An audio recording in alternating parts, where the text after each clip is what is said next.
gentlemen, welcome to the Blast R6 Atlanta Major. Are we ready? It's up to Trix now to stay alive inside of the vending hallway. It's gonna be all Trix all day! You won! Lots to look forward to in phase 2. Every match is a do-or-die scenario. Spoit walks in, Wolves can easily line him up. I don't lose, Organ, never. And what's with the fish? That should be my first question.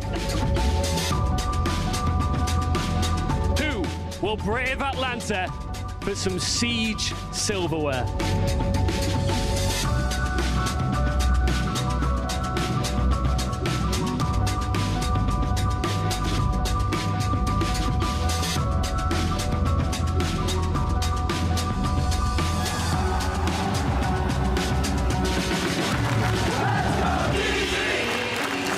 A second impact!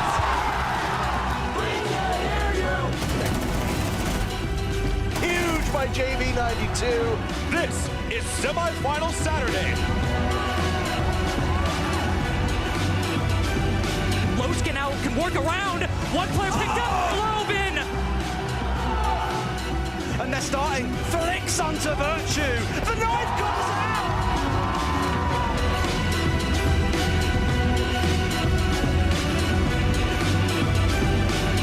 Siege history will be set here in Atlanta. Are we ready? It's loose! It's W7M! Two teams from Brazil in the grand final. This is going to be a moment in history that nobody will forget. Loban with one kill, looking for another. JV92 pivots and says, that's quite enough. That map is over before it even started. Philippe Hawks and Cameraman in a 1v1. Cameraman gets it done! One more round is all those need to push us to overtime. JV finds one. Maya against the worlds, against the Raging Bulls from Brazil. The region's most dominant force for years. A question posed in Montreal. A promise made in Copenhagen. History made in Atlanta. W7M are back-to-back major champions.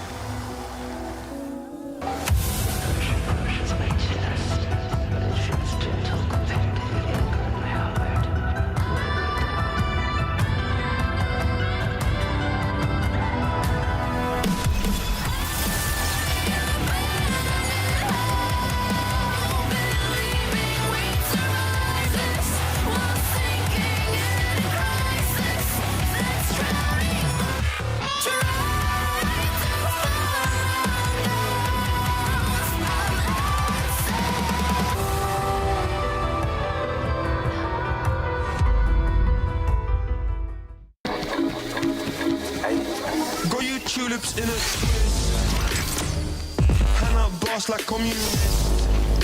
No, I can never ever get back all the things I missed.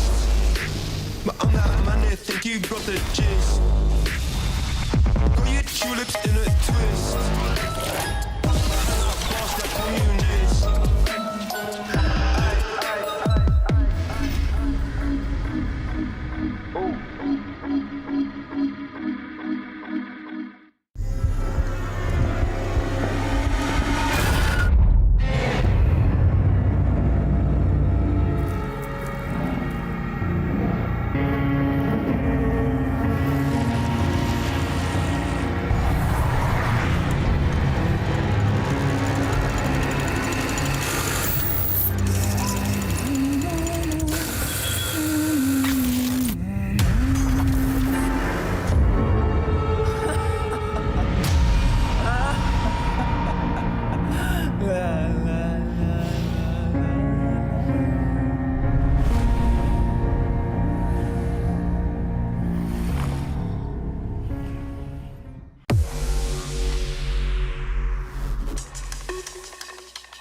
There's no hiding. Not for you. Not for me.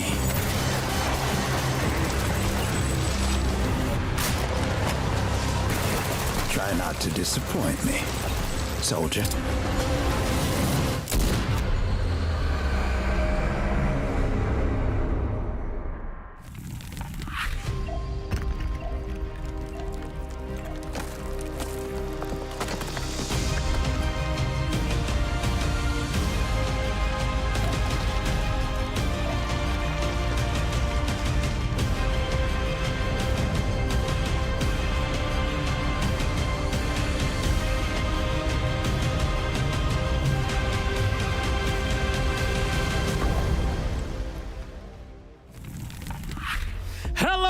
And welcome back to EU League. It's playday number 4, which means there are 3 that are already done. Do the math with me. 1, 2, 3, and 4 is our day today, which is the first one out of the 3. This week is our super week with 3 playdays back to back to back. It's a lot of action coming your way here from Europe, the best region in the world, no matter what NA tries to say. Also the Brazilians, but that's another question. Anyways, welcome to the desk. I'm Elosh, your host. With me are Fresh and Alphaba gentlemen. How are we doing today? I'm doing very well, thank you. Ça va, ça va? Ouais? Ça va bien, merci. Et toi? Oh, that's very good French. That's pretty good French from Jack. That's all I learned. Enough from a British guy. We need to learn Danish. Also, what does that mean?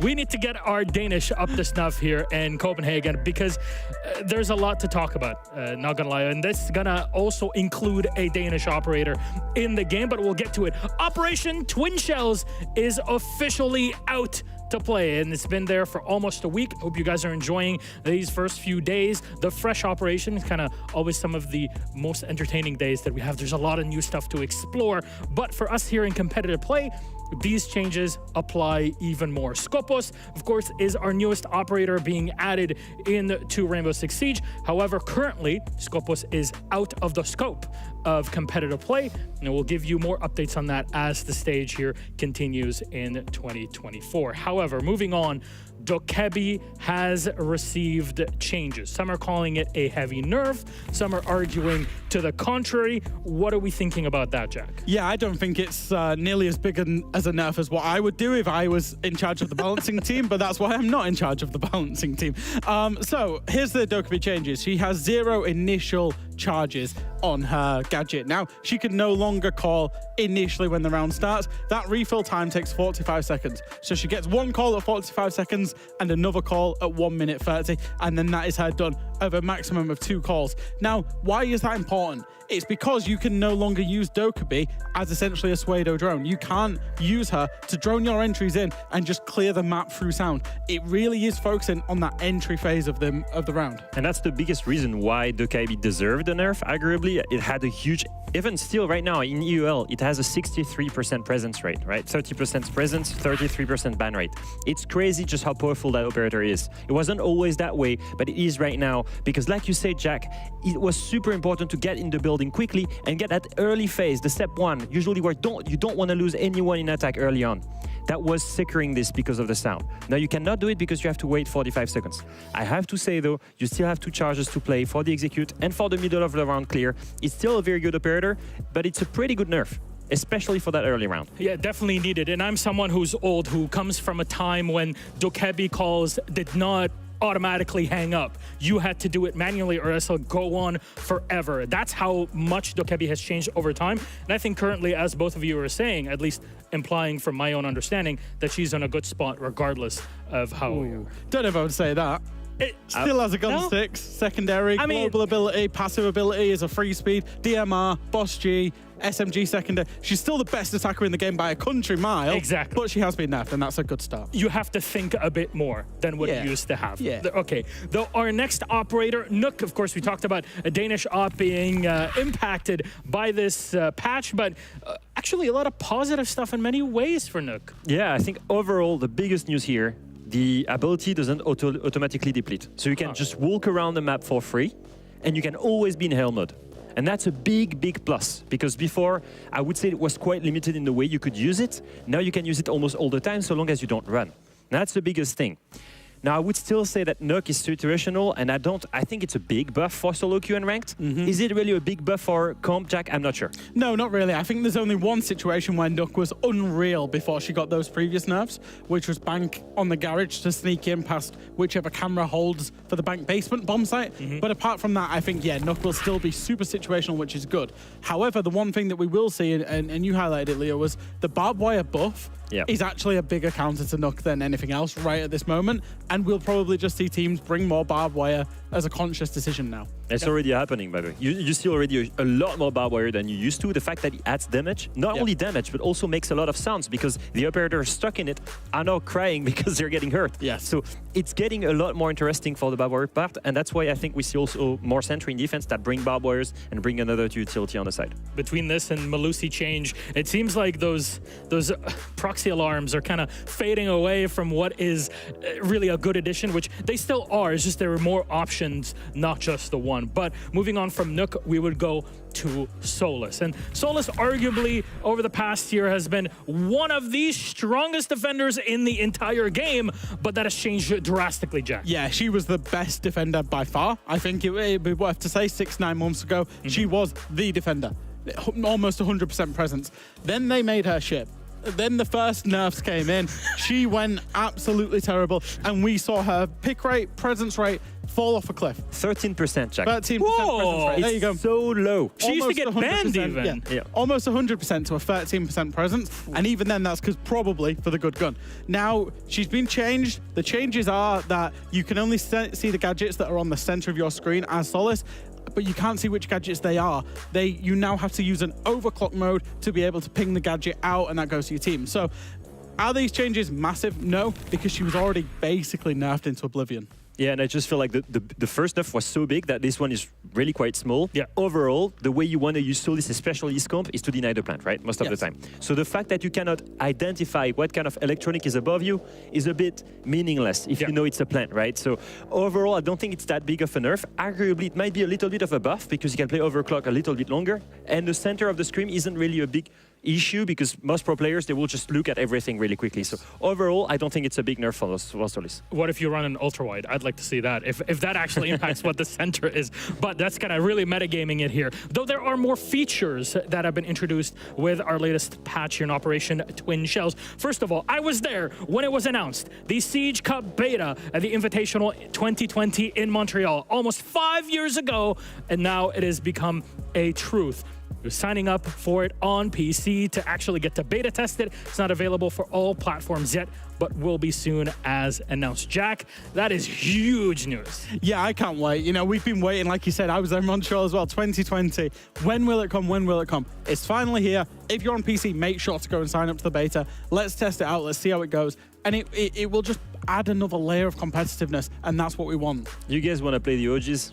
I will say I waited for this 8 years. When I started playing competitive Siege, you know what I had to do? I had to scroll and look for third-party websites and scroll for 20 euros and win maybe a pair of, I don't know, mouse or heating pads for my hands. That's it. Now you actually have a way to go in the game and play competitive Siege for the first time, grow the competitive talent pool, and we will get even better players in each region. You will get more viewers. You'll get a more livable esports, something that has more and more engagement towards the fans and actually rewards you for trying the real Siege, the competitive Siege, that has nothing to do with ranked Siege. So I urge a lot of you guys to just try to go and play these cups because I think it will be very interesting. Absolutely. I think I hope also a lot of content creators, streamers will be on it. I know a lot of people that are around in our kind of esports circle that are definitely jumping on that ASAP. However, speaking of jumping, drones, obviously they jump, but they also go zoom now. Yeah, as you can see right now, like you have this speed mode that you can enable from time to time with the drone. And I think it's a very important change. I know it's small. I know we don't talk about drones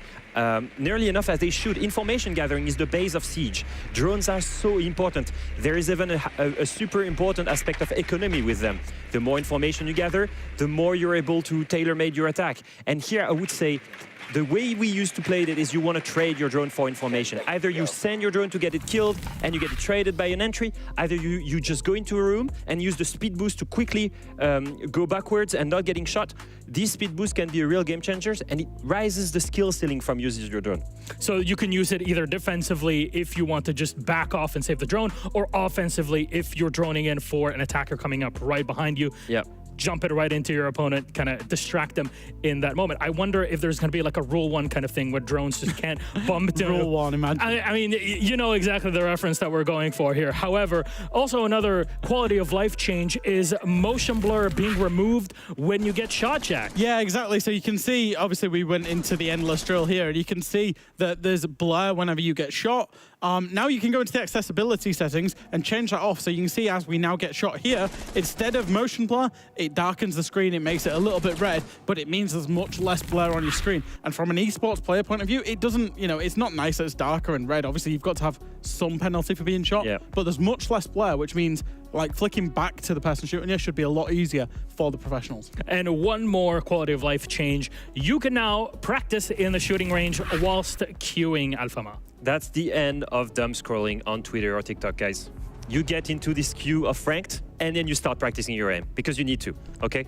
Now you can do it, all the way as you're queuing. I've got to say it's a really comfortable option. It's nice to be able to do it, especially when you're like me, you need a big, good warm-up before queuing your ranked. But overall, 35 minutes. We waited for it for a long time, especially when you're in champion, right, Jack? Yeah, exactly. I've never been in champion, so I wouldn't know, Leo, of course. I will say the guy there, you know, the Jack player that was on your screen, incredible aim. But it will be great for those late night degenerate sessions where there's a 10-minute queue time. You can now just practice out and practice out in that practice range. It's a great quality of life change. I wouldn't know. In the salt mines of Platt, it is a different kind of level here. So every moment extra of warm-up is nice. However, we are kicking off play to number 4, which means, well, that's play data number 3 that happened last week. And if you missed the action, don't you worry. Here's a handy-dandy video to help you out.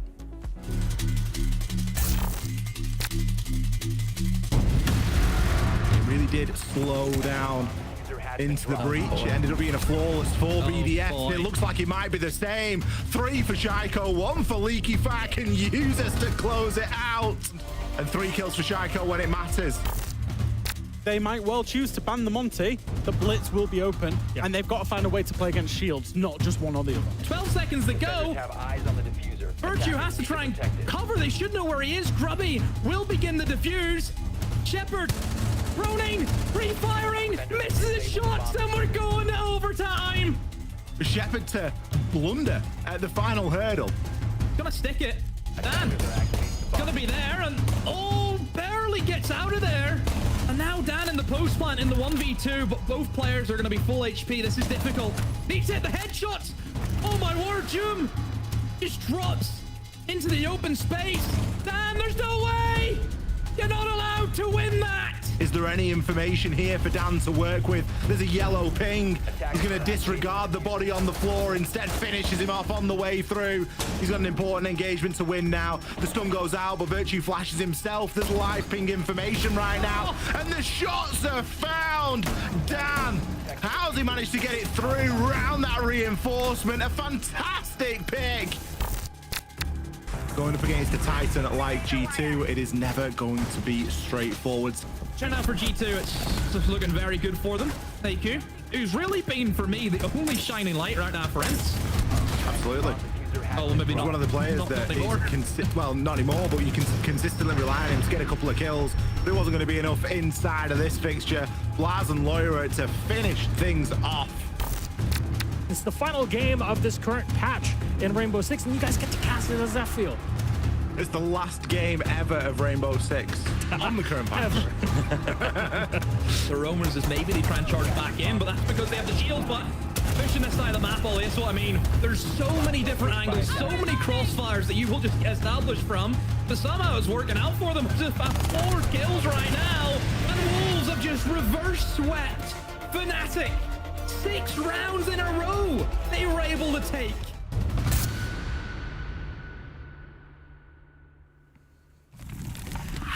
And what a play day we have had, full of action and close rounds. Goddamn, so many of them. But that Playday led us into these standings, so let's take a look at them all together. At the top are Wolves and BDS. What a surprise. 8 points up top. G2 on 6. Wild at 4, as well as Secret. 3 for Into the Breach. 2 for Virtus.pro as they went into that Max OT game. Highly recommend you go back and rewatch it sometime later this week. 1 point for Fnatic and none for ENCE. Well, that's hard feelings. Difficult for ENCE is what they should change their line to. Our schedule for today is what looks like this. 4 best-of-1 series as always. Team Secret versus Wild, G2 versus Virtus.pro, BDS versus Wolves, and then of course ENCE versus Fnatic. There's no two ways around it. There's a couple games at least here that you'll look at as, damn, we're really gonna have a lot of fun with it. But our first game is Secret versus Wild, and if I may be honest for a moment here, on the surface, for the untrained eye, not any one of us three, this might look like a just normal kind of matchup, nothing to look forward to, middle of the pack. However, I would like to remind you that Team Secret made it to the main stage in Manchester, and Wild, they're a completely different roster than they were in stage 1. So there is a lot to learn here, especially about Wild, Leo. They surprised everybody against BDS. Yeah, they even surprised us on the desk. We didn't know what to expect from this new roster, and they surprised us very positively. I think overall, they were 1 round away from beating BDS, the closest that BDS was ever to lose in their 11-win streak right now. And if you look at their second game, 7-1 versus ENCE, not even close. And all of this with complete control of what they were doing, even in their loss versus BDS. They had such an interesting way of doing things. A very recurrent theme of being super aggressive in defense and then going back to save safely and playing very well together with high chemistry. Overall, nothing we expected from them, and that's the end word for me. They were unexpected. And even in their playstyle, unpredictable. I think the one thing for Wild, however, is that they've had a big amount of time off now. They didn't play Playday 3, which means it's been almost 2 weeks since we've seen them. Now, if you're a team that's winning and you're a team that's feeling like you've hit that level of momentum, spending 12 days just sat scrimming is going to kill that momentum very quickly. If they were 0-2, I'd be saying this is a great thing, but they're not. They're 1-1, should be 2-0. So I'm worried that the momentum might kill what's going well for them. But at the same time, can it make them more unpredictable? That's the real question. Do you lose momentum? But you're also unpredictable because you can bring something new to the table. There's 2 ways of resetting, right? You can also use that to your advantage, and many would say that long reset and then kicking off against BDS, that was its own handle. However, if we move on to Team Secret on the other side, they've just kept up. Yeah, and I'm not surprised. Honestly, I had high expectation from this roster. From when they qualified to Manchester and had an incredible run there, I expected them to qualify to a WC. They didn't. It's okay. They still have a very strong core of 4 players, plus Virtu. Virtu that has been stellar so far, that has showed that he's probably one of the best, if not the best, European support right now. I know he's Australian, but he's playing in Europe for so long right now. I could say he's European. But looking at this roster, you know what surprised me the most? Not their level right now, but you look at the roster, you think Grubby, Adrian, Joom, Savage. Some of these guys were known to be absolute rank stars, incredible players in Face It. You'd expect them to be so aggressive like they were in Manchester. And instead, they're slow, they're methodical, they play well around strategy. And that's very surprising for me, Jack. Yeah, and I think, like you say, their good strategy, their addition of Virtue, it means one thing for me. This means that Team Secret are the best planting team inside of EU League.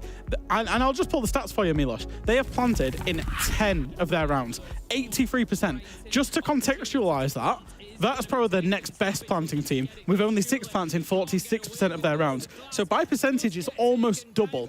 Now, why are Secret like this? Like you said, Leo, they're slower, they're more methodical, but they're not afraid to get juicy. They're not afraid to get a bit fast. They're not afraid to get explosive when they see the opportunity to. And then they've added one of the best backline supports in the world in Virtue, obviously a world champion. Why am I pointing this out to you? Well, Wild actually have one of the best defenses. So Secret are one of the best planting teams, and Wild are one of the best defenses. So where do I see this game being won or lost between the two teams? It's going to be in the half where Secret are on the attack, and obviously Wild will be on the defense. Whoever wins that half, for me, no matter what map we're on, will win this game. Well, Team Secret, the gardeners of EU, as we've been calling them, and you also were calling them what, the vegans? Yeah, I don't mind gardeners. I also like vegans because obviously plant-focused Siege. Makes sense, right? Very good, very good. Well, they're planting watermelons right now because they're nice and juicy on the attacks when they need it. They're also very good at planting in it. However, we move on to our map bans. Well, it looks like this. We'll be left with one map at the end, and look at that. Good golly, Miss Molly. Clubhouse is out, and Lair is in. Leo, I see you surprised. surprised. I hope it's a positive one. It's a very positive surprise. I'm not saying that I'm unexpectedly seeing Lair here because they let it open both of these teams actually 2 times, but they also banned it 2 times. So I was thinking maybe they just took the week off here to really practice on it, and they also had 2 votes to watch, of 3 different teams. Fnatic, Wolves playing it, ITB playing it. Plenty of ways to learn and understand how professional teams are playing around it. So I'm assuming they use this downtime to progress on it, and then just looking at the bans, I'm not surprised. I see Secret banning 2 of the maps that Wild has played. It's a very tricky map, Vito. Remember, Wild has changed their entire roster, and now they have to try to find a way to ban the right maps. That's why they banned Night Heaven. That's why they also banned the Chalet, the ones that Wild was playing. I think Secret have done well here. I think they got it to Clubhouse or Lair. Now, Clubhouse, Secret's favorite map, or Lair, which also seems to be one of their favorite maps as well, starting defense. Either way, they were going to have a good advantage starting the game off. Well, speaking of starting the game off, we're actually pretty much set and ready for it. They'll bring up our casters. Whoa, it's Defnarda and Pengu from the Japan League on the very first day of EUL. How are we doing? Amazingly, thank you, Milosh. Yeah, really happy to be here. And hi, guys on the desk. Love the little breakdown you got there. Pengu, I'm really excited for this one. EU is just like the funnest region. Just say it's the best region. Yes! Like, it's the best. I've been waiting to come back here. I'm looking for, well, I was just going to say, I was saying this to Pengu before. I just want to see close games because I've been casting way too many one-sided matches recently. But I think with the games we got today, we'll be in for a treat. Gentlemen, I'm going to leave you to it to get into our first matchup of the day. Team Secret versus Wild with Devin Pengu. Have fun. Thank you very much. Okay, Pengu, I want to hear your take. Wild Secret, is this going to be the close game that I'm looking for, or is it another stomp coming up? I think it'll be close, right? You got new map, you got Lair coming up, you got Wild having a 2-week break basically, and Leo and Fresh kind of spoke about it. You know, it can kill the momentum. They've been sitting cold for like 10 plus days, but what if they spent that time cooking up Lair? Because what better thing to do during a downtime moment rather, than to look at either your A, fundamentals, which Wild have been great on so far, or B, cook up a bigger and better map pool.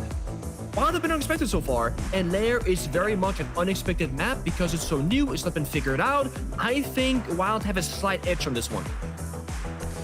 Wow, the Underdogs, a team that's got a bunch of rookies that were plucked out of nowhere, tier 3 experience, tier 2 experience, led really just by Packbull, the only one with proper tier 1 experience. What can Wild cook up here on Lair? We've never seen either of these teams play this map before, so we're in for a real treat. As we get into the ban phase, the Monty is left wide open. It's just the Blitz banned out, and Savage immediately jumps on that. Is it fear or respect? Sleeping on our Monty main. I gotta say, I'm always a bit puzzled when you ban out the Blitz, because you ban the Blitz, you get the Monty, you ban the Monty, you get the Blitz. That's the current trend of professional Rainbow Six Siege. But I will say, I still believe Monty is like the better operator in like 8, maybe 9 out of 10 scenarios. So the only reason why Wild will be banning out this operator is because they want to bring out the Monty themselves, but they don't really care for the Blitz. So definitely keep an eye out for that. These upcoming rounds where Wild's attacking half.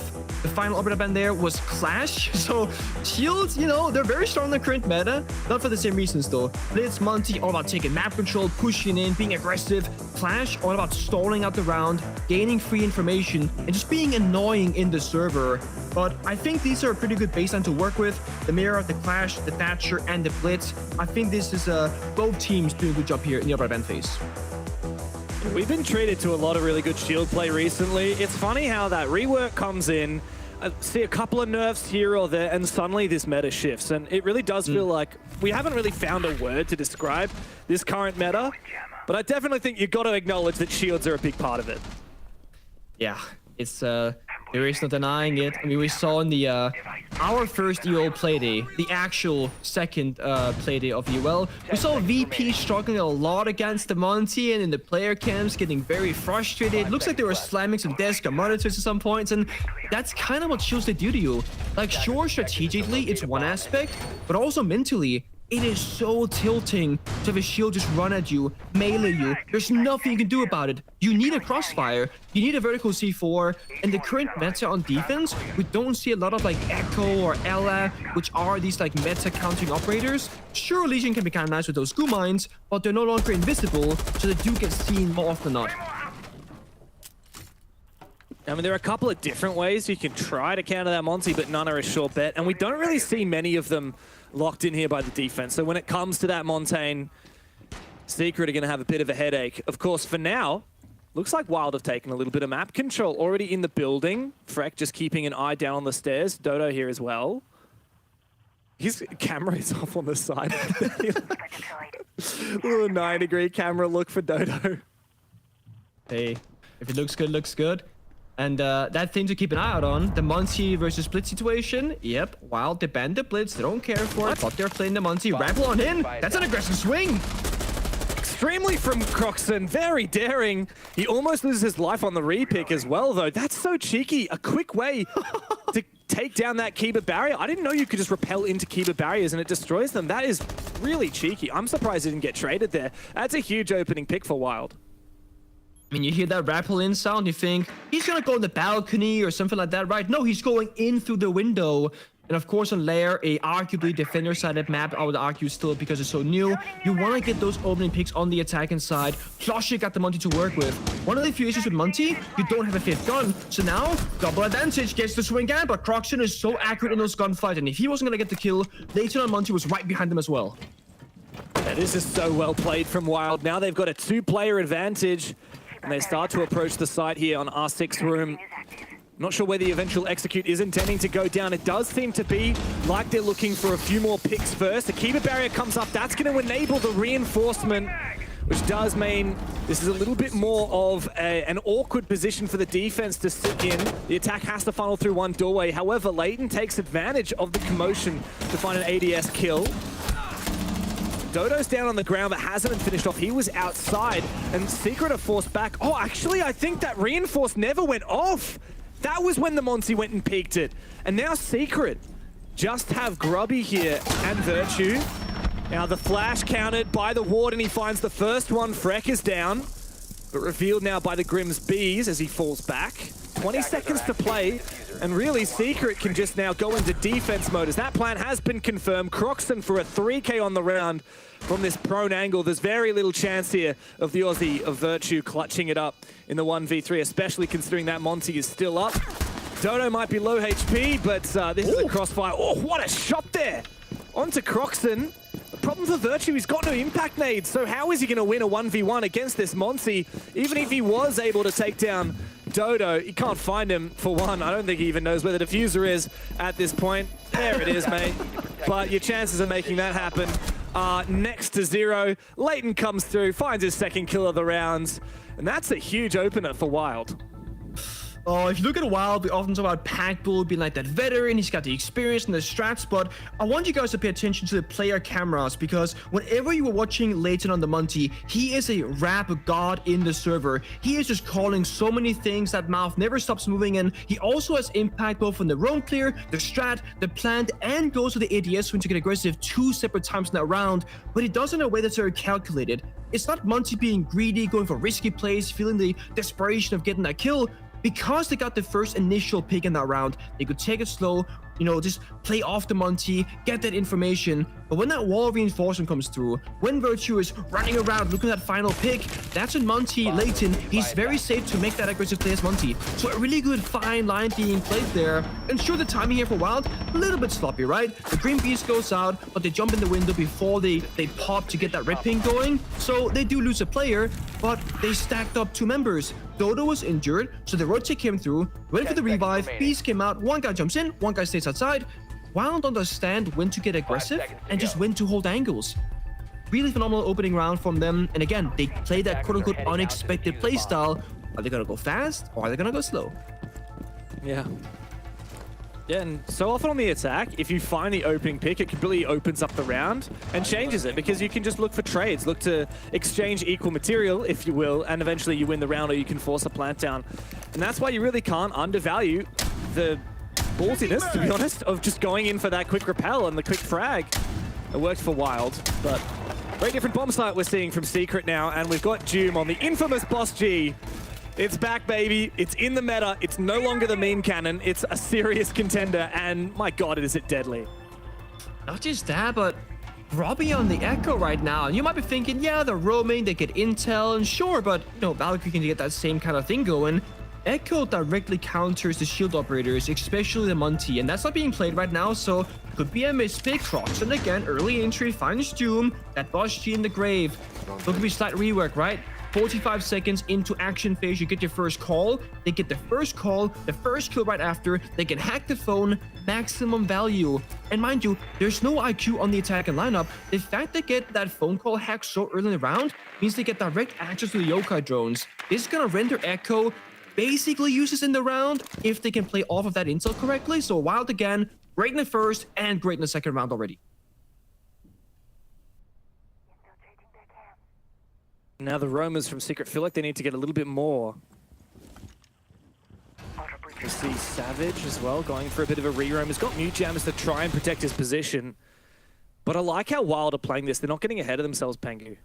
They're playing it smart. I mean, you got Jackal and Deimos to work with. Final Topic Call comes in. Virtue should be a little bit worried now, maybe. A lot of red pings, though. Intel on both sides. Oh! Savage was protected by that mute jammer. The Dokkaebi call went off, but his phone didn't ring because of it. That enabled him to get that kill. Nobody assumed he was nearby. Unfortunately, though, for Savage, he's not able to get back to site safely. Freck takes a little bit of time to take down that camera, but he gets it in the end. And that does mean that Wild have the advantage again. I believe Virtue's fallen off as well. And he's now going to be targeted by that Deimos. The hard thing about Basement is that there are so many areas, corridors, and positions to deal with. So the Deimos Jackal, maybe find a target each, go for the swings. There is one, for example, and just overpower the bomb site. 4v2s, use that manpower advantage, toss out that final grenade, etc. Just hit the site itself, because with 20 seconds left, it's risky to go for plant, especially because Echo has one yokai alive still. Time is ticking, but if you can keep finding picks, Adrian, you might be able to delay enough of it for Wild not to find the round. Freck goes in deep. Another big round from him. Croxon to finish it off.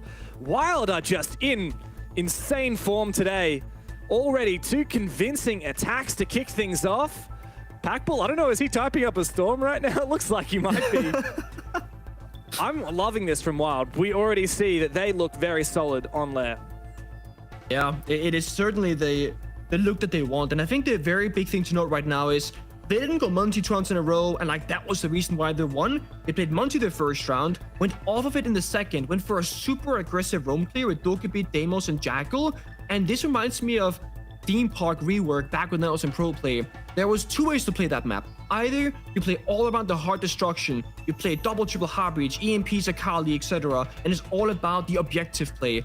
Or you play a different style. A European team like Vitality, they would play the Dokkaebi, the Jackal, they would hunt down the roamers and, you know, try and go for those early engagements.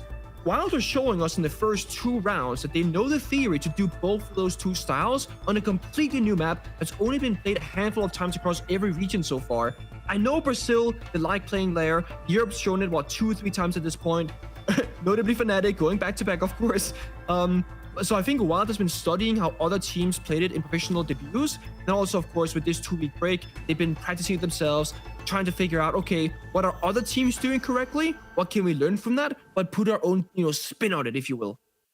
Yeah, that's the funny thing about seeing a new map, right? I mean, we have such little information on how this is played. We've seen it played a couple of times here in EU, but certainly not very much. Even globally, like, I can't remember the numbers, but it's got to be less than a dozen times that we've actually seen so far across all the 9 regions. And everyone's playing it in scrims, or most people are playing it in scrims, but what goes on in the little whispers between scrims, like how much of these guys scrimmed each other in the recent history? Have they ever played lair on it together? I have a feeling not. Secret just don't really have a good read on the way that Wild are playing this. It's of course very hard to speak to scrims because it's like need to know information, and I certainly don't need to know it, nor do I know it. But I feel like if I was Wild, I would try and scrim as few tier 1 European pro teams as possible because of that uncertainty that you have around yourself and that unexpected playstyle. You can play North American teams in a little bit higher ping. Yeah, your gunfight's gonna be a bit wonkier because of it, but strategically and, you know, just like not having info on you from scrims, it might be a better call for you. Or you play those few tier 2 European teams, etc. as well. Wild, they don't seem to have been figured out just yet. And of course, it's only their 3rd match, so they shouldn't have been figured out. But ITB, when they first came into Pro League, with their roster, and they're playing aggressive, and they're playing a very solid kind of team dynamic style of Rainbow Six Siege, they caught everyone by surprise. Then they got maybe a little bit figured out after a stage or two, and then now, while they're still a good team, I don't think they're gonna be as strong as before for that same reason. If you go even further back in time, look at Rogue doing the Berlin Major, right? An unstoppable force. They had this new style with Deepak playing the Echo and Spark going crazy, with Cryan, Kanto was fragging as well, almost like he was back in his prime. But then after a singular stage and a singular major, where they did really well and they won, they really fell off a cliff. Sure, they lost some of their prime players like Spot, etc., yada, yada, yada, yada. But the point is, they couldn't quite figure out their identity and their playstyle after they got figured out the first time. So, moral of the story is, you have to keep innovating yourself to stay on top in Rainbow Six Siege, and that is difficult. Yeah. Yes, the TLDR is Wild is looking good right now, but in order to keep consistent, it's going to be about adaptation, about showing that they're not just a one-trick pony. Of course, there's only the third game. Because we have buys, we have some teams who've had actually more games than others. Funnily enough, the teams at the bottom of the standings have actually played more games than teams like Wild, who are doing really solid so far. We've just gone into a tactical timeout for Secret. We had a technical timeout briefly, now into the tactical. What is Secret going to be talking about right now? Because 2 rounds in a row on defense, which in theory is going to be the favored side. Just because of how new the map is, right? Like, it's always going to be more comfortable defending. We've had Secret lose the opening pick and lose the round quite convincingly both times. What do they need to be working on to get back on that horse? I think it's going to be a matter of looking at what is actually going wrong and what Wild is trying to do in these rounds. I think for Secret, doing less is doing more right now. They keep finding these deaths early in the round by over-rotating, overly moving on the defense, so they can play more utility, they can play more information, because if you don't have intel on the rooms you're walking into, it seems like there's just a very high chance that somebody from Wild is going to be there very quickly on the attacking side. So I like this. The Valkyrie Echo kind of double down, means you can cover the majority of the map, at least. You have static information, the Valcams, they're gonna have, you know, the 3 rooms they're gonna cover, and the Yokais, the more dynamic, movable information. If we see a roamer from Secret, I wanna see a Yokai moving in that same area saying, hey, this room is clear, don't worry about it, you can go there. Not just see defenders running around for free. Robbie with a spawn peek, I guess, getting a little bit cheeky with it. I mean, oh, okay. Or they do the opposite. They go super aggressive. They get 2 picks, and now they can fall back and play 5 guys inside, play the crossfires, because this round should be done and dusted unless Secret, they either mess it up by overswinging or Wild can break it apart. I feel like the round is over before it even started, Pink. Yeah. We're in a technical pause. We saw a bit of prep phase, and then you hear that fatal noise of 2 players dying. Okay, maybe this is GR. Go next. Wild, I don't know. They got 3 players up. We've seen how good they can be. I wouldn't put it past them, but this is really Secret's round to lose. If they lose it from here, it's on them, no question. The worst part is, if you look at Wild's attacking lineup, they have no real hard breach. They have no way to breach any of the reinforced walls. They might have been trying to go for a very aggressive, like, Ying, Lion, Dokkaebi kind of rush, if you will, like a limited direct take. And Secret have played into that pretty well. They get 2 spawn peak kills, of course, that's phenomenal. But just from an operator perspective, they're Kaid the Mute, they're gonna close any walls imaginable. Then you got intel to work with, and they close by the bomb side. Even if those 2 deaths didn't happen for Wild early on, I still feel like Secret had the right read in the situation, and in a 5v5 would have had a perfect chance to win this round. Adrian's got the read here. Blackpool has found his 1. Eventually, they managed to punish Doom. They spotted him very early on with that drone in the drone hole and saw the Mute on site. They got that freebie, but elsewhere they lost the player. So not so much of a freebie after all. You can't trade 1 for 1 when you're down in numbers so desperately. We need to see this Ying capitalized upon. I mean, that is the way to brute force into this, right? That Ying. Yeah. It is and it isn't. It is because it's all you have. But the thing is, most, if not all of Secret players are in very close proximity to one another. They have crossfires, they have multiple guns, like you said. If they just keep trading on defense, they'll win at some point because they got 4 versus 2.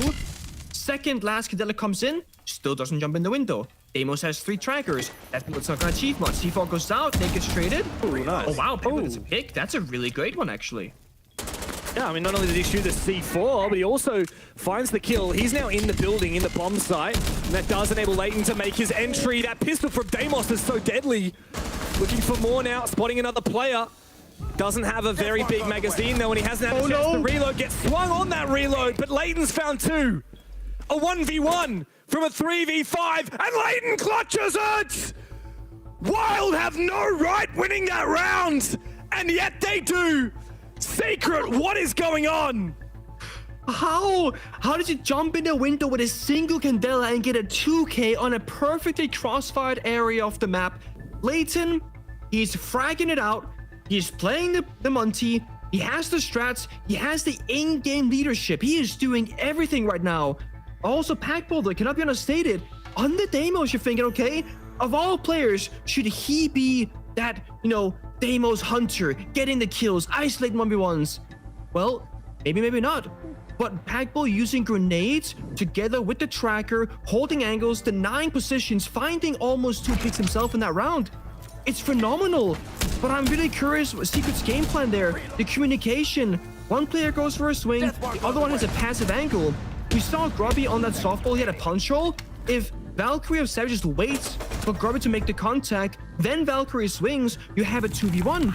But Valkyrie swings out first, dies, then Packbull walks in, Grubby swings, doesn't die, but takes a lot of damage.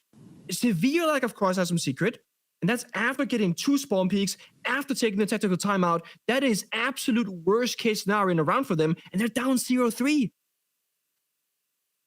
Yeah, I have no words for that. Like, that is the most down in the dumps you can possibly get. Secret had everything going for them. The double spawn peak, you never see that. You never lose that. Down from a 2 versus 5, because they also found the next pick as well.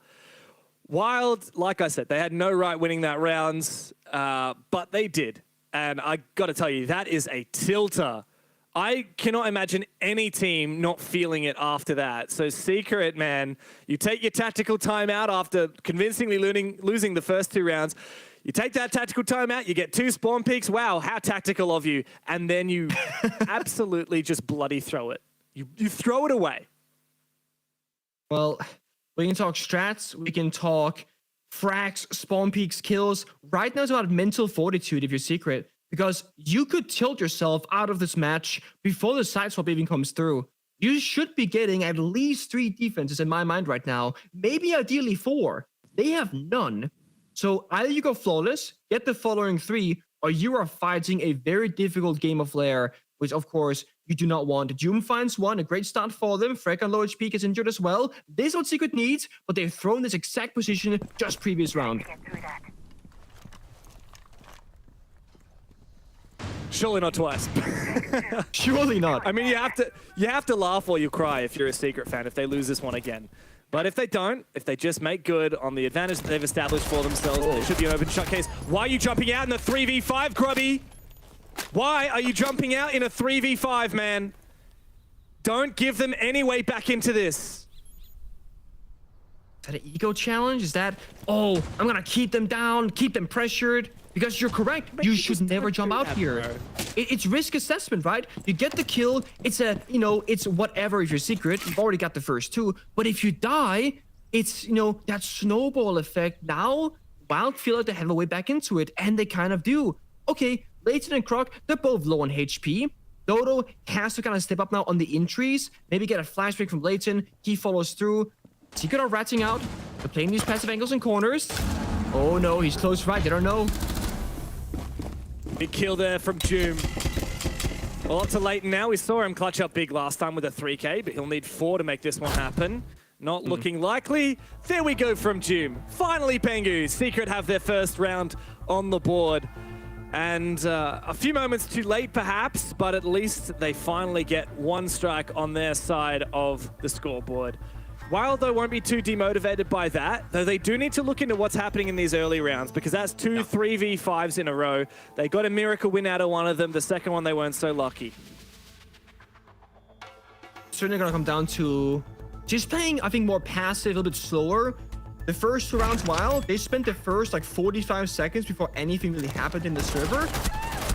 Now, in the previous 2, they lost 2 bodies in the first 45 seconds, so a big change up. But remember, while they still got the Monty they can go to, they also have shown us a great amount of flexibility already.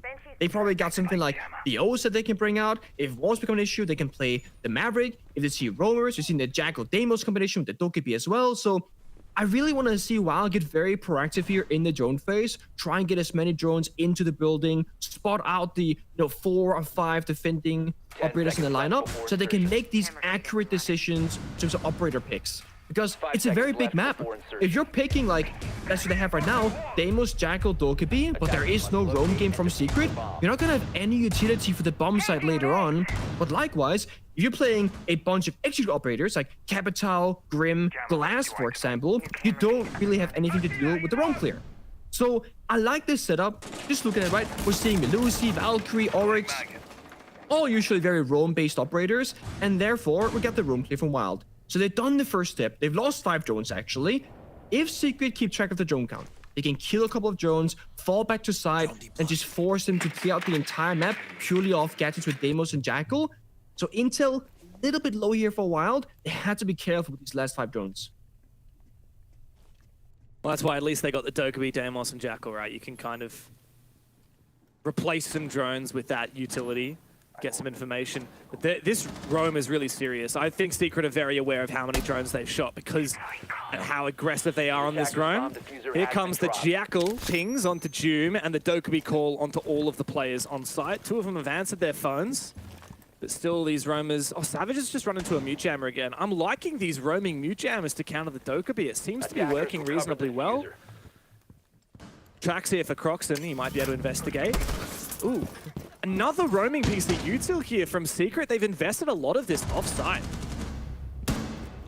It's a kill, though. Savage falls, but I agree with you. They have these kind of stations on the map where they can get a mute jammer to clear out some of those gadgets. They're safe from the Deimos, etc. They got the benches for staircases, but with that being said, Secret are kind of falling apart. They've only shot 1 drone since the active live phase, actually. So a little bit behind the tally now. Losing 2 players, still got over 60 seconds to work with as well. Wild got plenty of information on the operators as well because they got Deimos and Jackal and Dokkaebi. So now Secret, you gotta get a Griffin swing. Hopefully get a C4, but no, it does not connect. No damage done. Secret, they have to be a bit desperate and they have to try and play as if they are.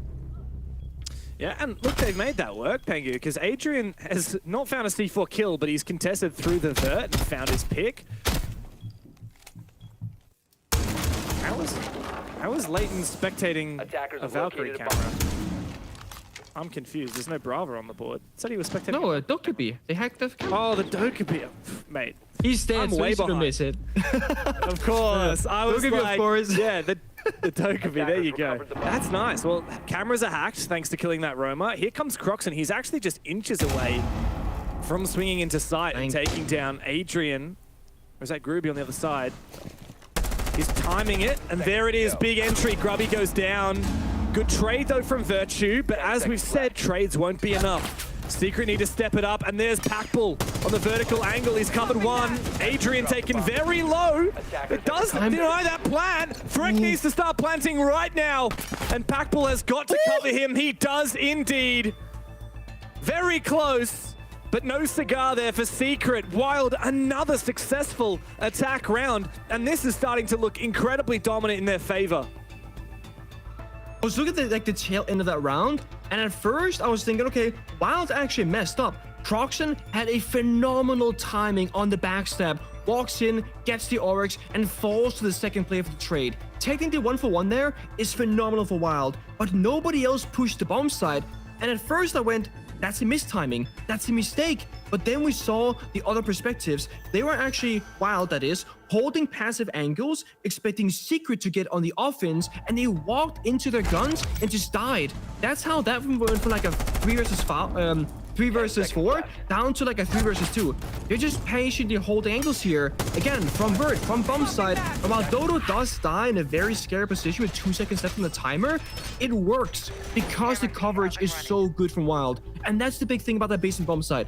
As I said earlier, there are so many long lines of sights. There are so many different rooms to worry about, but Wild don't look like a team that have no idea where the rooms are going or where, like, how they're shaped. They look very much like they're comfortable, and it sounds a bit odd to say, but in our first cast together on the second play day of EUL, we saw Fnatic play this map. and they did not look like they had that same kind of understanding of the layout. And sure, that's 2 weeks ago. 2 weeks is a lot of time to play every single day. But my point is just that Wild looked very comfortable, despite this being a new roster, playing on a brand new map. That's the crazy thing, right? I mean, these guys just look like they have so much chemistry. They have so much confidence in each other. This isn't a bunch of hero players who are like, yeah, I'm the best. They're playing really well together. They're playing as a squad, as a team. Like, almost never do we see anything individual. Like, even in the first round, I believe it was Croxon, the one that repelled in the window, found that first pick. He jumped straight back out again. Like, he wasn't playing to have, like, this multi-kill clutch moment where he's like, yeah, look at this, guys, sit back. He was just trying to get one little advantage for his team, and then he consolidates back with the squad. I mean, this is looking like, honestly, like a serious contender in Europe, which is crazy to see. But also, you know, this is the team that took BDS to overtime and almost beat them. The BDS that we've been praising all stage long, and to be honest, for a lot longer than that. If Wild are actually the real deal, this stage is going to be so much spicier than we all thought. Certainly is a big surprise. Secret, again, they're not a bad team either. I have them ranked like top 4 for sure, or at least top 5. I expect good things from them. I don't think they've played all that bad this game, but Wild keep having their numbers figured out. Like, they get open and pick every single time on attack. It should be so difficult, but it isn't. And now again, like we saw earlier, Monty played once, very big pause on that operator. Now Monty being played again, constantly changing the tempo, and also controlling the pace here for Wild. It's exactly what a good attacking team will do. They team, he's just in there. They pop the wall. They have so much intel, Secret. They feel like they're constantly under pressure, and they got the buck below. Yeah. And the bar clearly knows the map very well. A nade is a team kill. That's unfortunate. It does actually kill the buck of Freck and remove that really pivotal player for Wild, but it might not matter because it's all up to Virtue again. And he has no way of countering this Monty. He's just going to push him again and again. Leighton confirms that kill. And believe it or not, Nick, we've just seen a 5-1 attack half on Lair for Wild. This team is not slowing down. They are punishing Secret every step of the way. Well, very good news right now if you are a Secret fan. They're done defending, right? Sideswap comes out, and normally that would be a bad thing because defense is where you typically shine on majority of maps in the current area for League. But I don't think Secret, they have figured out how to deal with Wild's attacks. They tried the aggressive, and while it worked twice, they lost that 5v3. Then they start playing the passive again. Monty comes out. They lose in almost a flawless fashion.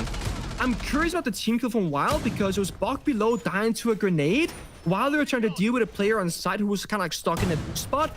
I'm curious if they naded him on the bomb site and then they fell through the floor or something. Yeah.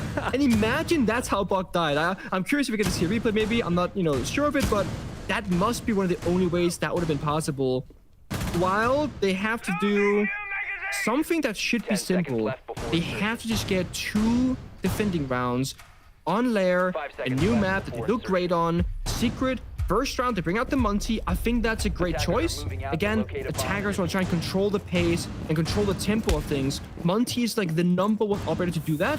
Very few teams will pick up the Oryx because even if you play that operator, slamming your body into a Monty almost guarantees that at best case scenario, Oryx will die, maybe Monty dies, and it's just very awkward to get around. So again, no real meta operator, so the Monty operator, Secret suffered that, Wild will suffer it now too. It comes down to crossfires and team play. That's where Wild has just been better so far. Yeah, and it comes back to, I think Wild just know this map like the back of their hand. I know a lot of people are still getting a little bit confused and turned around in this map, but especially the way that they played Vert, the way that they played this roam clear. They look really confident. And I wonder if they've got any cheeky angles cooked up on defense as well, or any better ways to play it. At the moment, funnily enough, it seems like Secret are actually not going for an R6 room take like we saw consistently from Wild, but potentially considering breaching the main wall. We saw the Maverick burn a little bit of it. Maybe they are going to rotate over to R6 room now. I like this. Step 1, take the bridge, lock it down with 1 player watching the flank. That's Scrooby and Maverick. And then, yeah, once you can rotate over, take Ops room. This is basically applying pressure on both sides of the map right now, trying to box Wild into very, very limited space on the bomb site itself. And if they can do this successfully in a quick enough time, it's definitely going to play in their favor. But Muncie is a little bit alone right now. Sure, Adrian on the rappel, but no gun behind him. But Wilder may be over-respecting the Muncie right now, fearing him a bit because they are falling back before they even see the operator. They hear the Muncie, they run away. And look, no one's really close to Savage. He's even prone to a C4 below because Jum has run away, but Secret are definitely playing with confidence right now, and that's a good sign.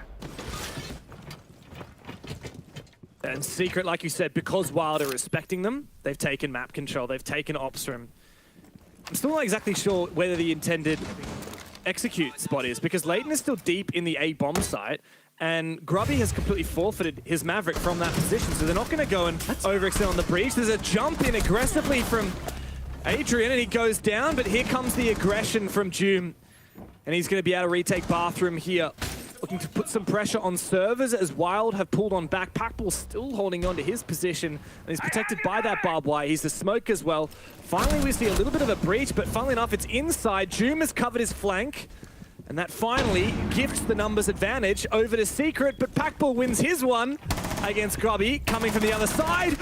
Leighton! Nobody knew he was there the whole time! Oh, Wild are going nuts today. Match point out of nowhere. Secret thought they had the site on lock, but Leighton was lingering in the shadows. What a 3K for him. And this match has been a star from Wild constantly. They're looking unbeatable on Lair. I can't tell there's a Wild being just gods at the game or Leighton just having everything figured out when it comes to Secret. I was watching him from that top-down perspective. He was basically hiding close by the breach and the half wall, rotating back and forth, juking the Muncie the entire time. This right here, the early execute for Secret, very mistimed. Jum comes up like 5 seconds later. Muncie doesn't check the corners. Muncie gets into a goo mine, and it was like a 3-2-1. Let's make a mini execute happen, sacrificing Adrian on that window prompt. He knew he wasn't gonna live. It was a matter of distracting your opponents, but I don't feel like the timings were right there for Secret. Wild are winning a lot of rounds right now with little to no effort. Like, strategically speaking, Wild didn't have that many win conditions. They didn't have air control downstairs, no C4s were being tossed out, they gave up the roam clear on the bridge and ops room. That means that all Wild really had in their control was the rocket stairs in the main lobby where Jum got the kill, and the bomb site itself. And then I'm thinking, well, they should lose the round, right? Well, the funny thing is, Savage walks in as Muncie, doesn't check behind him, doesn't check the corner. They think they have full side control, but they kind of trolled themselves. So a very, very small gap being left open by Secret, a little bit of carelessness, if you will, not like checking those corners. And that small mistake leads to a full-on round loss. That plant should have been absolutely free, or Leighton should have been an absolute free kill for the Muncie. But it wasn't the case. Now 6-1, Wild in the lead. Secret got a room clear. They went off the Muncie. They're doing the Jackal, the Dokkaebi, but no demos. Not that full aggro roam clear. But Wild certainly are aggressively roaming. Oh. Oh. That's Jackal dead. That Dokkaebi call comes out a little bit late, mate. Oh, James. Here we go. Another one for Frank. He's just unbeatable. It's so Jova, man. Wild are just unkillable. I don't know what they ate for breakfast today, but they chose violence. And Secret, what team is this? This isn't the team that almost took points off ITB, that pretty convincingly beat ENCE and then stole points off VP. This isn't the team that made it to the major in stage 1 and had a pretty solid performance in Manchester. I mean, what is this Secret? Because it's not the Secret you know. It's Lair. Secret, they're a structured team. They like to play a logical run of Rainbow Six Siege. They're playing for those plant bases on the attack inside.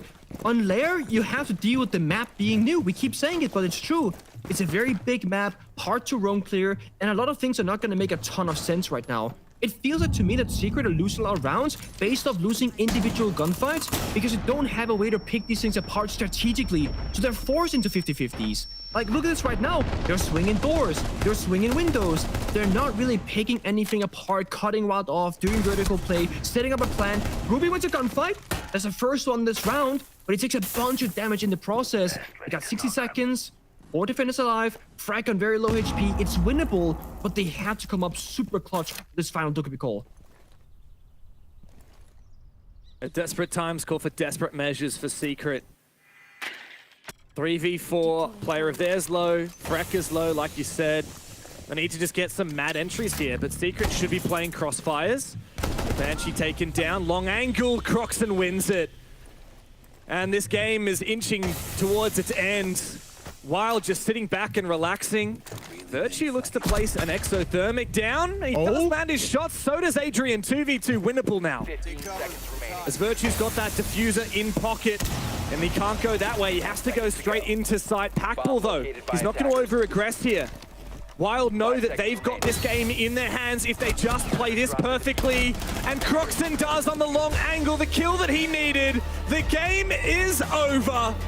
Secret simply did not show up today. Wild have blasted them out of the server. Lair was their map, and oh my god, it really was. Secret didn't even appear in this game. This was Wild through and through. They're saving it for next playday, I guess. I mean, it's always a risk to go to a new map because you have to kind of try and guess how good are we on this map because you don't know the full landscape right now. And I think if you're Secret against a new team, it's an even bigger unknown. So very risky for Secret. They try it, and because it looks so awful, if you will, on Lair, they can't really bring it out comfortably in the future games to come. So they've kind of stunted their own map pool V2 maybe a little bit with this, unless they can fix it very quickly and maybe try again in a couple of play days. This is actually really bad for them long term, especially in playoffs going into best of threes. I bet you Secret thought they were cooking going to Lair, but they were the ones that got cooked after all, and I'm sure the analysts will have a lot to say about that much. We're going to be cooking, that is for sure. Wild, what an incredible set of rounds that they get through it. They start off the game just absolutely going buck wild, and then just keep it rolling. And on Lair of all maps, Jack. Yeah, I said this game was going to be decided on Secret's attacking half. It wasn't. It was decided on their defensive half, and it was because Wild was so goddamn good. They were playing together. They were punishing every single mistake Secret made. Now, Secret, they made a lot of mistakes. It started off in that very first round where Grubby sold not just one, but two of his teammates, and Savage was off in La La Land doing his own thing between a Monty and two players. And that's really set the scene. This round here, absolutely ridiculous.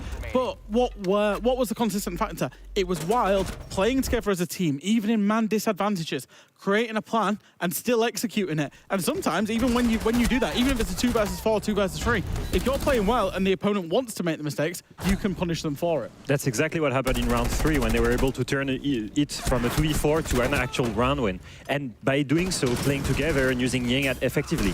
The most important thing for me is, so far off Lair, we've only seen defender side on maps. Now they come in and they have a 5-1 split. And it's the way they do it. It's the way they do it with different types of play.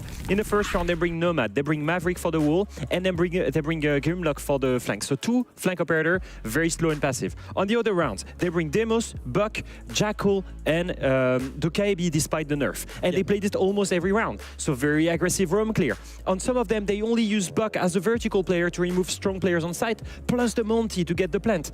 The way they did it was a true masterclass on attack on how to play Lair. And I think a lot of teams will be looking at how they build these attacks, because there are a lot of variety in the way they did it, a lot of pace controlling, and very different dynamics. Some were very quick, some very, very slow, very different strategies, but overall, an impressive team play from Wild overall.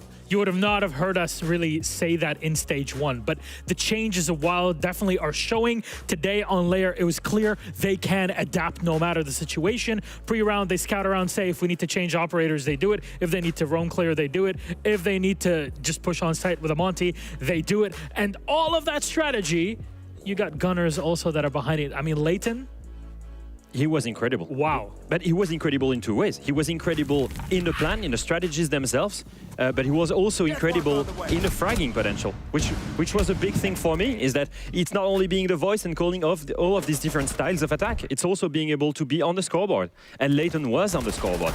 I mean, obviously, like, that jump out should never happen, and he punishes it.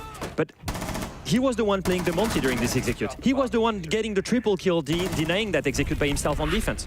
Overall, this player has shown so much potential. 100% KOST, 11 kills for 3 deaths, and incredible different styles of attack. What an in-game leader, and what a cool prospect for a lot of teams that are missing a really great leader right now. for a player to kind of come out of nowhere with a lot of tier 2 experience to jump right into competitive play here in EU League and perform the way that he has so far, especially on this play day today. However, while they're victorious, we'll have a chat with our victors, of course, bringing up Packbull. Good evening again. Congratulations. What a hell of a game. You guys took, you guys had some time off in preparation for this. How did you focus in on this game and on the map pick also? Yeah, so we've had 2 weeks since our last game. I saw some people on Twitter and stuff. I think Fresh might have said it. Yeah, that was me, Pat. That might be a bad thing for us. When we saw that in the schedule, we thought instantly that it's a good thing for us. We have 3 games this week, so 2 weeks off, it gives us a lot of time to dedicate time to each team. So it's a nice thing to have. Some time off in the middle of the season is something you normally don't get. I was so my thought process just on that was that it might have killed your momentum a little bit with such a good start. Clearly it didn't. So why Lair today then? I mean, I think, to be honest, looking at the ban fees, we thought they'd play Lair just because it seems, to me at least, like a lot of teams are playing this map. I think almost every team in the EU is playing this map. And when a new map like this comes out, a lot of time, I don't know if it's for the ego or what, but people just want to play it early because, like they want to show off that they're playing the map basically. So we knew that we were going to play this map, and yeah, we were able to prepare, obviously good for it. Often we see with new maps, they come out and they can be a little bit defender-sided. Obviously you got 5 attacks today, so you're kind of booking that trend on the new maps. Would you say it's attacker-sided or defender-sided, or is it situational? From scrims, I would say it's pretty 50-50. Like, it doesn't feel super easy to defend or attack, like it's just kind of neutral. Before the game, though, we were saying to each other, like, in officials so far, it's been super defender-sided. If we get 2-4, 3-3, we're gonna be happy. But yeah, we obviously had good attacks today. And then finally, talk to me about some of those clutches. You and Leighton got one as well, especially in the late rounds. Was that just a case of creating a plan even when you was at a man disadvantage? I'm gonna be honest, like the comms in that like 2v5 were like really nice. It was like so easy to like tell what was going on. And after we were joking, like, put that in a comms video, for a wild YouTube or something. But it was just working the picks. We had good info on where they were, and we were making a plan around each kill that we can get basically. I hope you're going to post that somewhere. I would love to hear how the comms went down, especially now that you hyped them up. I have to see them tonight on Twitter or X or whatever people are calling it now. But the difficulty now for you as a team is to go from, well, we've been off for 2 weeks to we have to play 3 games back to back to back. How do you reckon with that? I don't think the time off is going to have a negative impact on us at all, to be honest. Like I said, it just gave us time to prepare. So it's going to be maybe a little bit rough just because it's a super week, 3 games in 1 week, but it's the same for everyone playing. So I don't think we're at any kind of disadvantage. Very good. Well, Packbull, thank you very much for joining us. Congratulations again on a wonderful win here on Lair versus Team Secret. We'll let you go, get some rest, get ready for your matches over the next couple of days. But for us here, we have to get back into the swing of things because we have a game coming up. G2 takes on Virtus.pro in a moment.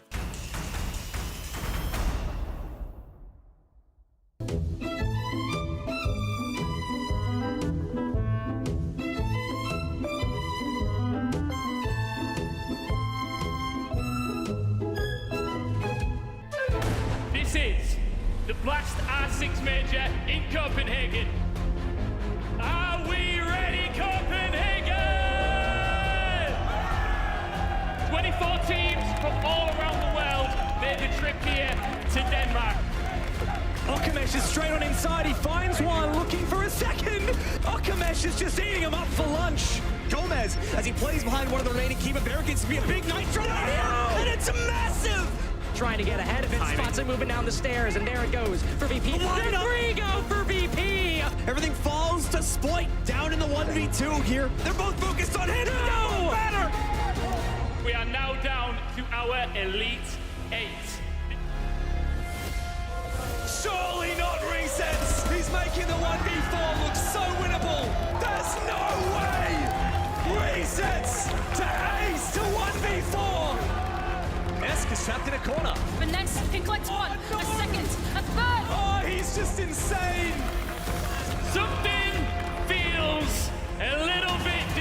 today.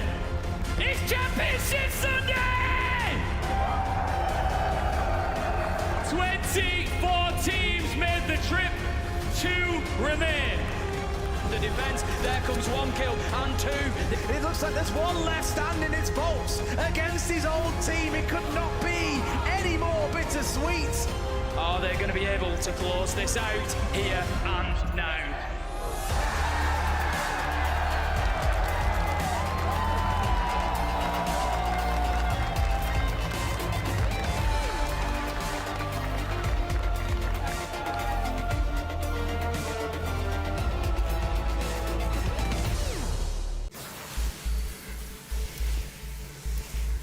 In combat, every second counts. And time waits for no one. Unless you can slow things down.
So many players all around this attic position at the moment. Both players spotted, but the res can be made successfully.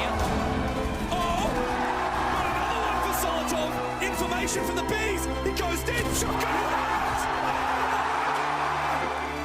3 kills for him to claim, but it's Hyper to grab shuttle. 2 remain for Astralis, but a shotgun at close range. Iconic. Let him go in. Iconic, be patient. Be patient. What are you gonna do? You know 2 are there, and he gets them both. There's only 1 remaining, and Astralis are in good shape. And JR and 4K from Iconic. Batman showing up. Save the day, save the round.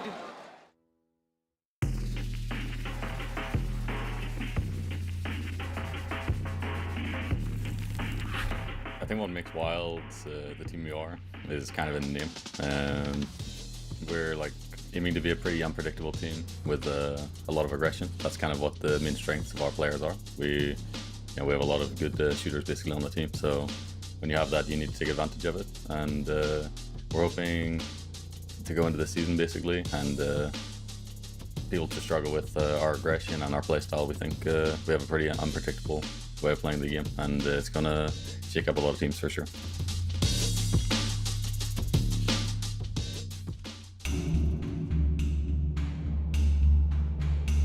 If we're coming for you,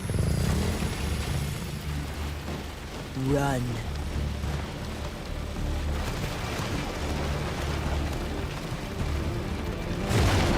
We don't stop for anything or anyone.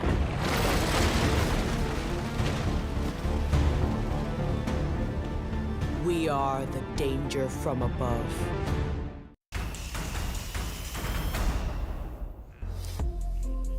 Welcome back, everybody, to Blast R6 EU League. It's game number 2 for today. Play day number 4, of course. One of our super week play days is today, tomorrow, Tuesday, and on Wednesday. It keeps on rolling. Live from our studios, G2 versus Virtus.pro. I'm Milos, your host. With me are Fresh and Alfama. And gentlemen, we just witnessed a beautiful map on Lair in game number 1. Now the question is, what will we get for G2 versus Virtus.pro? And let's kick it off with G2. You know, Demo isn't here, so we can push the conversation to another way. But Jack, G2, can they continue that upwards trajectory? Yes, I believe so that they can, Milos. Yeah, I think G2, if you look at who they've played, first and foremost, obviously you can see the players on the screen and their relevant stats there. But if you look at who they've played BDS and lost, and then they've played the 2 worst teams in the competition, Fnatic and ENCE, and comfortably beaten both of them. So what we will see from G2, because they play in all 3 games this week, is we will really find out this week what is G2's level. Now, on the basis, the core of this roster, or at least 2/5 of them, are world champions. Wow, feels weird to say only 2/5 now. Obviously with Uno, Loira, and Blaz joining after they last won their world championship. But it's a world championship roster with those types of expectations. So we should see G2 do well, in my opinion, but that will still remain to be seen. I think that's the story here. We know they're decent, we just don't know if they're good. That's the big thing, because they haven't faced any good enough opponents to show if they're great or not. BDS, it was too early to choose, right? It was too early. BDS were so comfortable, and they're so high up there that it's really hard to be contesting them. Funny enough, only White we're contesting them. So I think right now we have had a little bit more time with that G2 roster. Now is the real time to prove themselves. Yeah, and one person that has kind of proven themselves for a few years now, if we're looking back to the Mexico Major for Team 1 all the way here, is Alamao. Of course, the player that everybody loves to hate in many ways, but he keeps it rolling no matter what. Yeah, look, I'll hold my hand up here. I've been very critical of Alamao, you know, specifically when we get to international events. And I've said he's got this Brazilian curse where he can't do well against Liquid or Furia or whoever else FaZe, whatever. The shift from Alamao this season, look at the operators play. I know he plays Smoke on defense, but look at the Ashe on the attack. Yeah. There's been a specific shift from Alamao to get involved and get amongst it. He's been on the front line for G2 whilst also being their IGL. Now, when this guy is on, and I don't care whether he's against a Brazilian or whether he's against my ranked stack, when this guy is on, he is, in my opinion, the best player on earth. But it's about him being on consistently. He's having a great stage so far, and I guess if you're a G2 fan, long may that continue. It's not often that you see an in-game leader setting himself up for success. That's the way they've been playing. The team actually, he transformed it to be Alamao dependent. And right now it's working most of the time. What I find unreliable though is that you cannot have this one player being your consistent way to go about things. BDS, they have, I don't know, they have Shaiko, they have Liquefact, they have Yuzus, they have all kind of players that can perform right now. If you make your team too reliable on one single player, and if the IGL plays for himself all of the time, at some point you'll hit the ceiling. And I just don't know if we've not seen more about this because we've only had 3 play days with this new team, or if it's consistently going to be the playstyle of G2. And if that's the case, I'm afraid they will hit the ceiling at some point. Very similar than VP, actually. I think that's where they're banking, though. I think that is where they're banking that Loira, that Blaz. You know, you talked about BDS and they have all those guys. I think they're banking that if Alamao's off, they've got Doki, they've got Loira, they've got Blaz. And Uno's actually been hitting shots this stage as well. So I think they're kind of hoping that you know, that calculated gamble comes good. It is a long-term preparation to SI kind of gamble that they're going with. Of course, it's been under a lot of criticism after their weak performance in Manchester. That's why we saw this big change and shift within the team. They couldn't qualify to EWC, so we're still yet to see the full power of them. However, on the other side are Virtus.pro. And it has been quite a while since we've seen them qualify to an international event. It seems like stage 1, many struggles. They couldn't shake themselves out of it. And now starting with stage 2, early on, shaky, and then they recovered a close game last week. Yeah, very shaky, and honestly, that I wouldn't be confident going into this Super Week after what happened with Secret. Yeah. Like, arguably, they should have closed that before, and it went all the way to 8-7. It was relying on clutches against a team in Secret right now that isn't looking too good either compared to all the other top teams in Europe right now. I'm just looking at this team, and I can't help but feel, is it maybe the end of an era? It seems that the longer we advance in Siege, the lower they get. And if you compare them with G2, they actually had a very similar point. A few months ago at SI, you were thinking G2 and VP were at the top of the world. Absolutely. And right now, they're both battling to find a way to go to a major after making huge roster changes. VP didn't do it, but they're in a similar spot. You expect them to qualify? And right now, I couldn't say if any of the two will. I've just been thinking, and I've still not thought of the word, what the opposite of dynamic is. Rigid? Yeah. Static? Yeah. Okay.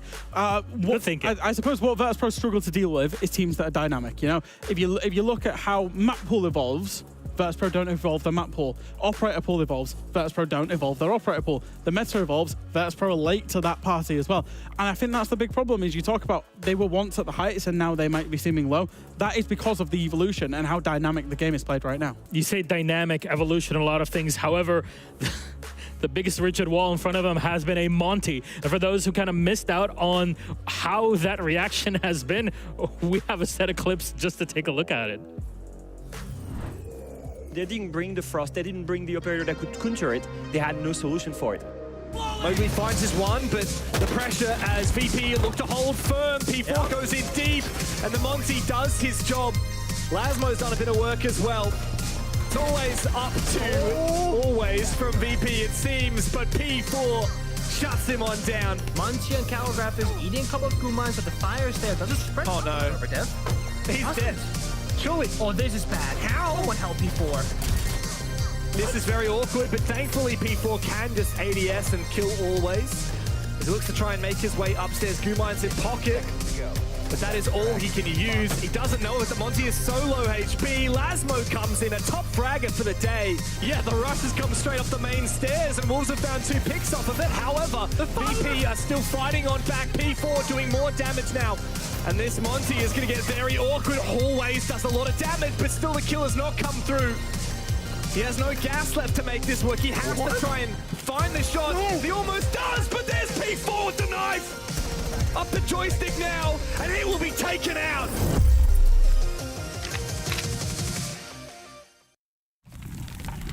You want to learn how to play Monty? Well, take a look at everything that VP doesn't really do to deal with him, but also how any team against them kind of is able to corral them in and around that frustration. That is Monty and Clash and Shield operators in a nutshell, Jack. Yeah, and that's exactly, you know, they didn't ban it the play day one. When we spoke to Joystick last week, he said, we thought Wolves would be more aggressive, so we chose to ban the Blitz. Well, Wolves played the Monty, and they absolutely destroyed VP. And it wasn't a surprise to see VP when they played last week against Secret. They banned away the Montaigne, and obviously that leaves open the Blitz. That is a big Achilles heel in my mind for Virtus.pro right now, is that whichever one they choose to ban, as long as there is a good shield player on the other team, they will make Monty or Blitz work. Of course, there's situational differences between the two shields, but the fact of the matter is, both of them will be VP's weakness. And if I transfer this onto this game, who's one of the best shield players in the world? Alamo. Yeah. So, you know, G2 already have an inherent advantage. They're a Grand Tour kind of team, and I'll tell you that, against VP, they'll be running laps right around them. Yeah, and if you think if it was just a shield problem, if it was the only thing, that would be okay. There's the map problem as well, because it's the same story. They struggle to adapt and have a bigger map pool, so you already know which maps they're gonna end up on. You can prepare them way easily, and you can come up with crazy meta-headed strategies to surprise them and abuse players or operators that they struggle against. And sometimes it's not even struggling against a shield. It will be struggling against Ying. It will be struggling against Dokaibi or new operators that are annoying to them that are played in the meta. Because the problem is they are struggling to find ways to beat all of this new content that's being added in the game all the time. I mean, that's true, right? You know, the last game, we saw Wild when they were going on a roam player. Who did they bring? They brought Deimos, Dokaibi, Ying, Grim. What any of us? But basically Jackal, all of those. Whenever you ever seen VP bring a lineup like that, they're almost shooting themselves in the foot by not bringing those lineups and then having other teams that use all these meta operators back at them. No, yeah, I have to say, they seem aware. Like, when we interviewed Joystick about this, he knew. They know it's a problem for them, and they've been working on it. We just don't see the results yet, and I'm thinking, is it because inherently they don't understand the game the other teams do, and they're still stuck in past ways, or at least the core of the team is stuck in past ways? And if that's the truth, then it's the sad thing to do, but you have to make a roster change to bring some new blood, some younger players that could be like Leighton, for example, that will bring and rejuvenate a new vision for the game and embark all the other players? Or is it that just they need that little bit more time, or maybe a new coach? Either way, they need a new vision for the game, because they have incredible players. The one thing that always got them by, regardless of all, like, we've always had these criticisms for this roster, right? True. The one thing that's always got them by has been their incredible team play, where, you know, if one player swung them, there was always a refrag, there was always two players. They went as a pack. They were slow, you know, when they attacked, but they went together. They never made any mistakes. And the way the meta was kind of unfolding was very individual. So when they could punish that individuality. But the problem that we've seen over the last stage, and probably the first 2 games of this stage, is they haven't had that team play together. They haven't had that cohesion. There has just been picks randomly happening, which is the most anti-VP thing ever. And if anything, I mean, you mentioned this, Jack, and we've been talking about Virtus.pro over the past many years, even in previous iterations with these issues. However, when we look at SI24, right? Brazil, G2 VP, you both mentioned it. However, Virtus.pro were there. They're looking incredible. Yes. They go to play online in stage 1, and we think, all right, first couple of days, this is just VP at the start of every single online stage. When they get back from LAN, it takes them a long time to re-adapt to how it is playing online. Because for those who have not experienced it, Siege is a beautiful game, but Siege there's nothing like it when you play online. And, you know, we've all here gotten to experience it in one way or another, but it's something else. There really is not anything like it. I highly recommend that if you can do that, or even sign up for any local LANs, especially for French people out there. There's a lot of LANs that happen in France. You could go and experience that. Maybe you'll be part of some of the teams that come out in the future, graduate into EUL. But that adaptation never happened in stage 1. There was some glimpses, the EWC quals, and then here we get into it. At least we're getting admissions of these are the issues that we have, we know it. But if I'm looking back at even 2021, that admission already happened. I remember having a chat with Joystick way back when, and having the same experience, the same result. Same thing when we went to SI in 2021 in Sweden. Same issues propped up right after it, and even just before it. And then no adaptation after, Jack. They did try some things, though. They brought Pasha. They brought Pasha, you know. True. Yeah, and I felt like this was the key to success. They kept the strong core of the team, but they brought a new young player that was able to shot call, that was able to be aggressive, that was not rigid. He was not rigid. He was not static. He was always evolving. Back then, when he was with the old Virtus.pro roster, and they were Empire, I felt like this guy would be the spark to revive the team, and I think it worked. You see, they run at SI 2024. It worked there. But it's just missing something right now, and I'm thinking they actually might need a new Pasha here to revive what's happening here. The chemistry needs to be revived. Yeah, and it's odd to say it in that way. Sorry, but the stage is not done just yet. There's a gauntlet to go through and a map ban also to go through. Jack, can you please take us through it? We're going to go to Chalet. Yeah, well, we talked about some of Virtus.pro's Achilles heels, one of them being map pools. So again, look at the maps that they've banned, all relatively new into the pool. Yep. Skyscraper, Labs, Consulate, which obviously they played against Secret, and Clubhouse.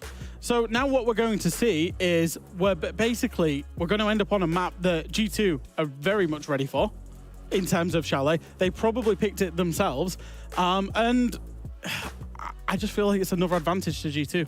Yeah, I think overall you would think for both of these teams, that was mid preference. But actually, when you look at EWC Open qualifiers, you actually see both of these teams, both G2 and Virtus.pro, beat incredibly good teams in Europe on this map.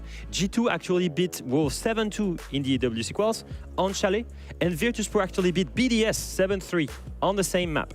So you might think it's middle of preference. Right now, there is existing recent history of them having great performance on it. Gentlemen, this is going to be a tough one here for Virtus.pro, but how would we cut it? And actually, Oh, we're just getting the info. So there's some bits and technical issues to try to get everybody in the lobby. So we're going to hold that question of who does this map favor and why, gameplay-wise, until after this break. We'll take a quick one. When we get back, we'll have everything all set and ready for you, break it all down, and get into G2 versus VP.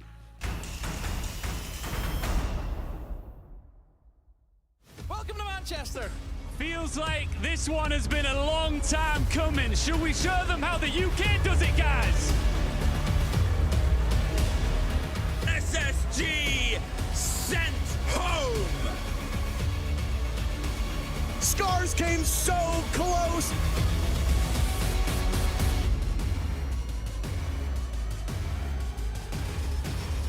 Talon have fumbled at the final hurdle. R6 Esports has taken those that love it all around the world, but never before in the UK. That changes here and now. Ladies and gentlemen, welcome to the Blast R6 Manchester Major.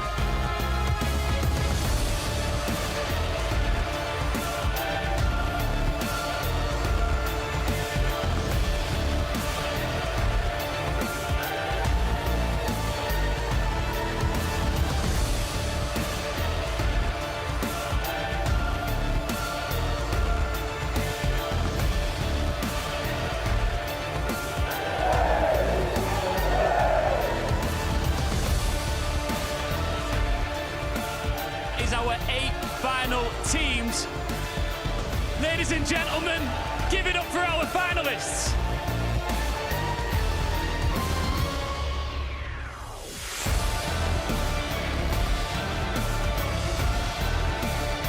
The world champions defeated. There's a fire sale on tournament favorites Manchester, and the underdogs are buying. A semi-final Saturday of Siege. Let's have it, Manchester! Action from the bees. It goes deep. Shotgun in hands. Oh my god! Oh my god!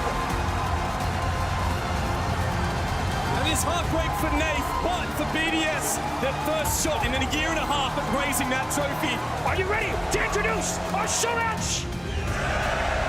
Let's bring them up. Get in there, Tom. Here we go.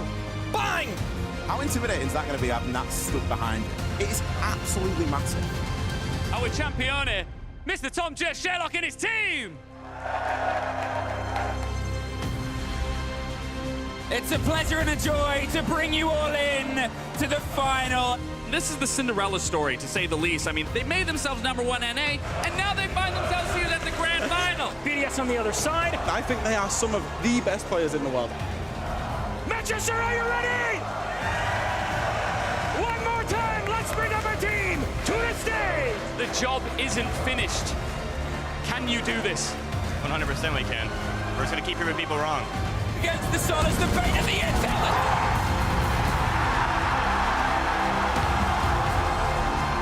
Day, holding up for the blood.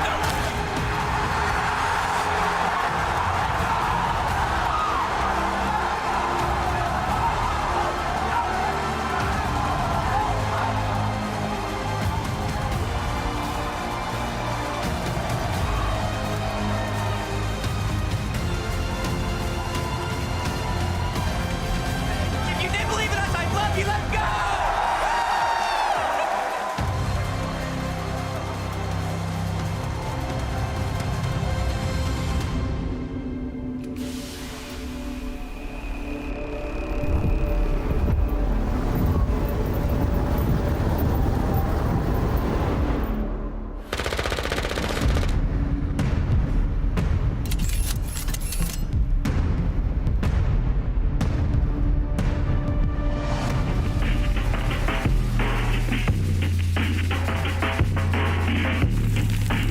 Virtus.pro is our team. We are playing for a long time together, like maybe 6 years in a row, and we actually think that strategic is more important in this game than house. I don't know, chaotically. I don't know how to call it in English, but we like structure, you know, when you step by step know what to do and know how to win the round.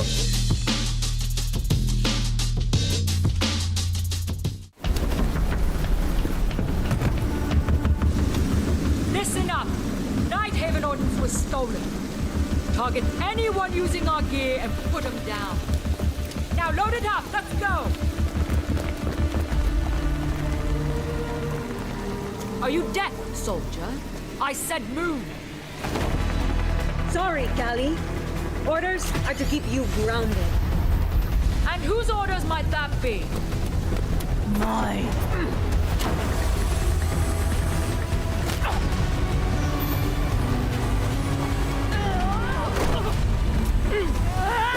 Is that all you got?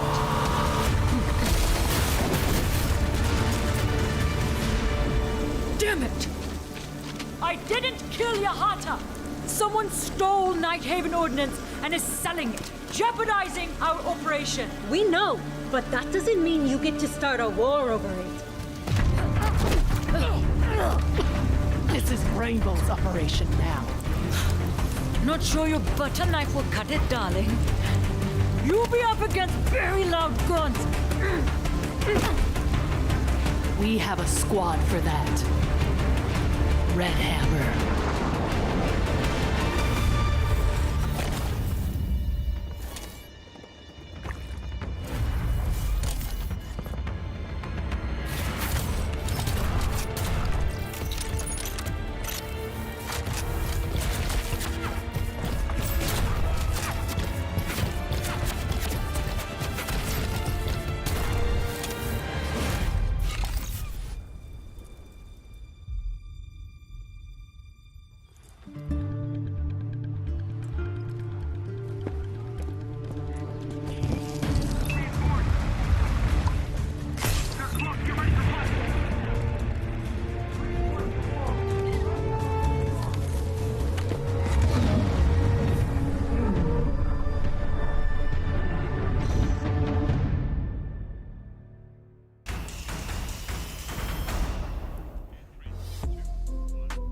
Welcome back, everybody, to the studio. G2 versus VP is still getting set up. But let's talk about that map ban one more time to kind of refresh everybody's minds on it.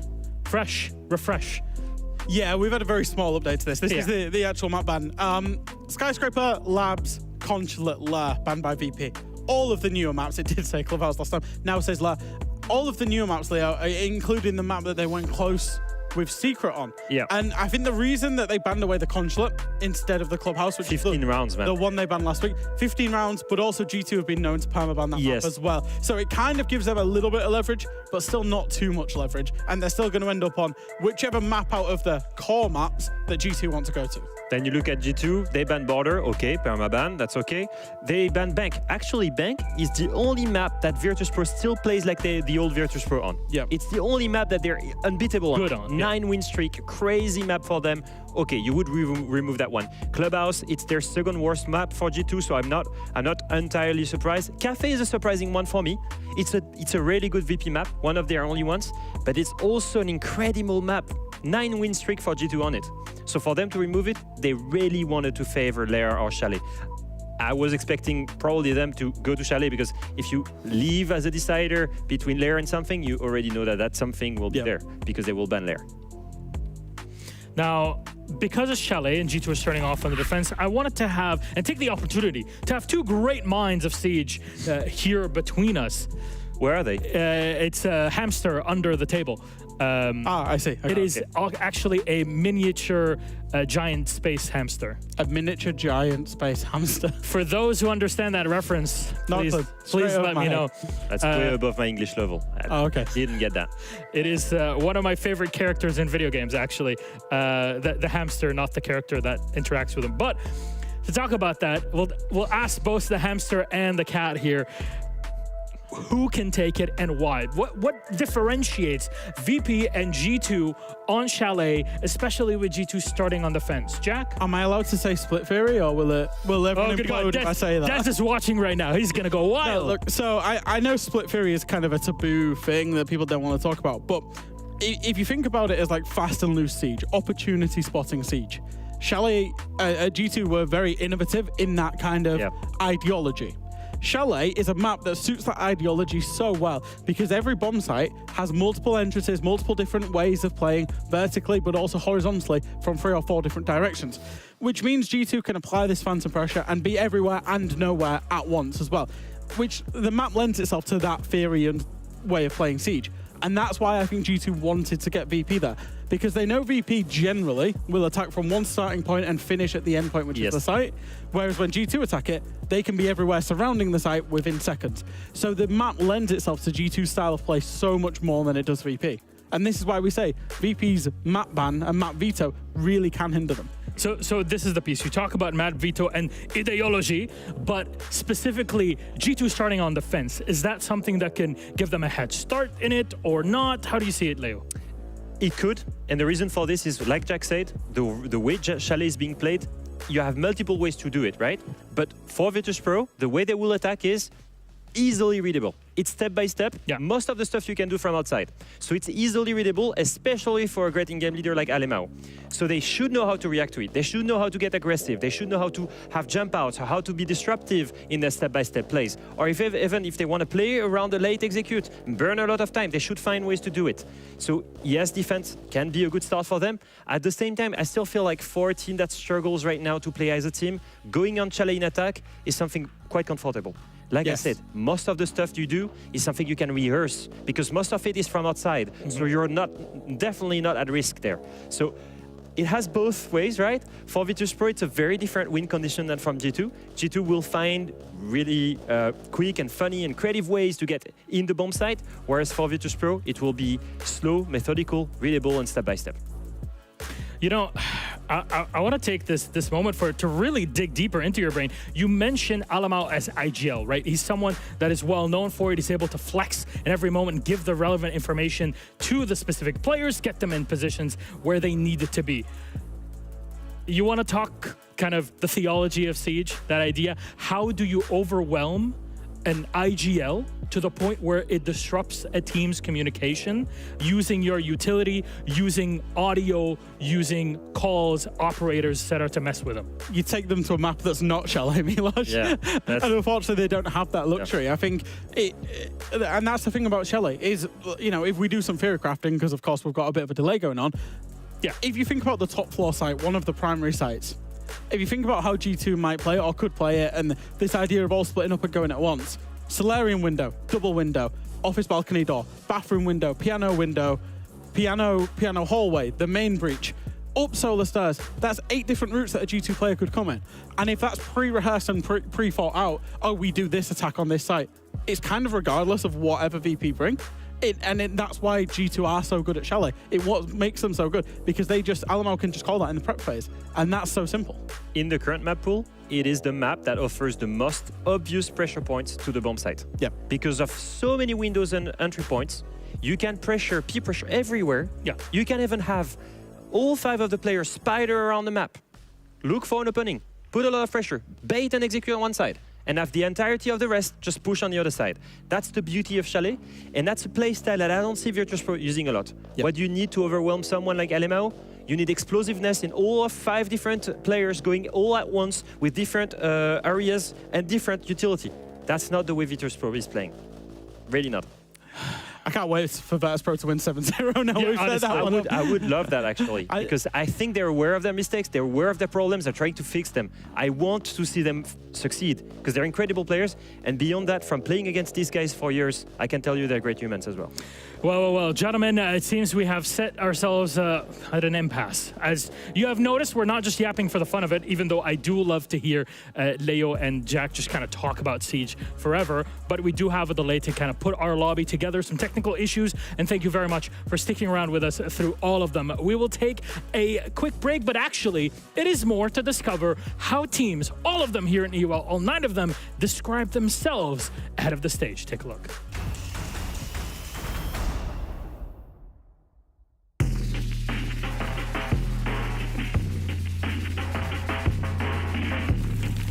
What I think makes ENCE is I think it's a young team that's coming from T2 We don't have much experience, but I think when you watch the games, they are pretty much spectacular, so they are enjoyable to watch, I think, for everyone. We have as well a former core from the team with the coach that didn't change from T2, basically. We have the 4 same players for almost a year, 2 years, I think. So I think that's a good start for to present ourselves.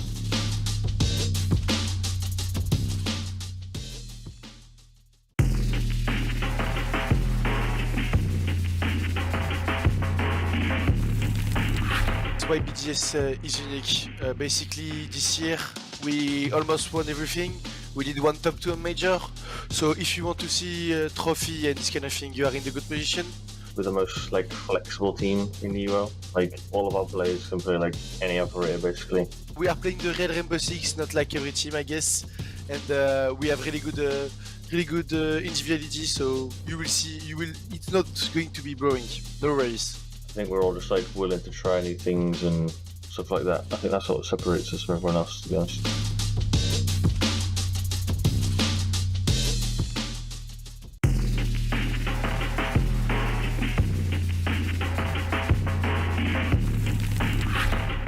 Well, I would say we have very different personalities. For example, we have Socks, he's a gunner. A bit silent, but he knows what he's doing. Jax is he's Finnish, so he's also a bit silent, but very smart player. Leon is kind of that old dude in the team. He's like our father figure. Also, we have a new / old player in the team. His name is Ioanni. You might know him as Kanto Rocketti. When I team with him, we also won the Berlin Major.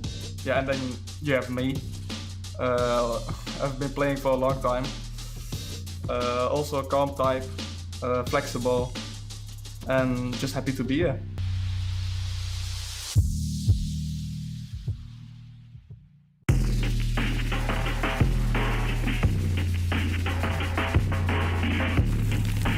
So, for those who don't know, guys, G2 is the biggest and most accomplished organization in Siege. We have a big history in this game, and currently we just changed roster.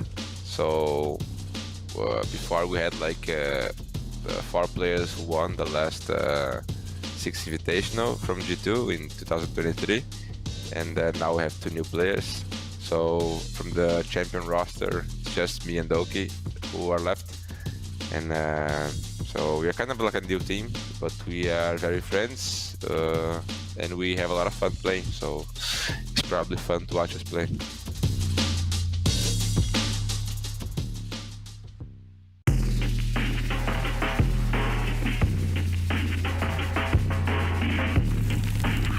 I'd say what makes us unique is probably our ability to learn on the fly, and I think that's what a lot of other teams don't really have.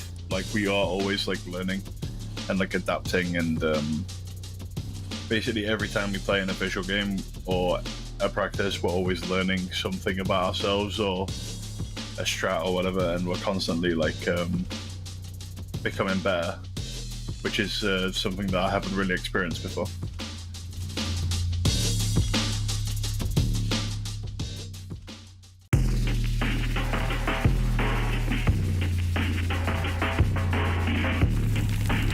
If I was to describe Team Circuit and our playstyle, I would say we always try to make sure we don't make anything easy for our opponents. We always try to make it hard, playing annoying positions, annoying players, making sure they have to think about and can't just have an easy read on the rounds.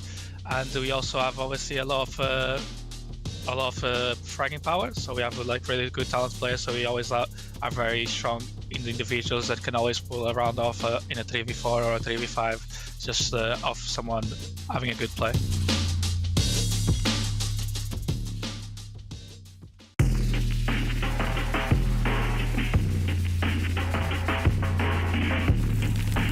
Virtus.pro is our team. We are playing for a long time together, maybe 6 years in a row, and we actually think that strategic is more important in this game than house. I don't know, chaotically. I don't know how to call it in English, but we like structure, you know, when you step by step know what to do and know how to win the round.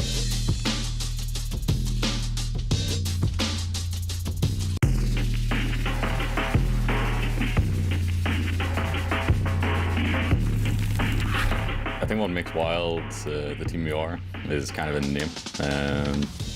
We're like aiming to be a pretty unpredictable team with a lot of aggression. That's kind of what the main strengths of our players are. We have a lot of good shooters basically on the team. So when you have that, you need to take advantage of it. And we're hoping to go into the season basically and be able to struggle with our aggression and our play style. We think we have a pretty unpredictable way of playing the game, and it's gonna shake up a lot of teams for sure.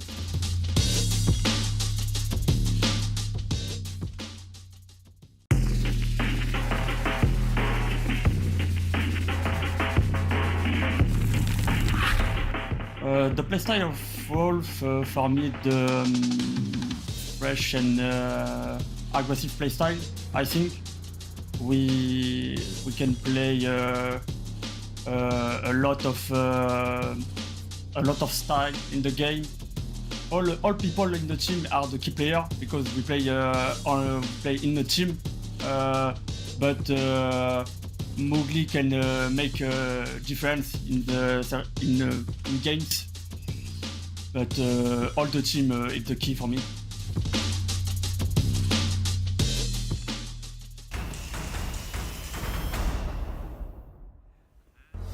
And that is how every single team here in EUL describes themselves. It's good to have this kind of self-reflective piece of content on all of the teams and the players that we have here in EU League. But good news, everyone! Our lobby's being made, so we're going to be set and ready in just a few minutes. Let's have a chat with our casters, why don't we? Debmarta, Pengu, gentlemen, welcome back. I mean, that first game was a doozy in its own right, but we got Virtus.pro playing G2 Dev. How do you feel about it now that we know that it's Chalet, G2 starting on defense? Are the casters still biased towards G2? Is that what people are going to say? Always. Yeah, I mean, we're always going to cop it for being a little bit biased towards G2, but I'm be honest, like, I'm a big VP fanboy. I love the story, I love the history of these players. When I saw that big roster move that happened a very long time ago, almost 2 years ago now, when we finally saw the return of players like Joystick back onto the roster, I guess the old Empire roster kind of making its spiritual succession. I was really excited, and we've obviously been very disappointed with how they've done since then. They had a good SI, but this year, since SI, has been pretty dismal. So I'm hoping that this can look like it might be G2 VP. And yeah, we know that the current G2, the current VP, they're not the same as the ones of old. But I kind of, like, part of me is channeling that old, like, G2 Empire rivalry. And I hope we get at least a flavor of that about this match. You know what I find funny, actually, is that Pengu is back in Europe, I'm back in Europe, and whenever you two cast, we have G2 BDS and then we have G2 Virtus.pro. It's like just the good old days. I'm waiting till we see the stream somewhere pop, but I think we'll wait for a long time before that. Don't remind me of those days. This man, the Mira player. I mean, I shared a flight with you when you were on it. Actually, yeah. Just before I catch the flight, right back after the tournament, straight after getting first rounded, like every event. But, common occurrence to you. Yeah, I had great miles on my account.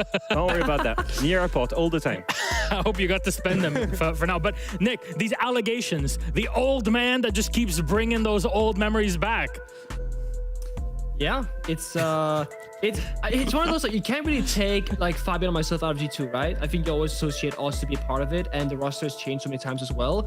I am with James that I want to see like some of that old rivalry with off the storylines, and I think that's kind of what we've been missing for a couple of years now, especially during COVID and Rainbow Six Siege, was we didn't have those legendary storylines the same way, and fans had less reason to care about certain matchups. I feel like we're slowly getting there, both in North America and Europe as well. So I think it's getting, like, the grass is getting greener, if you will. Yeah, but you played against Virtus.pro in many of its versions in the past, and I guess now we're back to how things were, plus Pasha. How do you feel they can fare, and what's your point of view as the Nicholas Moritz and Pengu about this squad? I think it's a tough one, right? Because we all know that Empire / UP, the roster, they've had issues with map pools. New maps comes in, they don't learn them. Shield gets reworked, they don't know how to play against them or play them themselves all that well. They struggle at like the newer style of Rainbow Six Siege, and I think it's going to be a very tough road forward, because if you don't change any players or support staff, how are you expecting these players to magically figure things out of nowhere? They have some core philosophy issues where they see the game a certain way, that's how they want to play it, and that isn't working. Like, sure, if you go to Chalet, where like most teams do the same attack and defense over and over again, that old flavor of style can work, but there's only maybe a hand, like 2 or 3 maps that works like that these days, because maps are getting reworked, new maps are coming in. You can't play Consulate, if you cannot play Lair, you can't play Nighthaven Labs, you're doomed in best of 3s if you're VP. Yeah, and you are preparing for that, either the playoffs or in the future, potentially for majors. But gentlemen, Pengu, we'll be back to you in a bit once we get into our game. I'd like to remind everybody of our map bans and, of course, the one pick for best of one. Jack, can you please walk us back through it? Yeah, so as Pengu rightly just said, you know, if you ban away all the new maps, you don't really ever get to choose where you're going. So G2 would have had full certainty in the Chalet. We think they've picked it for a big stylistic reason, in that their style of Siege suits this map so much better than Virtus.pro. Of course, Virtus.pro don't play Lair, they don't play Labs, they don't play Skyscraper. To be honest, they barely play Consulate. They scraped over the line last week. They get very much forced into whatever map the opponent wants to play, and that is exactly what's happened in this ban phase. Alrighty then, gentlemen, Fresh, Alphama, we are set for our game. Finally, we're done yapping. I know. But for those out there that have caught off for the past bit with us, thanks so much for staying. Our lobby is all set. We'll send it to Denmark and Pengu to kick it in for G2 and Virtus.pro. Thank you, Milosh. You guys might be done yapping, but it's our turn now. Pengu, we talked about the storyline behind these teams, but what about this stage? We're talking about a G2 that made 2 controversial roster changes. We're talking about a VP that hasn't made a roster change in nearly 2 years. Both of the teams, are they on the up? I would hazard a guess and say no, but G2 in particular are our focus at the moment. Can they redeem themselves after these roster changes, after a disappointing exit from Manchester? And do either of these teams have a shot at making Montreal? Well, we'll find out. It's always a bit of like, oh, you know, no matter who joins T2, you're going to be a little bit critical of their performance and how they're going to fare in the server. But I do think that Blast and Loira, they have potential here, and I think they do have a place in the roster. Blast especially, a big name in Europe who has kind of been in MENA for a long time, playing for lower seeded teams, if you will, not really finding his way back into like the top of the leagues, but he is basically back now, supposedly with G2. Now, big surprise to me in the server, G2 opted to ban the Munty, something that Virtus.pro struggled with so much against Wolves. P4 was running circles against them, basically much like 1v5ing some of the rounds. And then Virtus.pro, you know, they banned the Blitz. So unless you want to play a Fuse, there'll be no shield play on the attack side in the server. And I do think that favors VP because they struggled much more against that than G2 has currently and also historically. So very big surprise for me. Yeah, and we also saw that teased out a little bit in the chat with the calls from G2 saying, Monty ban against VP, I guess we're trolling. They do love the mind games. It's pretty classic for Doki and Alamau to be in the all chat. But clearly there is a reason for it. I don't understand it, but I guess we'll see in the game what plays out when everything else is in. Like, we're talking about Ying, we're talking about all these other big hitting operators on the attack that have managed to sneak in there. To be fair to G2, Chalet is not, in my mind, like a significant, massive Monty Blitz map. You can play it. Blitz for like the master bedroom rushes, the mini executes, Monty for general map control. But I think Fresh touched upon this bit on the desk before the break happened. You have so much dynamic like vertical play on Chalet, soft destruction, roaming around, and it can get very fast-paced out of nowhere. So it's not like a meta thing that we see Monty Blitz playing all that often, unlike, let's say, Clubhouse, for example, or Consulate, where they just have much more of a presence. So even if they were left unbanned, unless you specifically want to annoy Virtus.pro, I don't know if G2 would have brought them all that often. G2 is start on defense, Virtus.pro on the attack, and I want to see just good fundamentals from VP. Do the proper drone work, get into the building at the right times, not be too slow. G2, they like to bully their opponents in the server, try and control the pace, right? Go for a spawn peek, kill a bunch of drones, fall back to side. Oh wait, one guy hiding in a corner. They can get a bit ratty with it. So VP's fundamentals have to be sharp in this match. In a way, they do have quite opposite play styles. It was even Joystick in some of those interviews about the teams that we saw during that break. He said, we love to play a siege that makes sense. That's their play style. To them. Currently, Joystick, he's going for a bit of a lurk. The Twitch drones have already cleared out these default cams. It allows him to just face check everything without fear of being on camera. And he's taken a lot of ground here. There's a little bit of vert. He's got to be careful of these angles, and now his position is revealed. Yeah, it's a thing. Fundamentals try to check it. Yep, Flash gets spotted. He's in South Solarium. I don't think he knows just how aggressive Joystick has gotten on the staircase. At the right timing, he can strike up. That's Ninja. The swing. Good trade there from Joystick. Really good play from him. Does mean that his teammate will be able to be revived as well, but here comes an aggressive play. Joystick goes down. Alamau pushes for that refrag, and Pasha is still on the floor. This roam's still at large, and VP in a bit of an awkward spot. And especially with Pasha being finished off, it's not looking too hot here for VP. They had that opening kill, and since then, not too much. They're missing a master bedroom rappel. Nobody's on that big window, and they have an office rotate, so this piano hold here is like mostly useless, mostly pointless. 60 seconds left, VP outside the building. Look at this. It's 4 people roaming top from G2. That's everyone alive in the server. They're matching VP. Now the pressure gets applied. G2 falls back a little bit. Don't want to sacrifice too many bodies in too aggressive of a position. They still have sight behind them.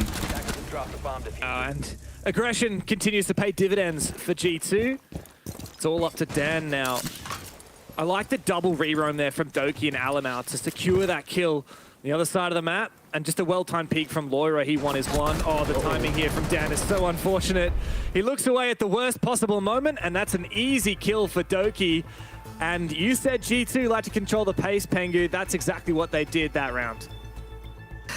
I feel like VP didn't do as much as they could have, right? Like, I kind of touched upon it. Nobody were playing big window on master bedroom to cut off the bomb site. Nobody playing office balcony, nobody office door, at least not that I could figure. It was Joystick Solarium stairs. It was Pasha, I believe, right behind him, got injured early on. One person's on Solarium window rappel. They basically are doing that good old, we call it hammer and anvil strat, without the anvil. And what that means is the hammer's supposed to push people across the map. You know, south to north, east to west, whatever. Basically, VP are trying to shove G2 away from Solarium, away from bathroom, away from master bedroom. But the whole purpose of that is that at some point, the hammer is going to meet the steel, the anvil. That's where you make contact. So, for example, if you have an attacker rappelling in the big window of master bedroom, and then you have people push the defenders away from Solarium, well, the big window master guy should see somebody running back and get the kill. Do some damage or force maybe a keep a barrier or some sort of utility. As time is spent here, so that won't be the case. But my point is, you can't just shove people back because eventually they'll hit the bomb site and they're going to be forced to fight up in a 5v5. And attackers, you want to get these early picks, the early advantages. VP need to fight somewhere on the map, and as an attacker, you should be choosing where that fight happens, especially if G2 are happy to match you on the roam. You shouldn't be the ones holding passive angles, waiting for G2 to swing on defense. You should be making proactive problem-solving decisions to swing back against G2. Defender has been discovered. And what's more, Virtus.pro just looked scared. Everyone except for Joystick was slow. Like when we saw that player get down, Pasha in Trophy, the guy on Trophy window from VP didn't try and push in, didn't try and secure that ground. He just played passively, and in the end, it meant that Pasha was finished off. G2 were able to retake ground. Joystick over-aggressed, like you said, no one to support him. It was a rough look. Redemption now in the next rounds, as VP has started to take a little bit of map control. A bit of a spray through a wall, but I think that player on the other side, I believe it's Alamau, is safe. Pasha's in the building, bit of damage taken from a goo mine. Again, very thorough with this droning. This is how Virtus.pro like to play. Very slow, very methodical. But we've seen already that that doesn't mean that they're dotting every single I and crossing every single T. G2 still managed to slip through the cracks.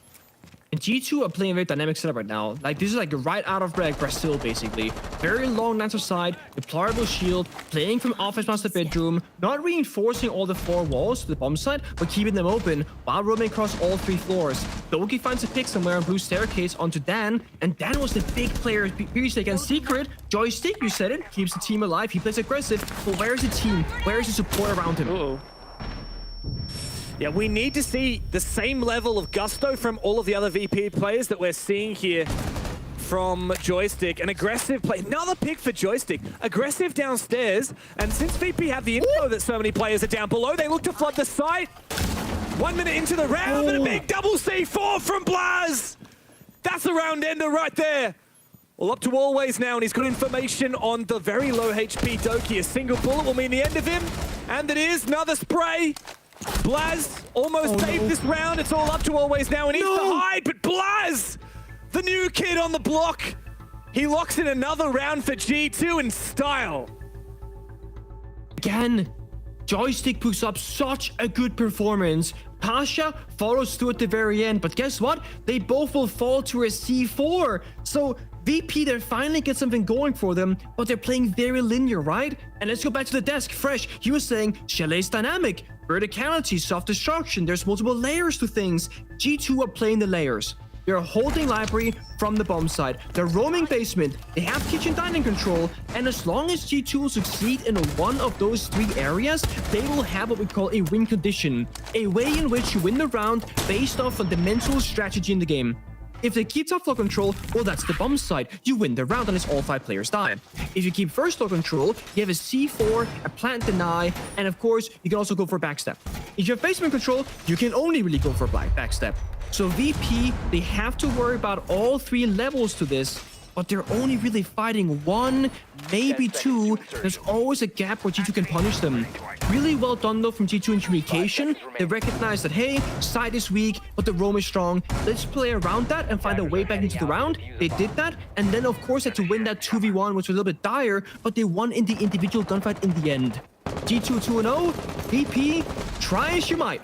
Joystick can find the kills, but we need to see the other 4 players step up next to him, executing together, not just relying on Joystick to do the work for them. G2 are such a momentum-focused team, aren't they, as well? They go from a very dominant, aggressive first round to in the second, making another aggressive round, but one that doesn't pay as much for them. It was very even, and then a big clutch up from Blaz. Like, that's one that gets you firing. Now VP, again, very slow, very careful, and these mute jammers will slow them down a little bit as well. You know, a real highlight operator for me so far is this Valkyrie. It feels like G2 always have information to make these plays.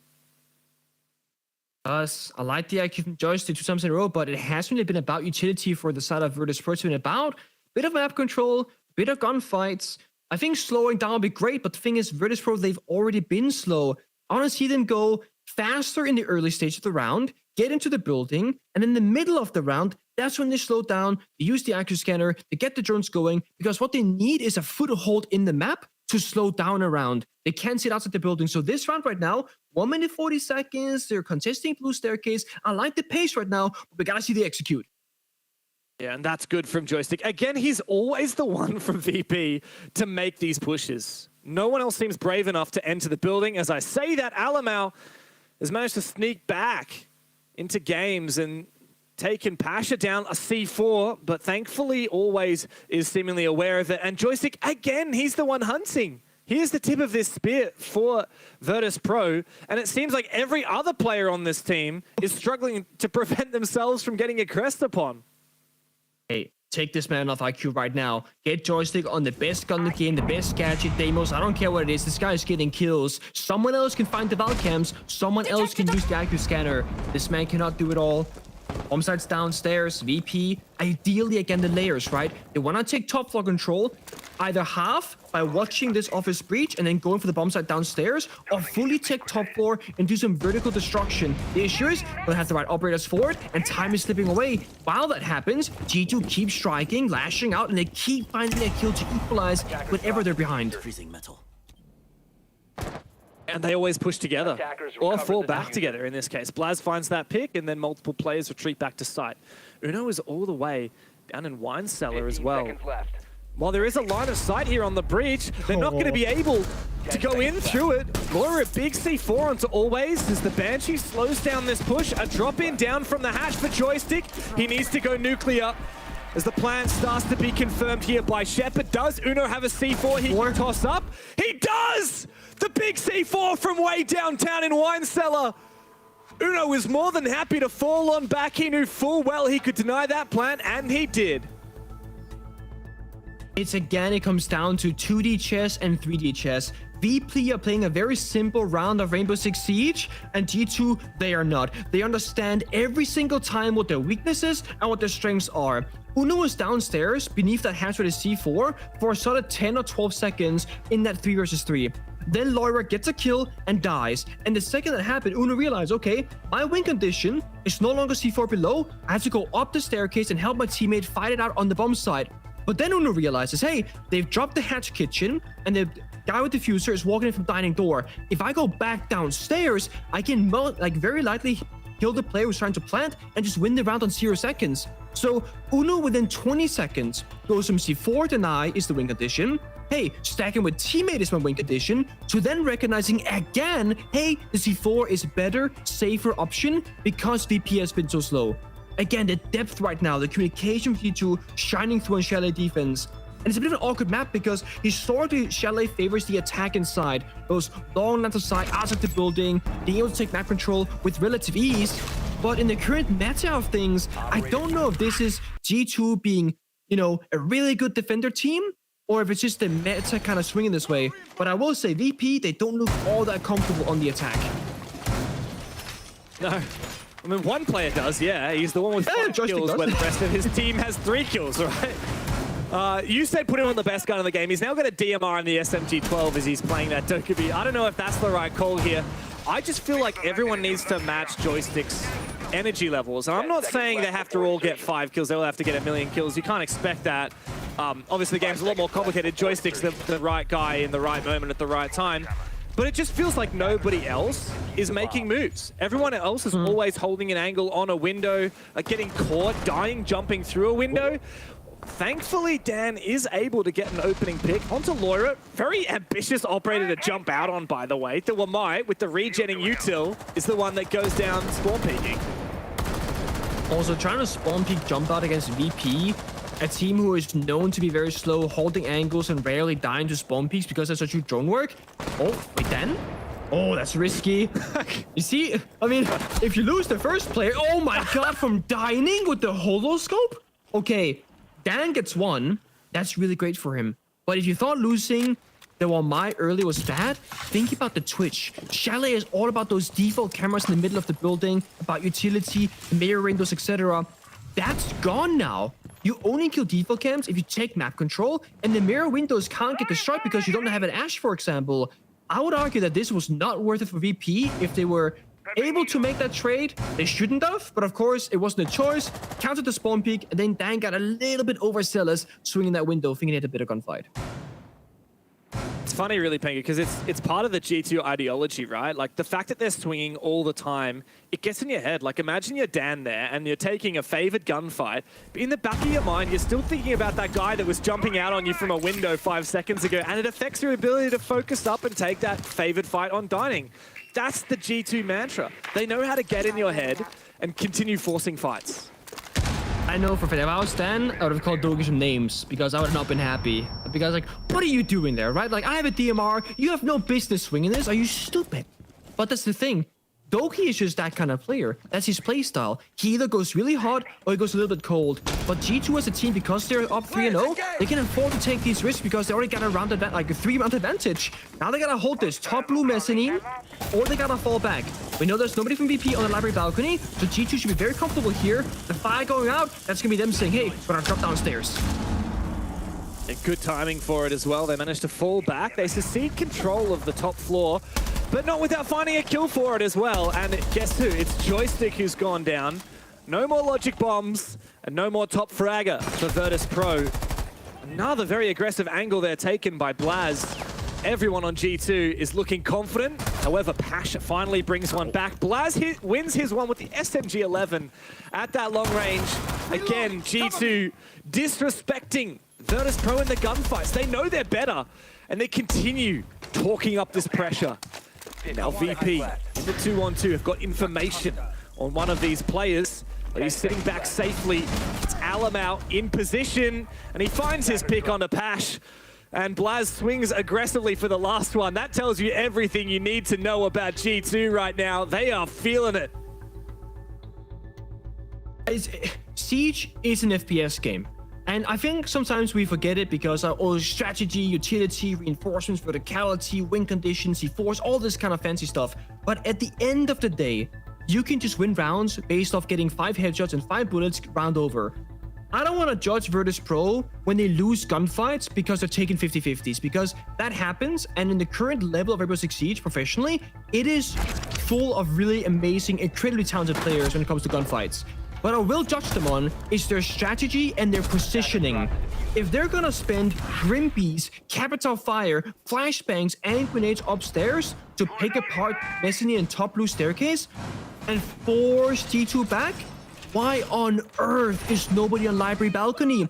There would have been 2 really easy kills because we saw Alemão move from Mezzanine into Library in the middle of the room and then say, okay, it's clear, I'm gonna go to the box and drop the hatch. If anyone from VP is on that big window Library, you have a really solid, consistent chance at getting that kill. After you get that kill, you can either go side window, jump in Library afterwards, and capitalize with your team.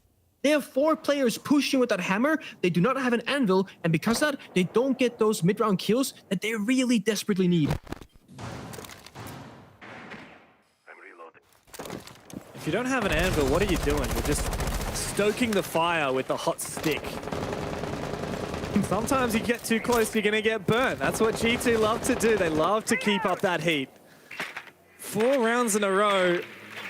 At what point did VP call their tactical timeout? We need to see quite a drastic change in these rounds for them to have any hope of moving forwards. Could be wrong, but I do believe that while we're watching the player cams about 2, I think it was after round number 2, I believe VP did call a tactical timeout. Because we're watching the player cams, we didn't see the graphic for it. So I do believe it's already been called out. And to make matters worse, G2 are changing up the pace with our basement bomb site, known to be very turtly, very plant-oriented, right? They're playing super wall deny, mute, Kaid, Tuberao, and they're also playing one of the most tilting operators in the game of Clash. VP, they don't like the Monty, they don't like the bits. That's been banned. Both teams, they had that agreement. No shields on attack. But they didn't say anything about defense. And if VP, a team that tends to play slow, well, at the time it gets too far down and Clash is still alive, they don't have a Capital, they don't have a Sophia or Kali, but they do have those air jabs. It's the only saving grace against Doki, and time is already low. 1 minute 20, all walls are being reinforced, or at very least the ones that are reinforced have not been opened up. VP are not making any significant map progress right now. Again, it's just so slow from VP, what we've come to expect. And we will have to keep in the back of our mind, what are they going to do about that clash in the late round? We know that VP struggle against shields. Doki, a little bit of aggressive language. The nades come through, they don't knock him back, they just push him back briefly, but he can safely walk through the Bs. The smoke also keeps the attack at bay. VP have to problem solve this, and they have to do it right now. They didn't get the main breach on Snowmobile either, so they have no pressure on the bomb side. All of G2 can look towards Trench and help Doki basically stall things out. Alemão gets a kill as well. VP have no way in towards side, they have no pressure. I don't think they have a way into this. 30 seconds to play. And still G2 are holding aggressive angles, trying to take some fights.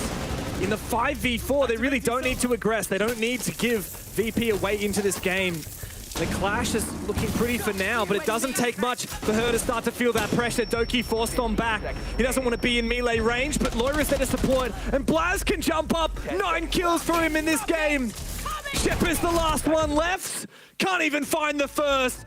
Double digits for Blaz. G2, untouchable. On Chalet, 5 rounds straight. Virtus.pro have yet to show up today. I love seeing how happy Doki is in that player game because I think that he recognized he basically won the round for G2 single-handedly. He didn't get any kills, sure, but he did such a great job at finding that perfect middle ground on the clash. If you go too far forward, you die in a stupid way, the round is kind of lost for G2. Like, it's such a simple thing. Clash being alive makes VP unable to play the game the way they want to. They can't push, they can't plant, they can't walk in. And while all that is happening, there is constant information from all the positions of the attackers. A, they didn't get the main breach opened up. B, they didn't really get verticality either because they never roam cleared. So Doki being on that boiler rotate can see the door and the rotate itself. That's the only 2 ways into sight. So So VP are constantly being slowed down by the clash, constantly being yellow pinged, and it's why G2 could play so passive and comfortable on the bomb side. They had full intel. Virtus.pro are not doing a good enough job when it comes to droning in the drone phase and seeing the defender lineup and then counter picking. That's not happening. And in the middle round, not adapting to what they're seeing when it happens right in front of them. They are struggling to make a plan up on the fly, and this is a problem that VP is having that goes all the way back to 2019 Empire. They have their way of playing the game, and if it doesn't work, they kind of fall apart. Attackers have recovered their diffuser. Oh. The start of the round, Shepard is already down. No more Grim. Grim is the only word I can use to describe how this game has been, Pengu. Virtus.pro, I don't even know what to say about a team that we have had such high expectations of in the past, that at Six Invitational, we're the best team outside of Brazil. And yet this is the fate that we see for them in Stage 2. They failed to make the major in Manchester, and they're not putting up a very good argument for them having a shot at Montreal. Oh man, that rivalry we spoke about, we want it. I want the storylines, I want competition, we want close games. Game 1 wasn't close, there were moments. And this game especially has been a very one-sided affair so far. I respect Joystick for his perseverance, trying to stay into this. A bomb has been located. But I don't know if this is gonna be the end for Virtus.pro. I mean, they're gonna need this one attacking round, but this is Chalet. They should have gotten 3, 4 on a good day, 2 on a bad day. It isn't good enough. Gonna make their way in. Always actually looking for an interkill. Where is G2? Will they strike back or just fall back towards the bomb side? Alamau goes down. Here's potential for another kill. Doki hasn't been taken out yet. He's just taken low. He looks to recontest. Of course he does. Loira is also coming in to support. Doki does get out of dodge as well. Like, he's read that to perfection. As I say that, he for some reason re-aggresses and Joystick gets him. Goomine now for Joystick. Numbers advantage for VP, and perhaps there is a real shot. Them coming back into this round. Still aggressive positions. And you know who's been here all day long for G2? It's Blaz. And he's got this aggressive position at the window. Big pre-fire for him. This guy's unreal today. 11 kills in just 5 rounds. One of the most stellar performances I've seen from a rookie player, if you can call Blaz that, in quite some time. Uno goes down, but not out as of yet. And Loira's come through with a big kill, leaving it up to Joystick. Oh no. He's got quite a few players to find. Guess what? Blaz has not moved a muscle. He's been flexing all over VP today. And with a light chuckle, G2 have found themselves match point.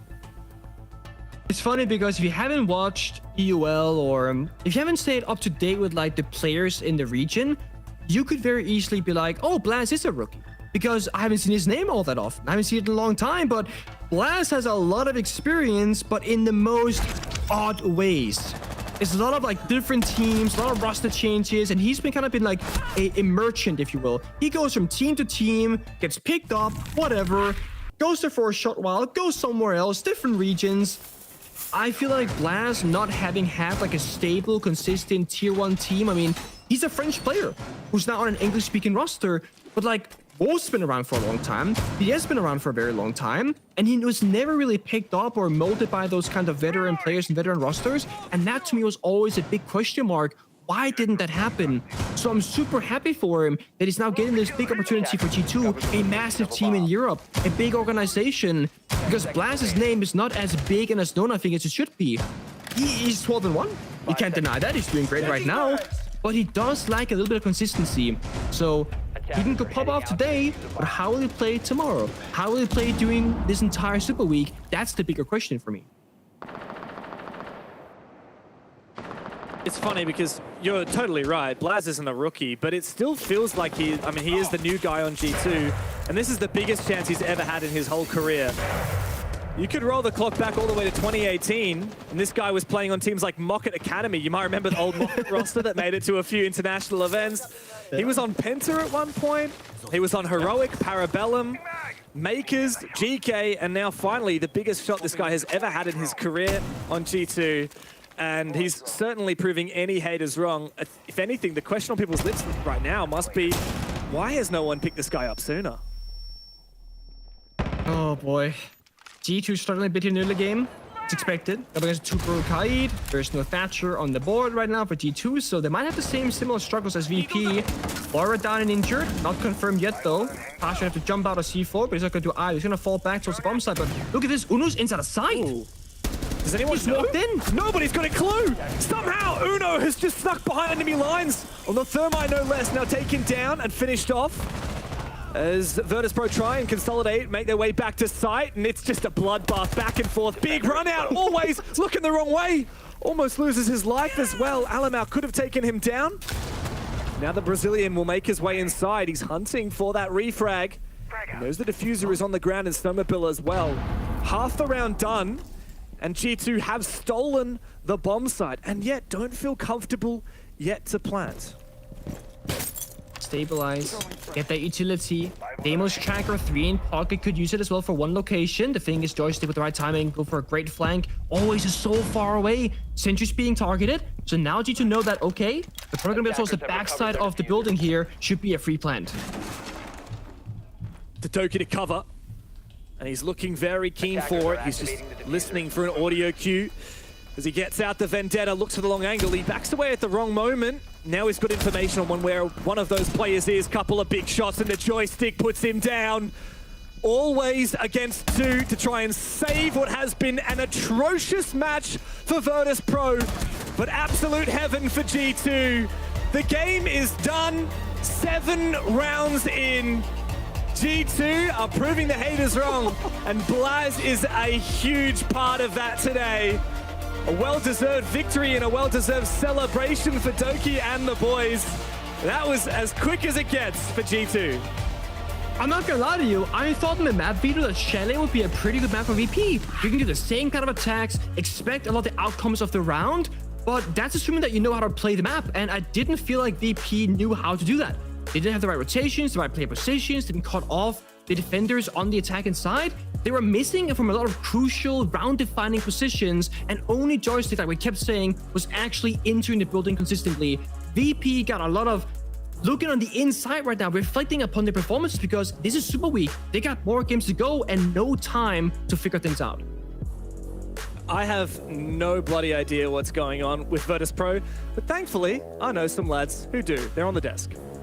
Thank you very much, gentlemen. And it's funny you mentioned time, because I feel with this 7-0, we are back on schedule. By the way, thank you, everybody, for sticking around with us for that introduction. We got the game in. G2 put us back into it 7-0 against Virtus.pro. And if you would have said G2 beat VP 7-0 a year ago, 2 years ago, hell, 5 years ago, I'd have called you a fraud, a fake, a liar. But that is not the case today, Jack. No, it absolutely isn't. G2 were beyond excellent today, Leo. I thought they were genuinely incredible. You know, we were sitting there looking at how they're playing. Sometimes they're up in the face. Sometimes they're playing for the time. Often they're confusing the hell out of us, bro. There was some incredible strategy going on. And when you're playing, when you're playing, it's not just incredible strategy. You also need perfect execution. And G2 were almost perfect in every single execution and every single strategy that they employed today. You know what's funny, Jack? Yes. It's super weak. Yes. Who's super weak? VP. Oh! VP is super weak. I did not expect that. Nope. To be fair, they were super weak, but G2 was super strong. And the reason for that is they always played the same way. Listen, they played mute every single round in defense. They went 6-0 in defense in Chalet. Why did they do that? Play intel denial against a team that is slow, because you're going to slow them down. Play super layered defenses, because you can go back step by step. Give them a little bit of zone control one by one and slow them down. And what do you do at the end? You have intel operators. 4 rounds out of 6, sorry, they brought Valkyrie to have C4s to deny the plant. How many times did they deny the plant? Twice with C4s. Everything they were working towards, all of their strategy worked at every single step. Whether it was denying them early in a round or fighting off the execute with the C4, they did it perfectly. Just the strategy there was the only way to counter VP, and they did perfectly. The strategy was like a big bag of tricks, right? Exactly. It was just like a big bag of tricks. G2 are reaching in, pulling out a different trick, pulling out a different trick, pulling out a different trick every single time. VP did not have a clue what was going on in that whole entire game. Because G2 were making it that way. VP is the complete opposite of that. They're still the magician that's kind of showing you stuff from that hat, but it's the same exact trick every time. And they tell you that they're going to do it. And like they act surprised every time it doesn't work. So it's sad to be saying it, but that is the truth. And that G2 onion is a massive one. It's a fickle one to deal with, especially when the core of it is Blaz. Yeah, Blaz was genuinely excellent today. I think, you know, you're going to see here, he got a big double C4 and then managed to win out the round from there as well. And I think Blaz, you know, slotting into the G2 system, I think a few people maybe at the start maybe said that they didn't feel that Blaz was a G2 style player. Not me. I always believed in him, obviously. But I do think that when you give him the right tools, when you give him that freedom to play, and you put him on a map where he can be as individual as he wants to be, he is a guy who's going to return you huge performances. 190 EPS, 13-2 on the KD without even achieving an entry. Genuinely excellent performance from Blaz today, and he's always had it in him. We've seen him carrying NA. We've seen him carrying MENA, so it's about time that we rightfully see him carrying inside of EUL. It's that rise that we finally get to see. In many ways, Blaz is the continuation of Alphama. Oh, really? Siege. Yeah, but he can frag. That's the difference. Hey, you've been to more LAN events than he has, right? Yeah, let's count. In his days in G2, we'll see. He should beat my record quite quickly. Well, G2 are victorious today. They're one step closer to that playoff and potentially to the LAN event in Montreal. However, joining us on the interview, Blaz, congratulations on the win. Good God, how are you feeling? What a game you've had today. Yeah, I got a game life, you know, like pretty happy, but yeah, that's good. We got 7-0. Statement game. There's no two ways around it. Leo? Yeah, I think looking at this match, man, it was clearly like the strategy that you guys had. You played mute every round. You played information operators. Like you clearly had a counter strat here. Actually, you clearly had a game plan. Can you talk to us about who came up with this and how did you think it would fit against Virtus.pro? Yeah, like we just prepped the game together. We just watched some VOD, like just try something. Like it's VP, so obviously what we're gonna watch during the VOD is what they're gonna do in game. So we just prep everything on like we're ready for what they're gonna do. You know, like pretty obvious from them.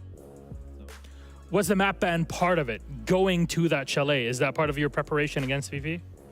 Yeah, sure. It was in the map, but to be honest, we didn't. I thought they're gonna pick Lair, but they go so on chalet. They try us on chalet, and they just lose 7-0. So yeah, probably not the best bet. You know what, Blaz? I'm gonna take the opportunity. We used to play 7 years ago together, I think. Yeah, long time ago. We were quite old. We had technically different career path, but I felt like you were always deserving of that shot to tier 1. But like the teams you were on never really had the potential to bring you to majors. And I think that for you right now, like this might be the best opportunity you've ever had. How did you take it? Like, how did you manage that expectation? And how do you feel in the team right now? Because I feel like the more we advance in the stage, the more comfortable you're getting. In beginning to join G2, it was a little pressure, to be honest, because I know I have a lot of haters on me. I saw some bad tweets, bad everything on me, but I just try to forget, play with the boys, like just on a new role too, because I don't play my role, I play a new role, and I try to change a bit. I think right now we are doing really good, and I'm doing good, so like I'm happy for what happened now. Could you talk to me about this new role? Because I'm quite interested. I saw you as a lurker before. That was your thing. What do you do now that's different? And it's already two times that you deny C4s right now on with a C4 on denials and execute. Yeah. Like before, I used to be like a bit lurker, like in tree, on in depth, like more a roam guy who runs the map on just gun. But now I'm just playing more side. But I'm still free to do whatever I want with G2, and I think that's why I'm doing good right now on this role. But I think I still have a lot to learn on this role, but it will come for sure. Okay, let's see. Let's wait for the day where Blaz is playing smoke only on the team. He used to be a really good smoke, to be honest. Yeah, I mean, hey, you end up slotting into whatever it is, and here Blaz definitely showing up in the game. Thank you so much, Blaz. Congratulations on the win. Is that a cat behind you? Yeah, it's my cat. Oh my god, what's her name? Sorry, I got sidetracked. M&M's. What is it? M&M's. M&M's? Yeah, like the candy M&M's. Yeah. Oh, that's so cute. That's so sweet. Anyways, thank you very much, Blaz. Thank you for the information on your wonderful cat. I can't wait to see some pictures of that wonderful animal. Anyways, we'll see you next time. This is going to be a hell of a week for G2 and Blaz in competition with the Super Week. So good luck for that.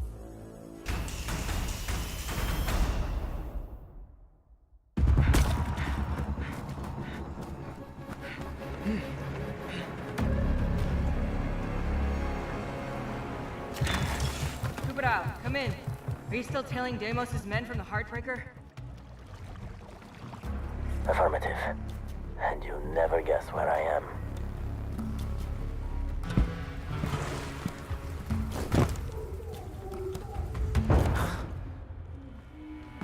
Thunderbird, they have hostages.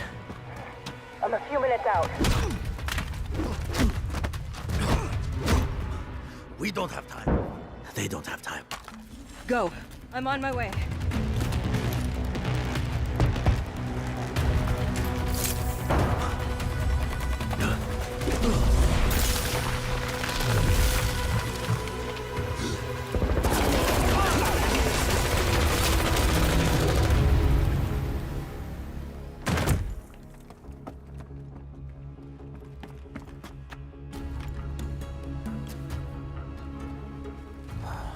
I was too late. We have to stop Deimos. Well, now we know where he's going next. Emerald Plains.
Yo, man, pull up, ain't talking a reload. Bust doors, no need for a key though. Man, I take aim, but this ain't a free throw. No, man, I'm busting if you're coming at me though. Busting if you're coming at me though. Busting if you're coming at me though. Man, I take aim, no free throw. No, man, I'm busting if you're coming at me though. Man, pull up, ain't talking a reload. Bust doors, no need for a key though. Man, I take aim, but this ain't a free throw. No, man, I'm busting if you're coming at me though. Busting if you're coming at me though. Busting if you're coming at me though. Man, I take aim, no free throw. No, man, I'm busting if you're coming at me though. Bustin' if you're coming at my head though. Fuck sexual innuendos. At the door like I'm coming for the rent. No, man's not running like I've got no legs. No, me, I'll bring it to you first. Not a coroner, but I bring it to your hearse. Man, I'm on full, man, I put you in the dirt. Man, plotting on the best and I bring it to your worst. Always had a comeback, no banter. I'm known as a serial ranter. Means I don't hold back, nothing, put hands up. My emotions might need me to snap up, wrap up something, no gift, not Santa. Do you know where you're from, don't matter. Anyone can be food, no platter. Have you wet man, let the thing splatter. Try no man, don't play that, don't play that. Been like that since way back, Man, roll around and spray that,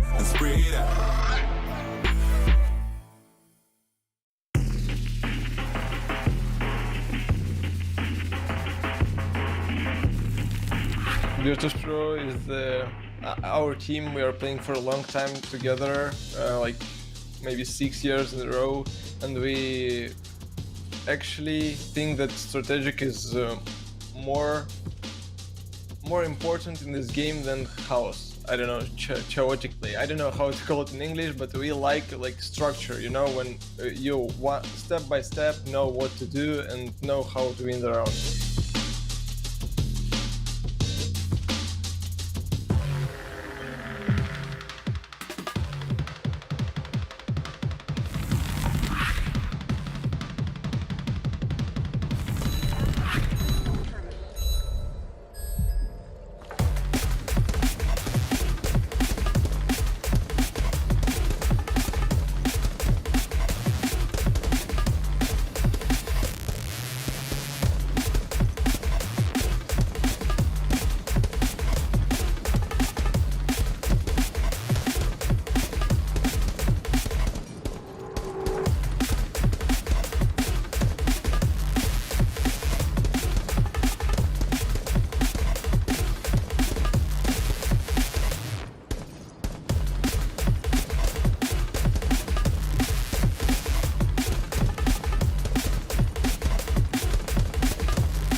Welcome back, everybody, to EU League, and it is game number 3 of this fourth play to the one that I think many have been waiting for. BDS versus Wolves, the top 2 of this league currently, as of the start of this Super Week, taking on one another head-to-head.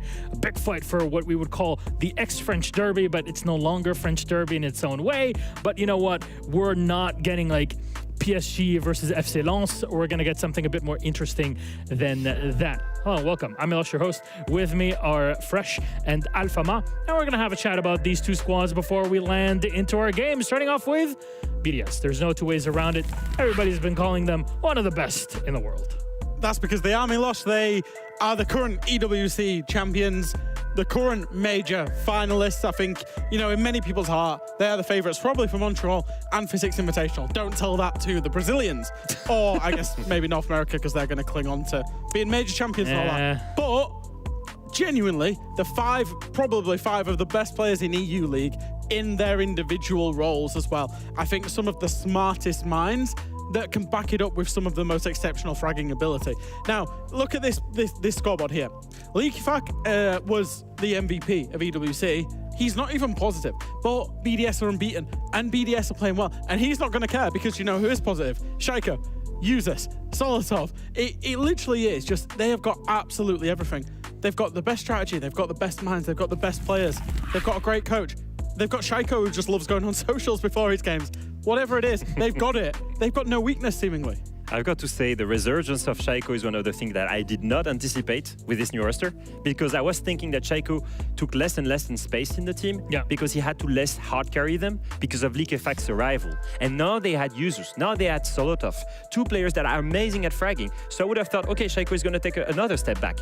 And there he comes, and he's crazy good, has the best stats of all of Europe, and goes absolutely crazy in this last match. And it's just so great to see that he's not washed, see that even with age, he's still one of the best players in Europe.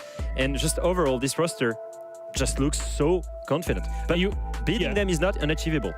And that's the piece here is that if we talk about age, if we talk about history, there's a lot of history between our two teams and actually draws back many years. We're going to have to pull back on 2 and a bit years worth of data because you're going to see BDS have won every single game that they have ever played against Wolves. Even previous iterations of this Wolves squad that kind of was under a different organization name back in the day. The only time that BDS would lose to them were in the 6th French League in the finals. Yeah, we're talking back in the 6th Major Sweden, back in Gävle in 2021. That's 3 years ago, Jack. Yeah, it goes back so far. And that's the thing, it doesn't matter what iteration of BDS, it doesn't matter what iteration of Wolves. BDS win every single time.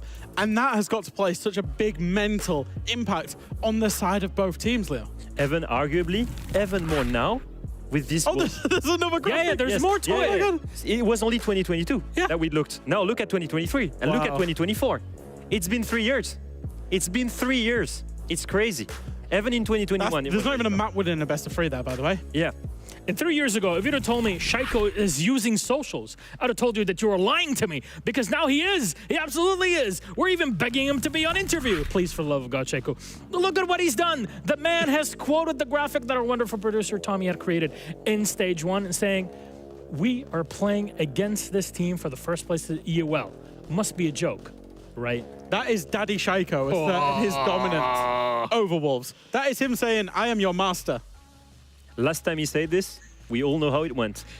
It was against Wild and they almost lost. No, let's be real, When I say it's not unachievable, I have some arguments for this. Like I said, first game of the stage, they win 8-7 against a Wild that, to be fair, is playing really well since then. But still, they were 1 round away from getting upset by what was arguably on paper the weaker team in Europe. Now, last playday, they almost lost to ITB.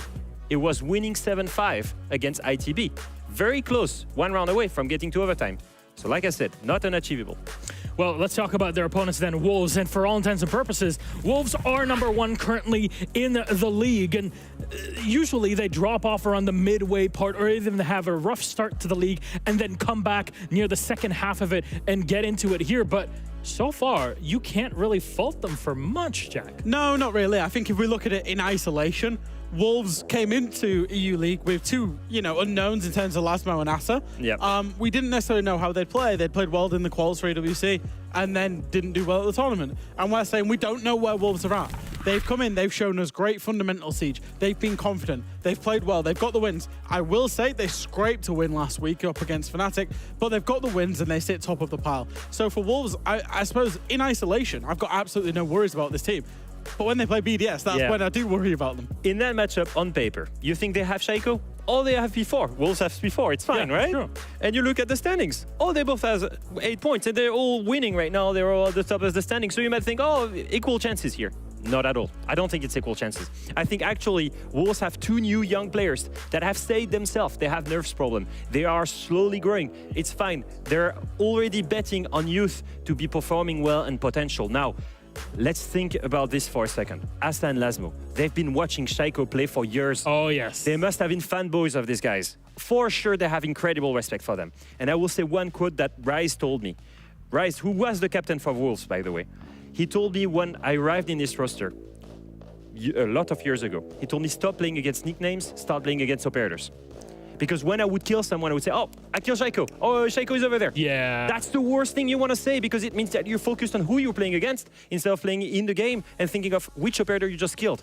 Now, I'm not saying these guys would do the same mistake. I made that one. That's on me. And I grew. But the thing is, these guys are really young. They have nerves problem. And they're facing what used to be the star for them.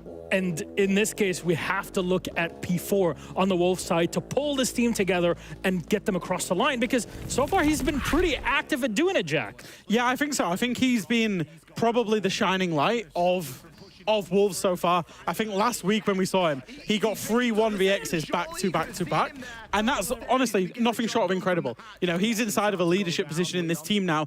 And like you say, if there's somebody that needs to step up and guide these younger players through against Shaiko, against, the big names of French esports, of French Rainbow Six Siege, it has to be P4 that does that for his team. It's P4, but what does that tell you about the team, man? What does that tell you if they need 3 clutches to win against Fnatic, one of the worst teams in this stage right now? It tells you that Wolves, yes, they're at the top of the leaderboard, but they played way weaker teams than BDS did, and they look way less consistent. So I've got to say, on paper again, BDS should win this. I love this feisty Leo. Well, let's see how feisty you are when we get into our map bans. Put them up on the screen for everybody to see. And with our 9-map pool, we're down a 1, and it's bank for Wolves. Yeah, I've got to say, it's not too surprising. You look at Wolves right now, they ban Cafe and Border. That's their perma bans, right? Then you look at Sky and Chalet, 20% win rate on both of these maps. So they don't really have the luxury to pick anything else. They have to ban these 4 as a priority. Then you look at BDS, it's just a game of playing what they want to play. And so they land on bank. You would think one of the maps that they ban the most, that's weird.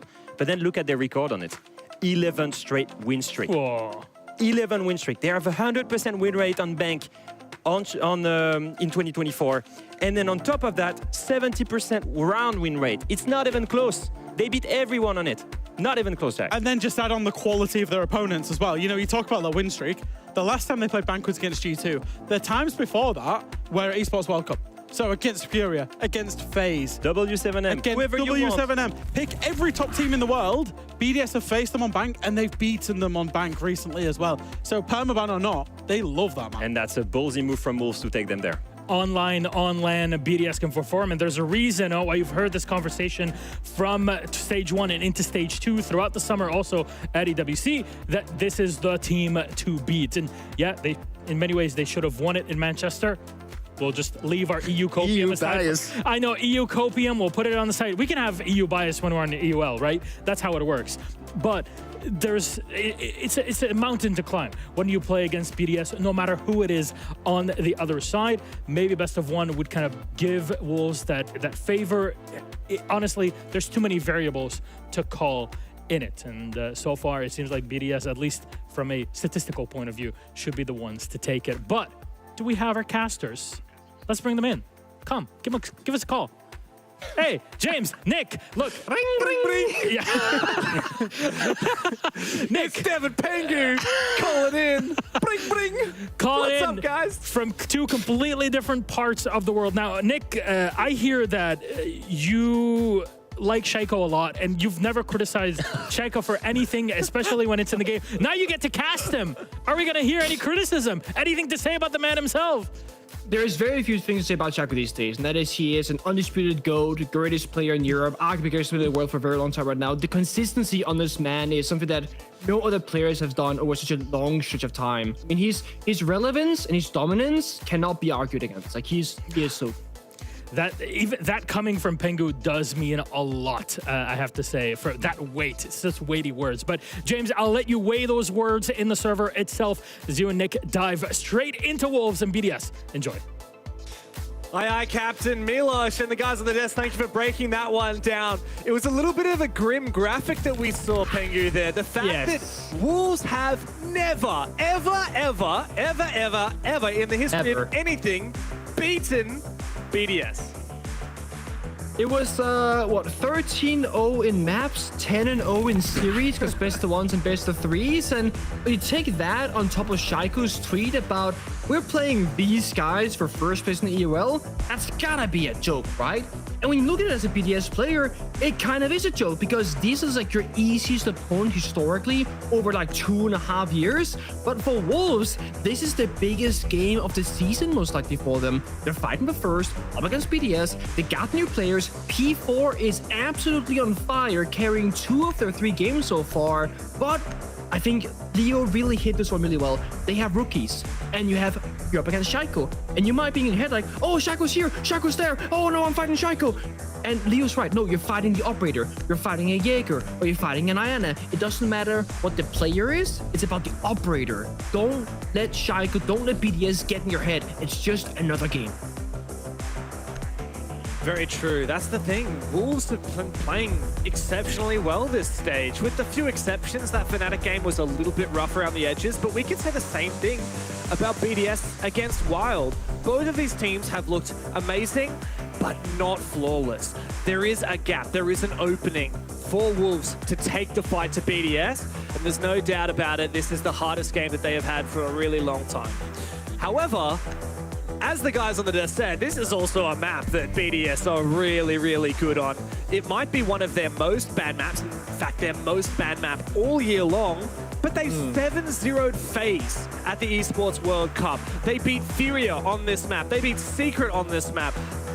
BDS have such a storied history at playing Bank specifically, and they start on the defense. Defense is always funny because you can look at a map and say, statistically, this map is attacker favor, defender favor, whatever, but there's also areas where defense will be better because of the mental side of the game. Basically, you know, on defense, you set up your utility, you reinforce your walls, your hatches, you control exactly what you want to do, and the attackers have to just problem solve. That's their entire job. BDS right now can just sit back, play their usual style. Wolves have to start from the more difficult side, if you will. So we gotta see someone like Asa get into the server, get activated. On the very first round, he's on blitz duty. Because him and Deadshot, they've not really been playing all that well individually. That's been P4. So Deadshot and Asa, get in there, get comfortable, maybe get a kill in the first round to get over that mental barrier. Blitz could certainly be that secret ingredient. A hack, though. It's a shock drone as well. It does get taken down, but still, that's big value already from Usis.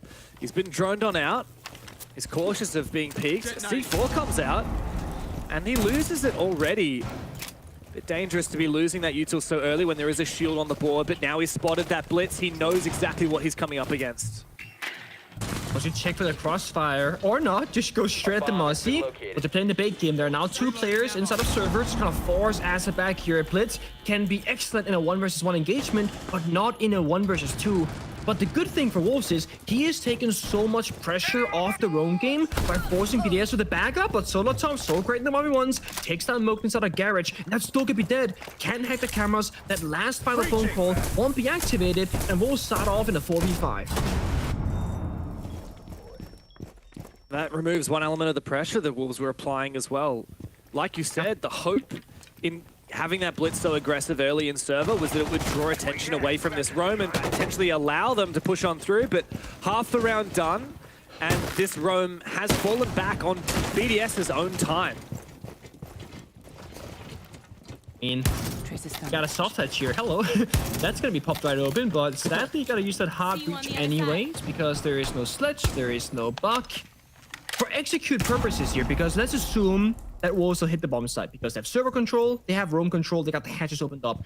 What they have to work with is essentially just smoke grenades to cut off lines of sight. They can spam flashbangs down the hatches, and then Blitz probably has to go for a plant here. I don't think you push deep with the Blitz. It's gonna be very risky because you're down 1 player. Wolves though will be low on time. They're up against no C4s, thankfully. Both already spent by BDS. I do believe that there's at least 1 or 2 toxic canisters left from Breeday. So they should be going any second here. They can't wait much longer. The Goyo fire. Here come Vulcan fires. There's only going to be 11 seconds left after that Vulcan fire subsides. Here comes Azza though. There's another Goyo canister though on the wall that hasn't been taken down yet, hasn't been detonated. And so the plan is allowed to go down. How have Wolves gotten away with it? Now BDS are forced into an incredibly challenging retake situation, even though they could have denied that plant with the Vulcan fire. Now Solotov's so cautiously going for this retake. He goes all the way upstairs and P4 lets him through. But I think he's had the read. He spots 1 player, goes for a second one, and a good trade from Breeday. Big retake now from BDS. But look at that timer. It's ticking away. 15 seconds to play, and now the Vulcan fire can be used in favor of the attack. The flash goes in, Deadshot's big, and Lasmo's here as well to come and support. Kill with the pistol. Round is done. Big opener from Wolves. That plan should never have gone down, but BDS did not deny it in time.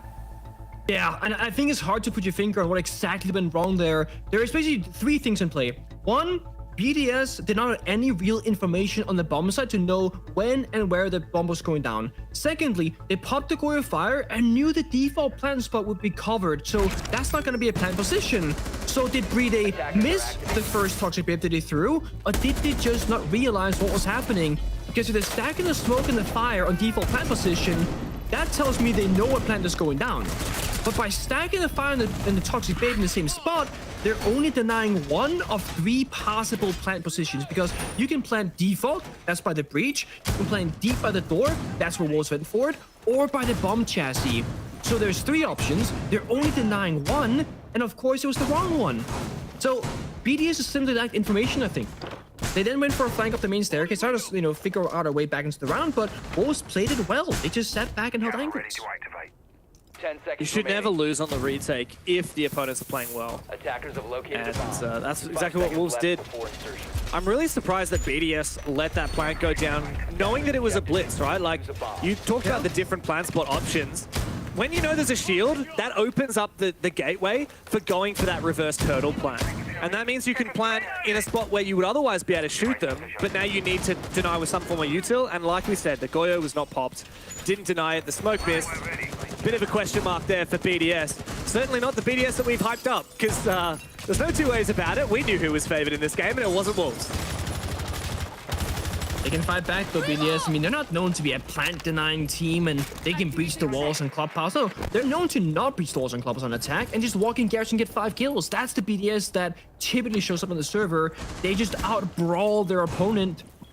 Bank, though, is a very strategic map, I will say. For basement, plant deny, of course, semi-roam game. Here on top floor, need to figure out which corners are safe to play in. Right now, 4 BDS up against the Deimos, the Grim, and the Ying. Those are the operators that can either dislodge from a position, take you down, or force you to move around. But they might just go for this one early on, because all the utils getting dumped to the side right now. Wow, very explosive start, but Mowgli goes down. He's managed to sneak deep. Leakafak has. He is traded, though, from the long rappel over on the west from P4. The diffuser is still on the ground in sight, though, and Wolves are just throwing every piece of util they've got, and now bodies. Deadshot lands his kill, Solotov exposed. 3 left now for BDS, and I like this from Wolves. They're not over-aggressing, they're not over-complicating. They know that time is on their side, and they found another big pick. Deadshot on that rappel, covering his teammates. Oh no, he's back in sight again. He's been swung. Shaiko finally gets 1 pick back. Protected by the castle barricades, but now tracked by the Deimos, who's found Bride. All up to Shaiko, the man himself against 3. But Asa will lock it in. A massive round for Wolves. A very quick attack, and that's 2 back-to-back. How that round played out, I don't think BDS should go back to CO unless it's like last case scenario. BDS, they need map space to work with. We're talking open area, arguably Archives Tellers, and also basement. They're not a team where they sit in 5 separate corners and you're thinking, oh, they got this locked down. That's not really who they are. But I think they were trying to test Wolves on their problem-solving skills, because it's not easy to dislodge those players from the corners. But Wolves have this newfound confidence, this way of playing the same style of Siege. With the old leadership of Bibo, for example, there's a bit of old Siege with a bit of new Siege. But with those roster changes, I feel like the old is completely vanished. It's all about this newfound way of playing together, fully committing, and nobody is scared because, hey, I might die as an individual player, but my team will become or get into a better position because of it, and I believe that that is the right thing to do. Because imagine you're Ying that round, James. You can Dela, you rappel in, you're dead, nothing happens for like 5 or 10 seconds. Is that the right play?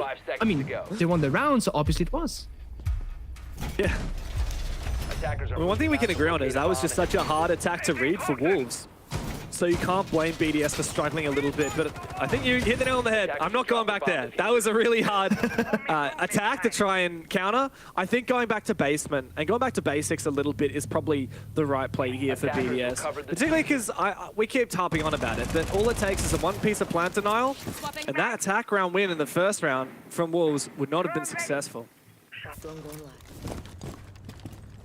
Blitz, though, I have to wonder what they're gonna be doing this time, because the one thing I don't want to see from Wolves is repeating the same thing 1-to-1. It's gonna be like too readable for BDS. And they won't make that same mistake twice themselves. I did Twitch here, just sap the utility, gets replaced, sap the utility again. There we go. Ella being shot down very early on. Oh, they're just on the server stairs. You're in trouble, you just gotta fall back. A very fast push in now. The EMP enables an entry without worrying about any Ella mines, and the Blitz will flush that Ella back into sight. Beautiful work from the Twitch. I mean, that is worth its weight in gold, straight up. Only 1 minute into the round and all this util has been sunk. I mean, this is a great pace for them. In terms of operators, they have the same kind of execute, right? The smoke grenades, the blitz for plant potential, but the one big difference now for BDS, they have less plant deny. They have 2 C4s in the Goyo Fire. The only issue though, open area, BDS was smart. They didn't feel pressured enough by simply being attacked from server. They know that, hey, we have open area, we have the A and corner hatch in our control. You need to come to us. Leaguefact strikes out, takes down P4, somehow instead of lobby. Either goes undone or just wins a crazy gunfight. And all of a sudden, Wolves, that early advantage, well, I think it's actually okay for them. Shaiko fell back from open area. They got the map control they wanted. They can still go for bombs and execute. Time to ring some ears. Yeah, they've got to counter for this mirror as well. That does force users back. He still has 1 Elamine in pocket for potential plant denial in the late rounds. Where's his blitz? It looks like he wants to go deep. They really want to get rid of that mirror window, make sure some Xcaris are on it. And now Wolves have to make a quick decision. Where are they going to try and push this plant? Decision-making time, propping, skill-solving time. Solotov finds another, I don't know from where. Somehow he flanked up the main stairs, or maybe he was always hiding it the entire time, but Wolves, they gained something one place, but they're planting? Not again, surely same spot. Team kill? No! Before? What is going on for BDS? You've got Leaguefact all the way on the top floor, but seemingly Deadshot is aware of it. The plant, however, has been denied. Brede, critical C4. Thank goodness he landed it too, because he was the one that killed his own teammate. And now Users makes it a 1 versus 4 for Deadshot. A very strange round again for BDS, but I guess you can't fault what works. There was a moment there where it looked like Wolves were going to pull it off, but BDS closed the door straight on their face. I don't know exactly what happened or whether it was intentional, but the reason why that plant did not go down, the final Elamine went off when there was like 2 seconds left in the plant. The C4 wouldn't have killed the planter if the Elamine didn't stop it, because Elamines work like echo stunts as well. It will force and stop any interaction basically. And I don't know if Users was on side throwing it, or if maybe the guy covering the plant walked into the door and triggered. You see it right here. Bang! Yeah, and then he starts spending again. No, you have Users in red. He tossed the Ella Griswold mine and saved the round with Ella. Wow. That's a Macy J moment right there. I think it was Macy J actually tweeted the other day something along the lines of, people are using Ella wrong. Stop using it like a trap, start using it like a plant deny. And here we go from BDS, straight up. That's beautiful. I didn't catch that during the round. I did notice that when the Ella fell back, she did still have 1 in pocket, but that was clearly part of the strat from the get-go. It was actually, this is back in like 2019, maybe 2020, back in my day in G2. Back when Uno was in the roster actually. We had a shot Oregon basement where we would stack like Echo, Smoke, you know, whatever. But we also had an Ella for that same reason. Not to pre-place them on staircases like you usually do, but to toss them out for plant deny. The Ella Griswold mine kind of turns on its head in the air. It's not as easy to shoot mid-air like a C4, for example. And it can stall you out for a solid 5 seconds, you know, for each simple run. 5 times 3, 15 seconds. That's not bad on basement defense. So, different approach, highly successful. Always have a little bit of creativity. You said BDS like to play New Siege. Well, that's a very old trick that they've brought back into the zeitgeist. Now, Wolves, for the first time, will be tested on attacking this open area staff room. And the fact that BDS only won their first round on the back of a very tight-knit and close plant denial doesn't fill me with confidence as of yet for them. Wolves are still in a very solid position, having got the first 2 rounds. But what is their intention here? We have the Ram going for a little bit of vert, but we're not seeing a hard roam clear as of yet. No, and that's been my big question mark with Wolves. They've not gone for a single full map roam clear, which is the standard usual way to play Bank. You always full clear, they're better play. You drop the hatch? Hello? What? What? He's planting! Minute 30 into the round! Pengu, he's just planting! Ass has gone for it! Users has found one, the C4 is too late, but the retake might be on. Leaguefact straight away is on that diffuser. Oh, but he covers! He gets off it at the last moment. He covers his own back. They know exactly where Lasmo is now. First kill, but the cover from Users. Leaguefact MVP of the round for sure. A daring and bloody brave attack from Wolves. They just went for broke a minute 30 into it, and BDS were ready. I think this right here shows a very key moment for Wolves' playstyle from, you know, a year ago till now, old versus new. I will bet you right now, what happened was that as I heard the C4 rip, and with his split-second decision making, he knew I have to make the right play. And there is a gap right now. If I drop, that's a guy holding a C4, throwing it midair. I will get that kill. I have diffuser. I'm gonna go for a plant. The reason why I say I think that's what happened is nobody else on Wolves is actually ready for this. He drops, he plants, but look, there was no real cover. P4 jumped in the window, desperately trying to do something. Nobody had the main door from like the main staircase area. Nobody's above for the post plant. So I think Acid just saw an opportunity and took it. But it came at the cost of, hey, no one else is ready, and they kind of died trying to help him. I don't really know where to lay blame in that round because it was such a cool play. But if the team's not ready, then the team's not ready. You don't blame anybody. I think this is a testament to Wolves being allowed to do what they feel is right, play off their instinct, right? If you're being told, oh, you have this moment, you see this gap, you know, wait for us to be ready, we gotta play perfect siege. There is no perfect siege. Like, I don't want to blame Acid for making that play. I don't want to blame P4 for having bad cover. I just think that BDS, they came out on top, and I will say they reacted very fast and very efficiently and problem solved that very, very dire moment for them. Yeah, no, really, I think it's just credit to BDS for sure. Leakafak also faking and being aware of the player above him, really impressive. And Wolves have let that lead slip now. They were up 2-0. And now BDS have been allowed back into the game. They've gone back to this top floor that, Pengu, we said that they probably shouldn't retry. Well, they're not listening to us, but with how BDS's form has changed in the last couple of rounds, I wouldn't put it past them. I mean, there is a different angle for Wolves here. Double shield. Normally when we see a Monty blitz, it's this kind of split take where the blitz will run in, take janitor's control, go for distraction, while you try the plant through in the sea or repel, or you push the Monty up one staircase, blitz in through heaven. Essentially, when you have two shields, you have two different angles you can strike from. Difficulty of this bomb site is not to, you know, execute the site itself, is to get inside the building. Everything's opened up, long lines of sight, like right here, under pressure. The second you swing this door, if a shield was in this position, they'll be fine because they have a shield. 1 minute 30. Wolves are marching in, looking for map control. But this lesion does make things a little bit slower, and it enables Shaiko to go for a quick headshot on Elasmo. Blitz is dead. Those Leakafak on the Azami won't be able to put any more keeper barriers down to protect positions like Shaiko finds himself in now. But he's retaken stock, and he might be able to hold on to that damage keeper barrier for a little bit longer. Where's P4 in all this? He was droning, holding angles, and now finally he's being activated, but there's 60 seconds in. Get in there, P4!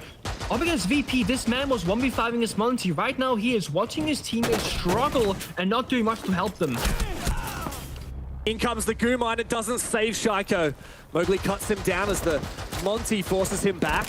That's value from P4, even if it wasn't quite as aggressive as we had hoped, as we saw against VP. Wolves now, numbers advantage. They still got that Monty. They have time to readjust. Yep, they gotta isolate one more player. They can try and go for a plan, but it's risky. Time is low. One thing could go wrong. They have a C4 still. They gotta clear out Peter's position. People gotta walk with the Monty. Isolate with the Demos tracker maybe perhaps as well. There we go. That's the right play. And Solotov's been taken down. Deadshot on that repel. P4 taken out on the Monty though. How? How does Brede hold on to that position? How does he survive? When the Monty is marching upon him, he must have watched the VP game and said, not going to happen to me, but Deadshot, 3K on the round, needs to land the last shot, uses there to play spoils. And BDS have made this comeback a reality. 3 rounds in a row, they have taken the lead. It's very small things are now not going the right way for Wolves. The devil's in the details, and I don't really know how P4 died there on the Monty. We didn't get to see it. We're watching the fight main stairs instead.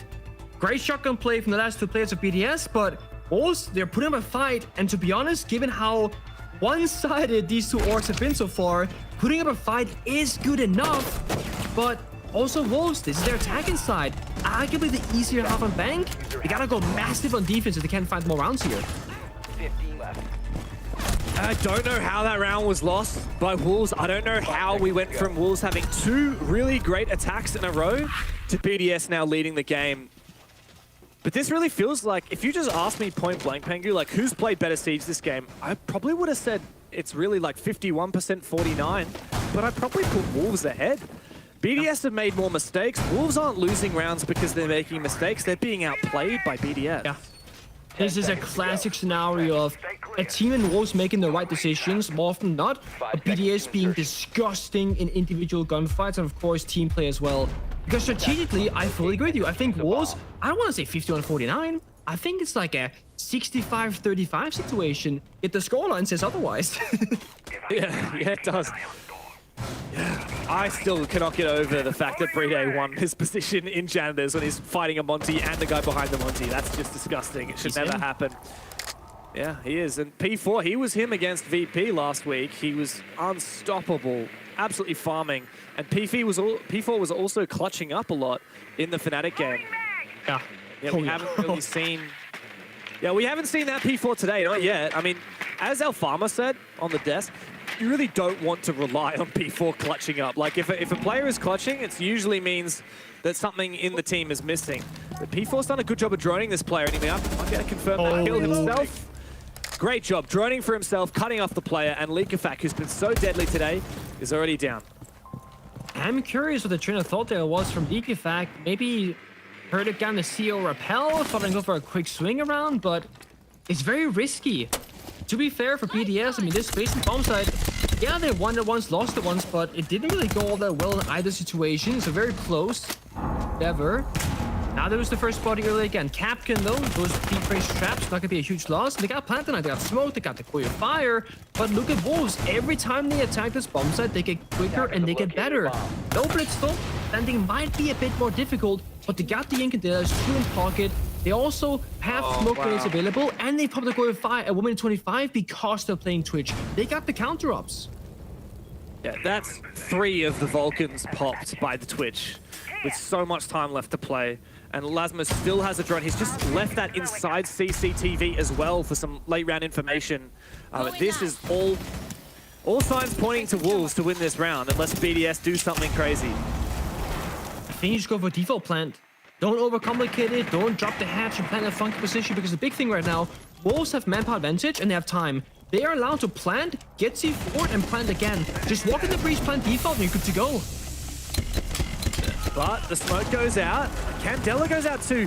1 C4 burnt, but still more to throw out. Actually, I think that's the last C4 final one, which does open the door for Wolves maybe. Is there going to be a late backdrop here from P4 as well? The backstab. He doesn't need to get this kill.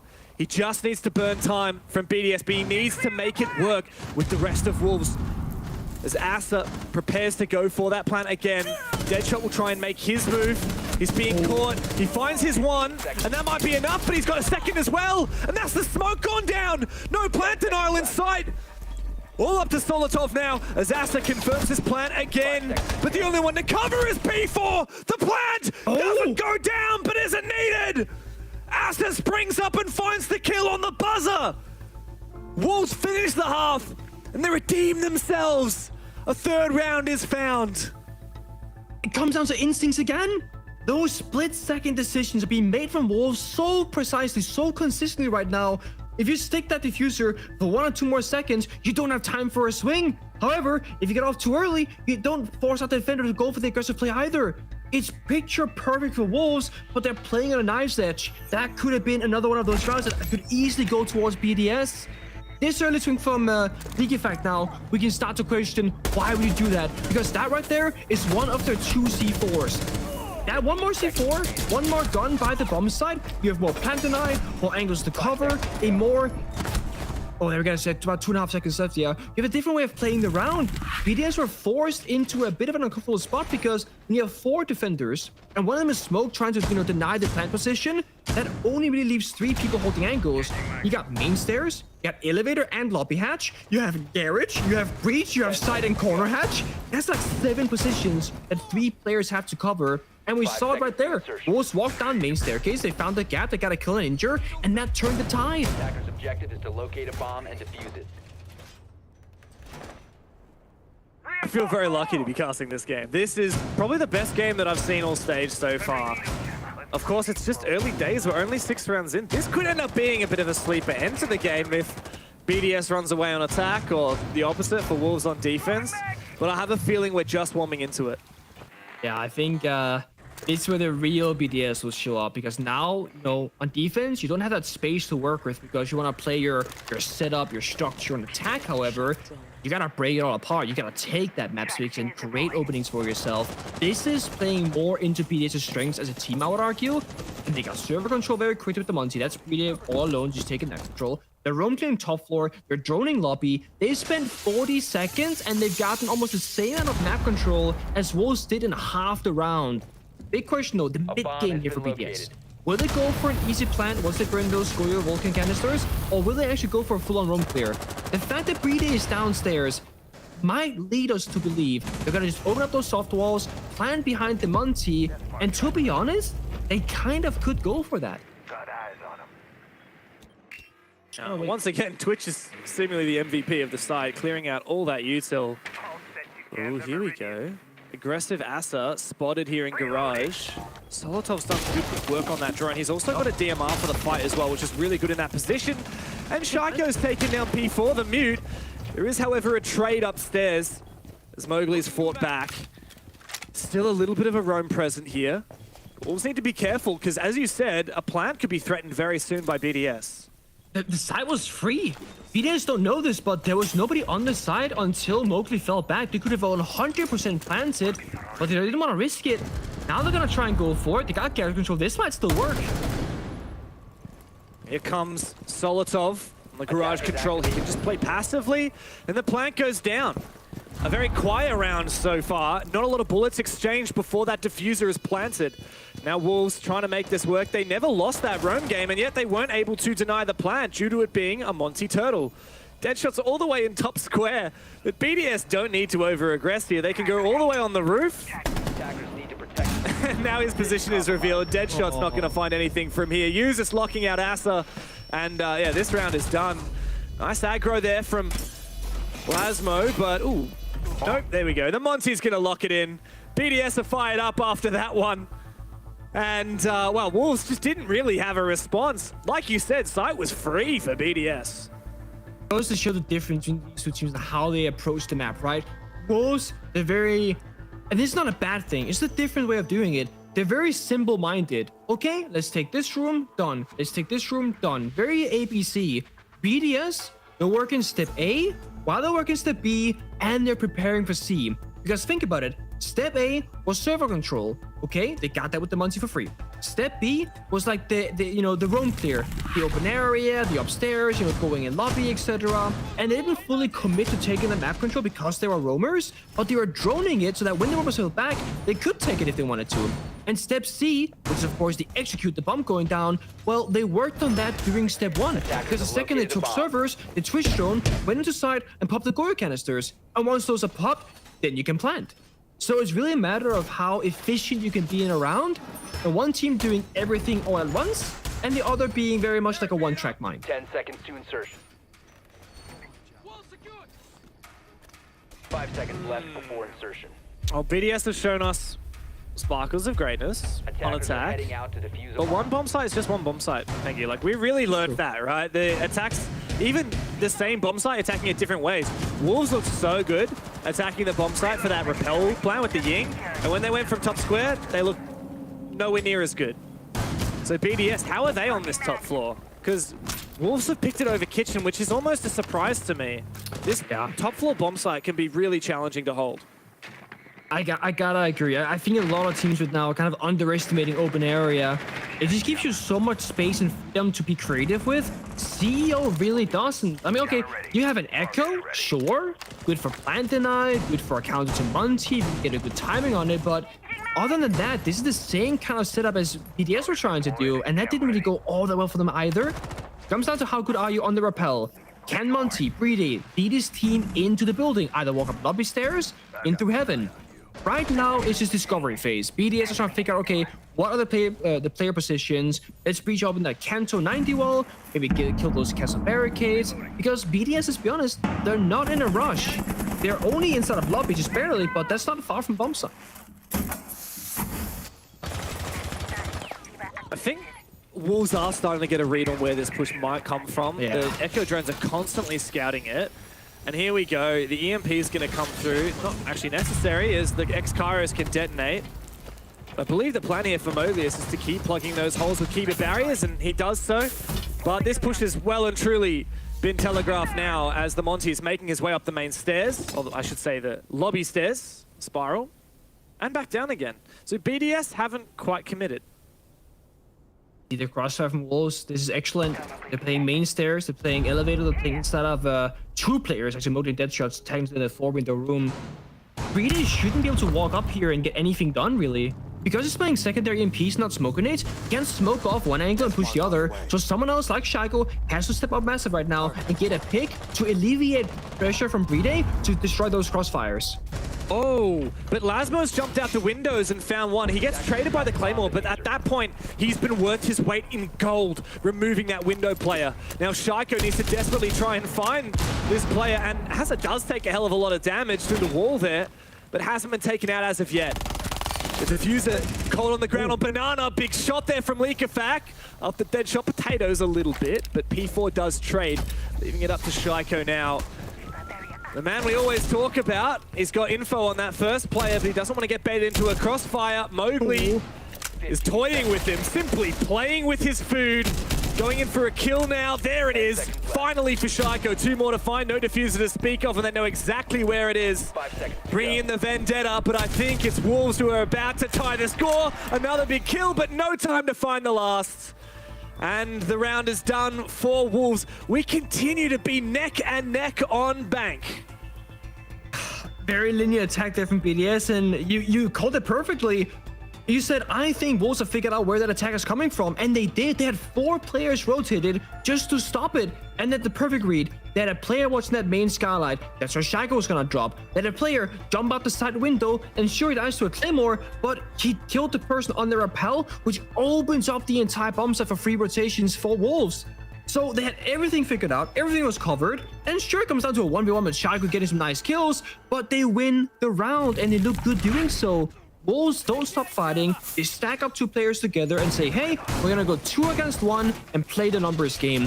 Finally, they will go up an area. Little bit late be it, but it's still early to speak, so to speak. It's still early on the defense, so to speak. Wolves still can figure out these things, you know. They can track our stealers, they got open area. They don't have to rush through their decisions because they got so many more rounds to go.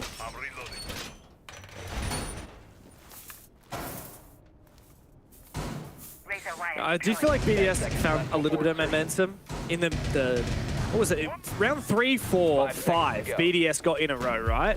Yeah. And then they got that attack, not last round, but the one before. It does feel like that momentum has flipped a little bit. Even that first attack from BDS, like, it was nice, but it wasn't perfect. They still had a lot of hesitation. Like you said, the site was free for a long time before they went for it.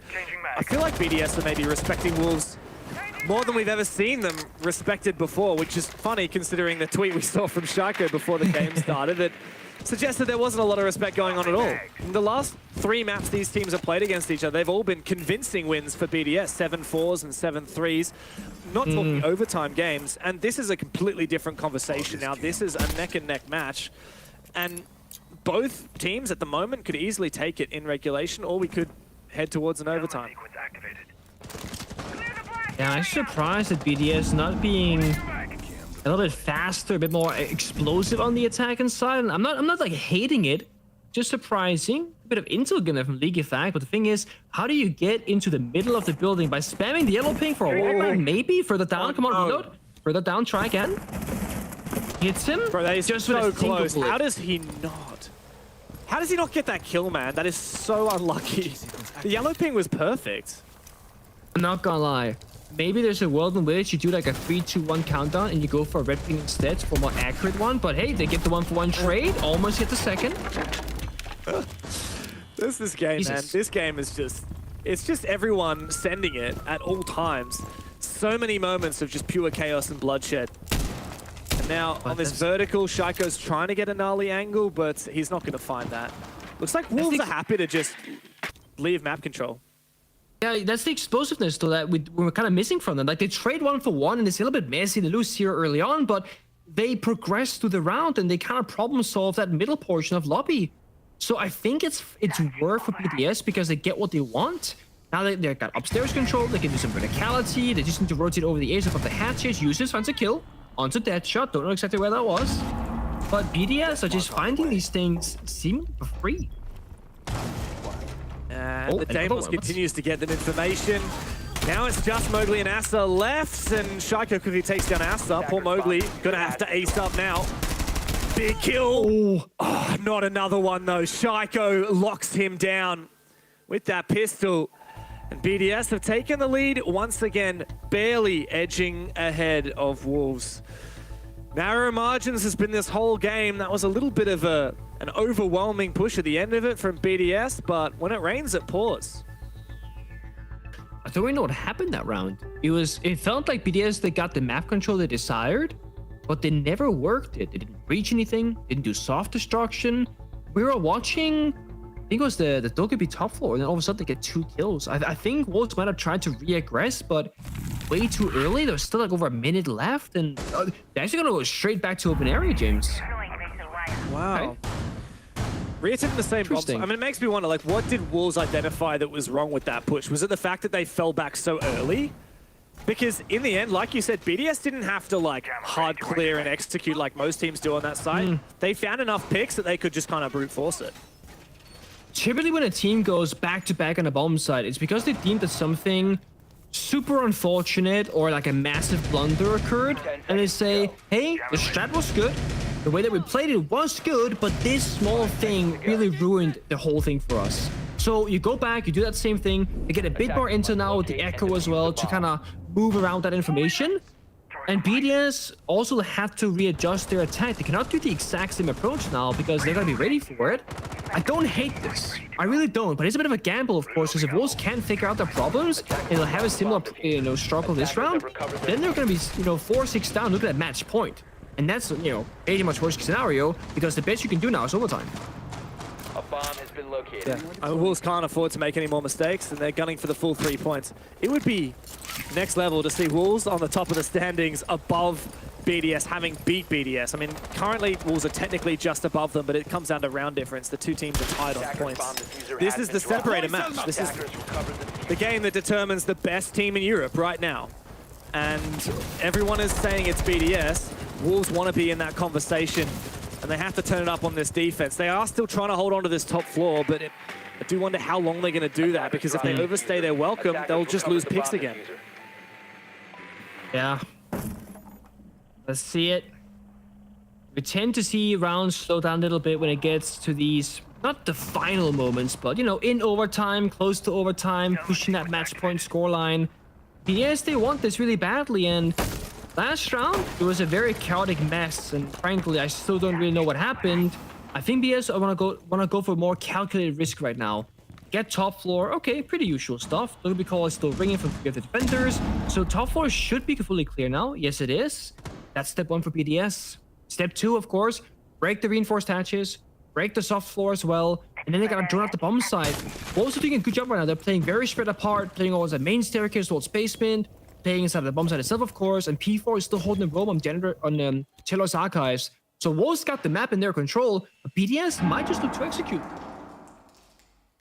Do feel like this round could flip very quickly, though, if P4 dies. He's in a very exposed position.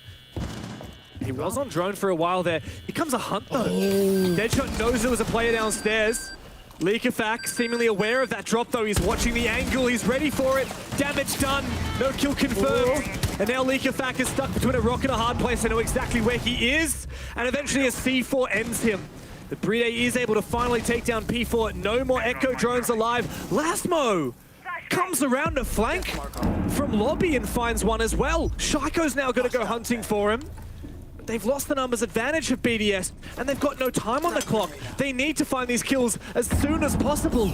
so they can focus up on the side. Oh, dangerous from Shaiko. Nearsighted, going in for the kill now, but he's got the Deimos, the perfect operator.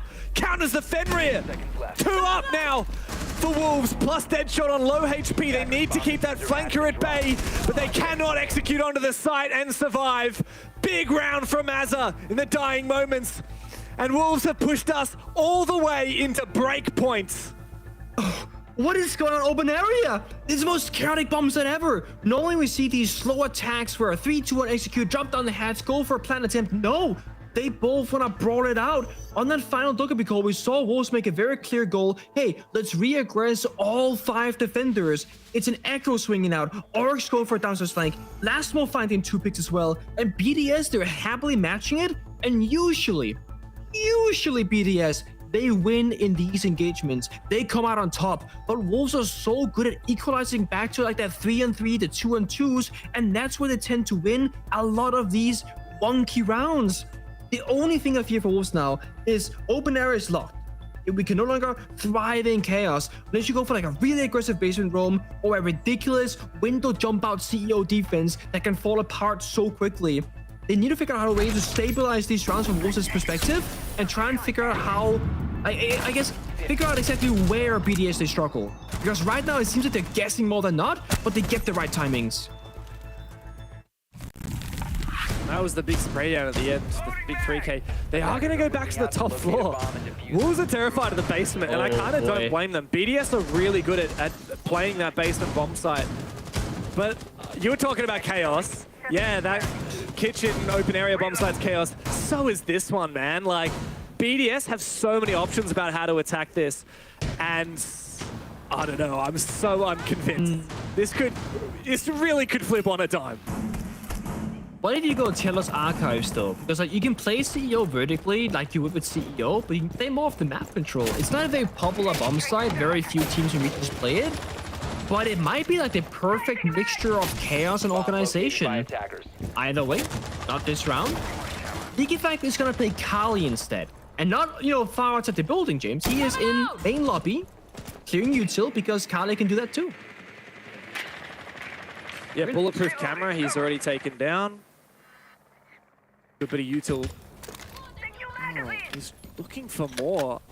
Oh, he wants to counter the mute jammer on that wall, on the Kanto wall, and enable a breach. Meanwhile, he's going to try and contest as well. Here comes the Hibana. Knock, knock. Leaky is the IGL, the strat maker of BDS, often the entry, the clutcher, the top gunner. He is very cute. He's very good at interviews. He's very happy and charismatic. This guy has so many good factors when you think about it, while putting up amazing numbers. I don't want to say that he's been changing the entire game, but he certainly has elevated BDS to that new level that we've seen from them in recent time. And oh my god, I thought Leaky got that. I thought that was him. That would have gone into the montage for sure, but no, it was Shaiko who found the pick. A long angle though with the holo. He's deadly on that Deimos. And now numbers advantage for the attack. This is where BDS like to strike. Have a look at the slew of players on this rappel. Doesn't look like it'll take long before they rappel on inside. Shaiko's the first one in the building, and he's not, Solotov's the first one in the building. He's not the one with Diffuser, and he dodges that C4 as well. A smoke has enabled him to enter, and Wolves are in an awkward position now. Shaiko's going to come in for a backstab. Meanwhile, they do know where Solotov is. They have him now to finish him off as of yet. Again, these rounds end in a brawl. As Brede forcing that plant down, and Shaiko's controlling square. The plant? No, not the plant, but a player denied from below. But Solotov puts the final player in the dirt, making Lasmo the last one alive. Another overwhelming attack from BDS. Whew. Nice shots there from Lasmo. A couple of more required, and there's the long angle from Users. BDS explode on the top floor and find themselves match point. BDS did something very simple that round, but I think it actually was the key reason why that went as clean as it did. They sent in Solotov first, completely alone, despite having 3 people on the rappel, and as you noted, he did not have Diffuser, and they baited out the C4, the Yokai drones as well, so they got shot, and it forced Wolves to make all these unnecessary movements, which the other members of BDS could then lock down, get a couple of kills, or do a bunch of damage. The other thing to note, BD on the Capital, who did have Diffuser, only used one single Capital Fire and one single Smoke. So they basically spent half the util for the bait and then half the util later for the plant, because that's when we saw the second piece of the util. And because there was no Yokai, because there was no C4, and because the smoke was still available for the Capital, guess what? The plant goes down. BDS did a fake take and Wolves bought fully into it, likely because those previous 2 rounds of open area, they were so chaotic, right? BDS fully committed, Wolves fully committed, Wolves they won once out of twice. But this time, BDS sold the take, Wolves still fully committed, and this time got punished. 10 seconds to insert. Mind games, isn't it? And I think BDS might have a minor leg up on the read, but it is minor. Like, we were talking about 51, 49%ers before.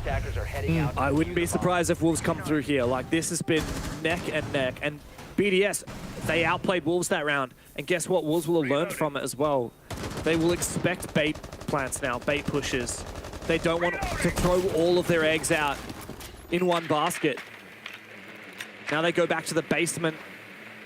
And the Twitch is back as well for BDS, so a lot of tools here to go for this plan, a lot of tools to go for a roam clear. Shy goes back on the Deimos where we like him.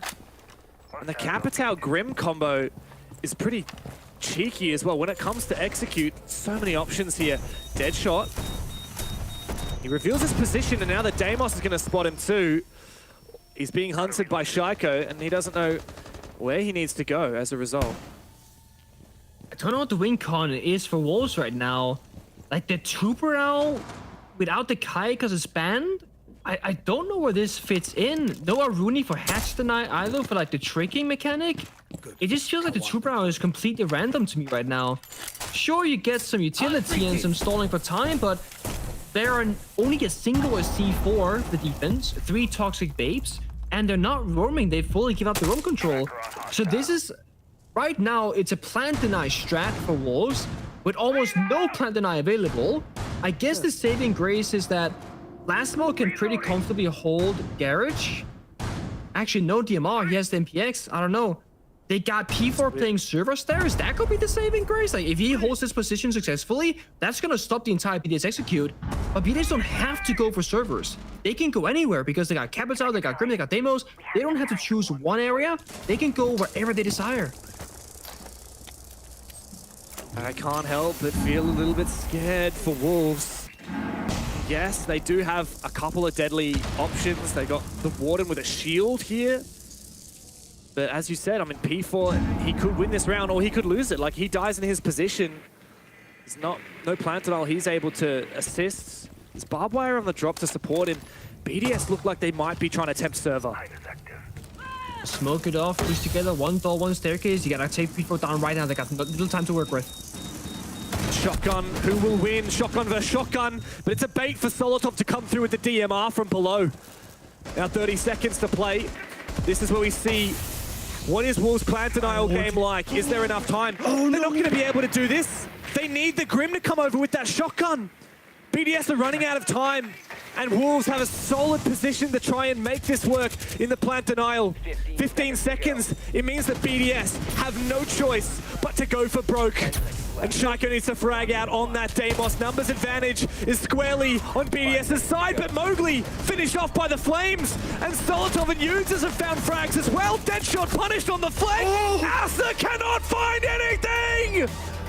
BDS find the game from nowhere in that round. They dragged themselves back into it, and they are the best team in Europe right now. Nobody can question it.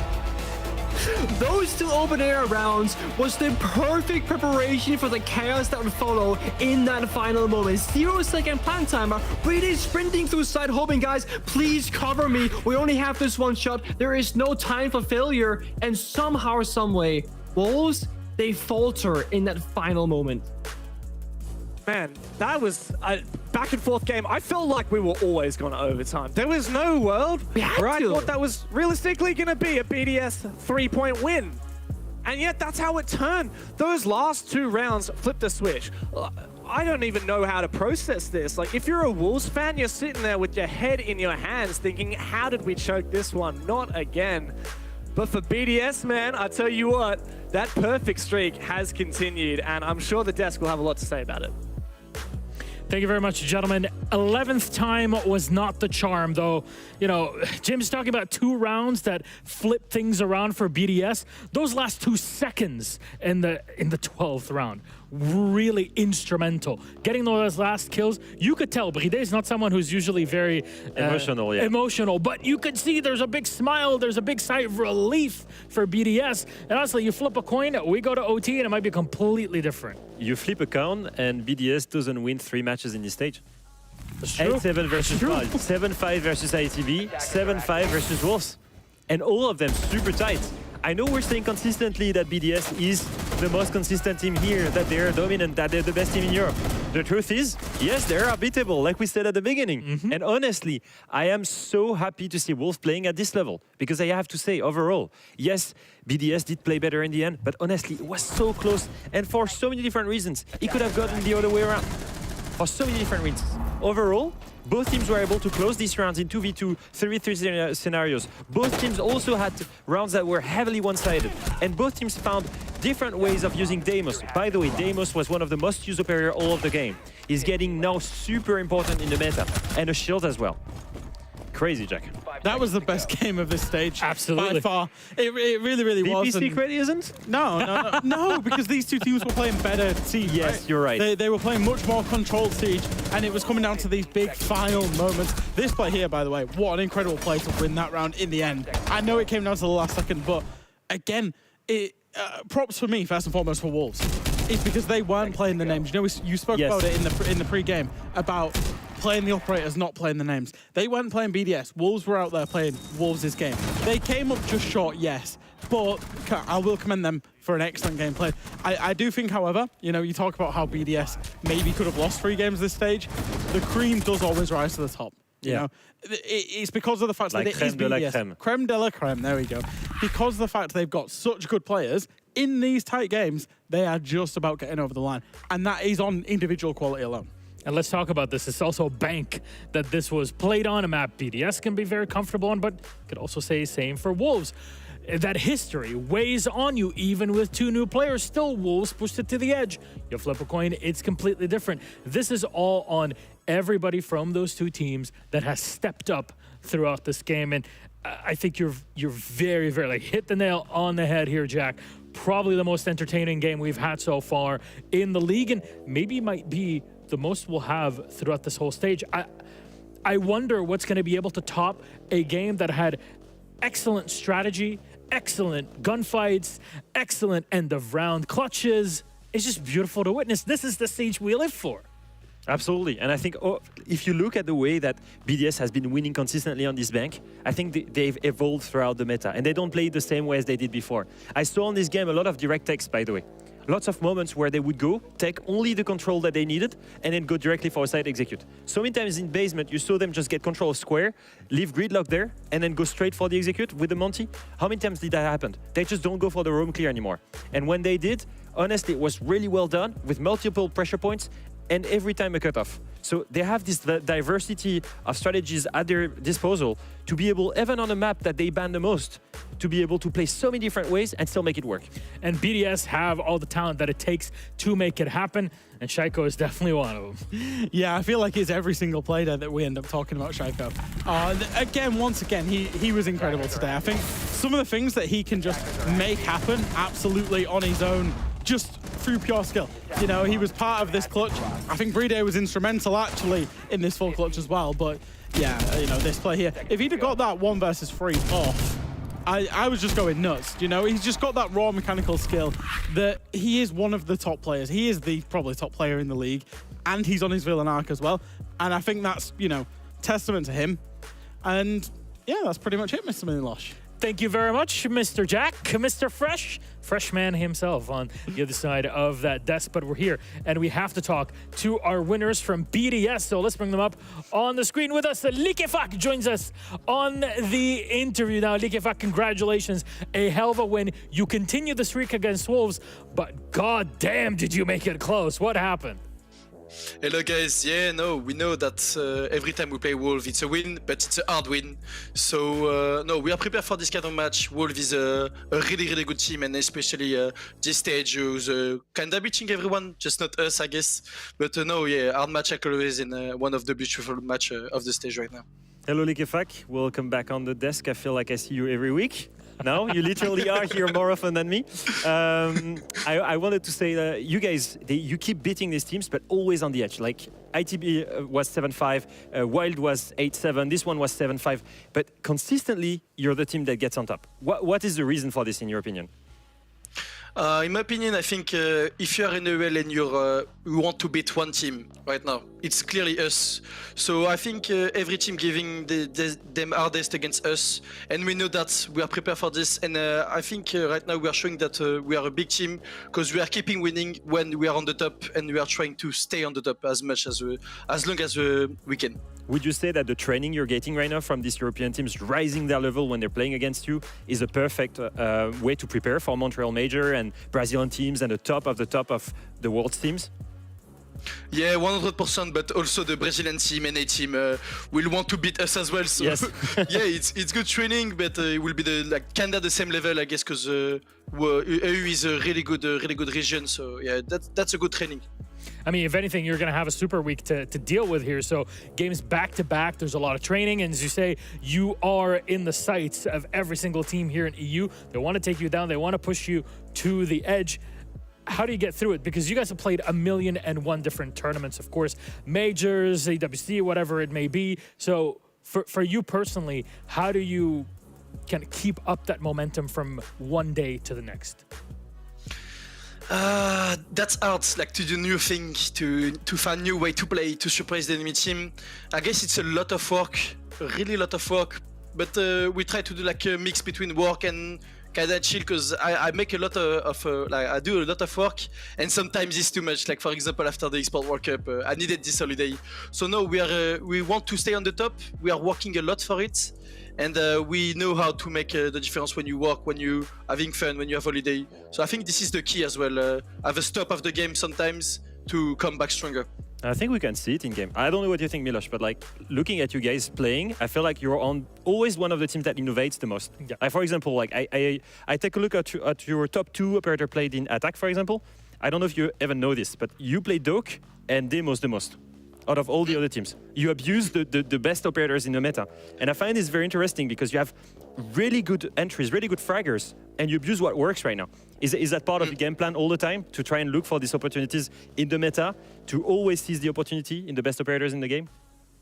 Of course, you have to do that if you want to win games. Because, for example, Major Manchester, people were abusing the Monty. We didn't. Monty was really broken. So now we just try to abuse the operators broken on the meta.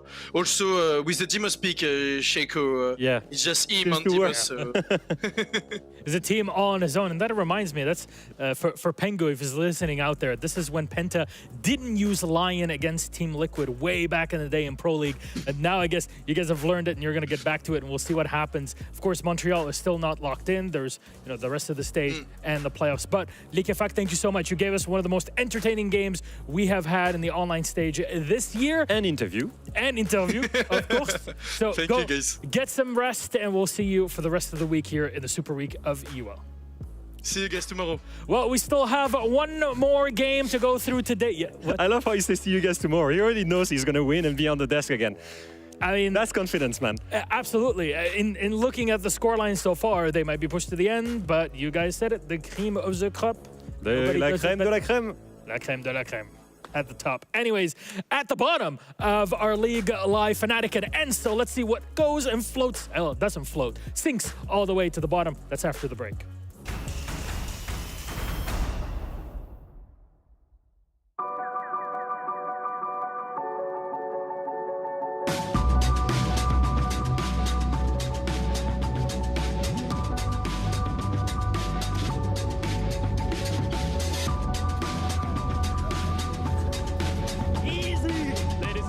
Welcome to the Blast R6 Atlanta Major. Are we ready? It's up to Trix now to stay alive inside of the vending hallway. It's gonna be all Trix all day. You won! Lots to look forward to in phase 2. Every match is a do or die scenario. Spoit walks in. Wolves can easily line him up. I don't lose, Organ. Never. And what's the fish? That should be my first question. Who will brave Atlanta for some Siege silverware?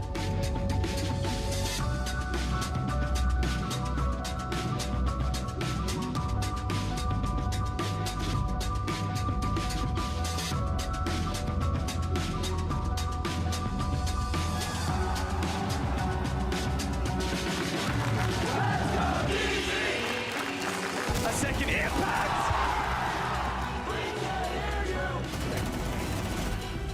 Huge by JV92.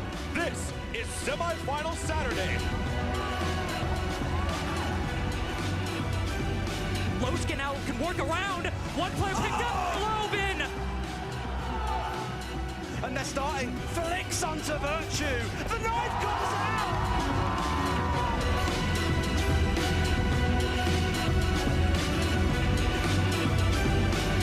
Siege history will be set here in Atlanta.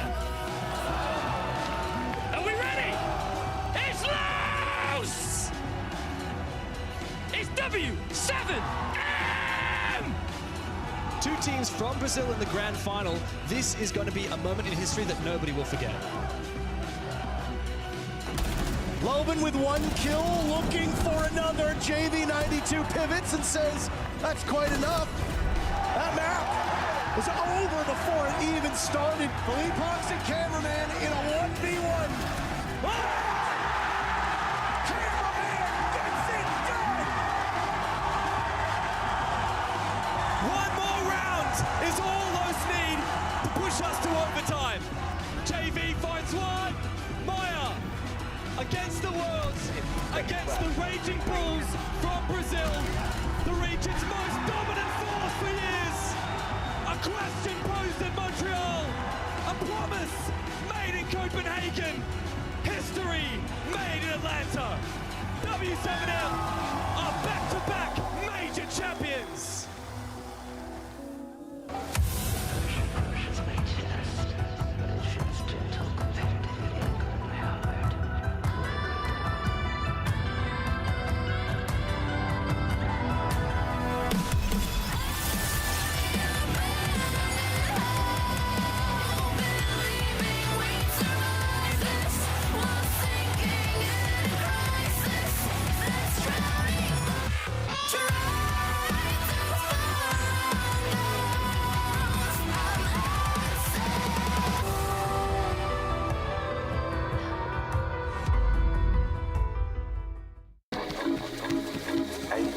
Got you tulips in a twist. Hand out boss like communist. No, I can never ever get back all the things I missed. But I'm that man that think you got the gist. Got you tulips in a twist. Hand out boss like communist.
There's no hiding.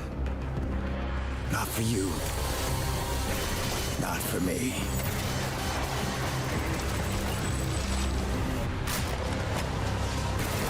Try not to disappoint me, soldier.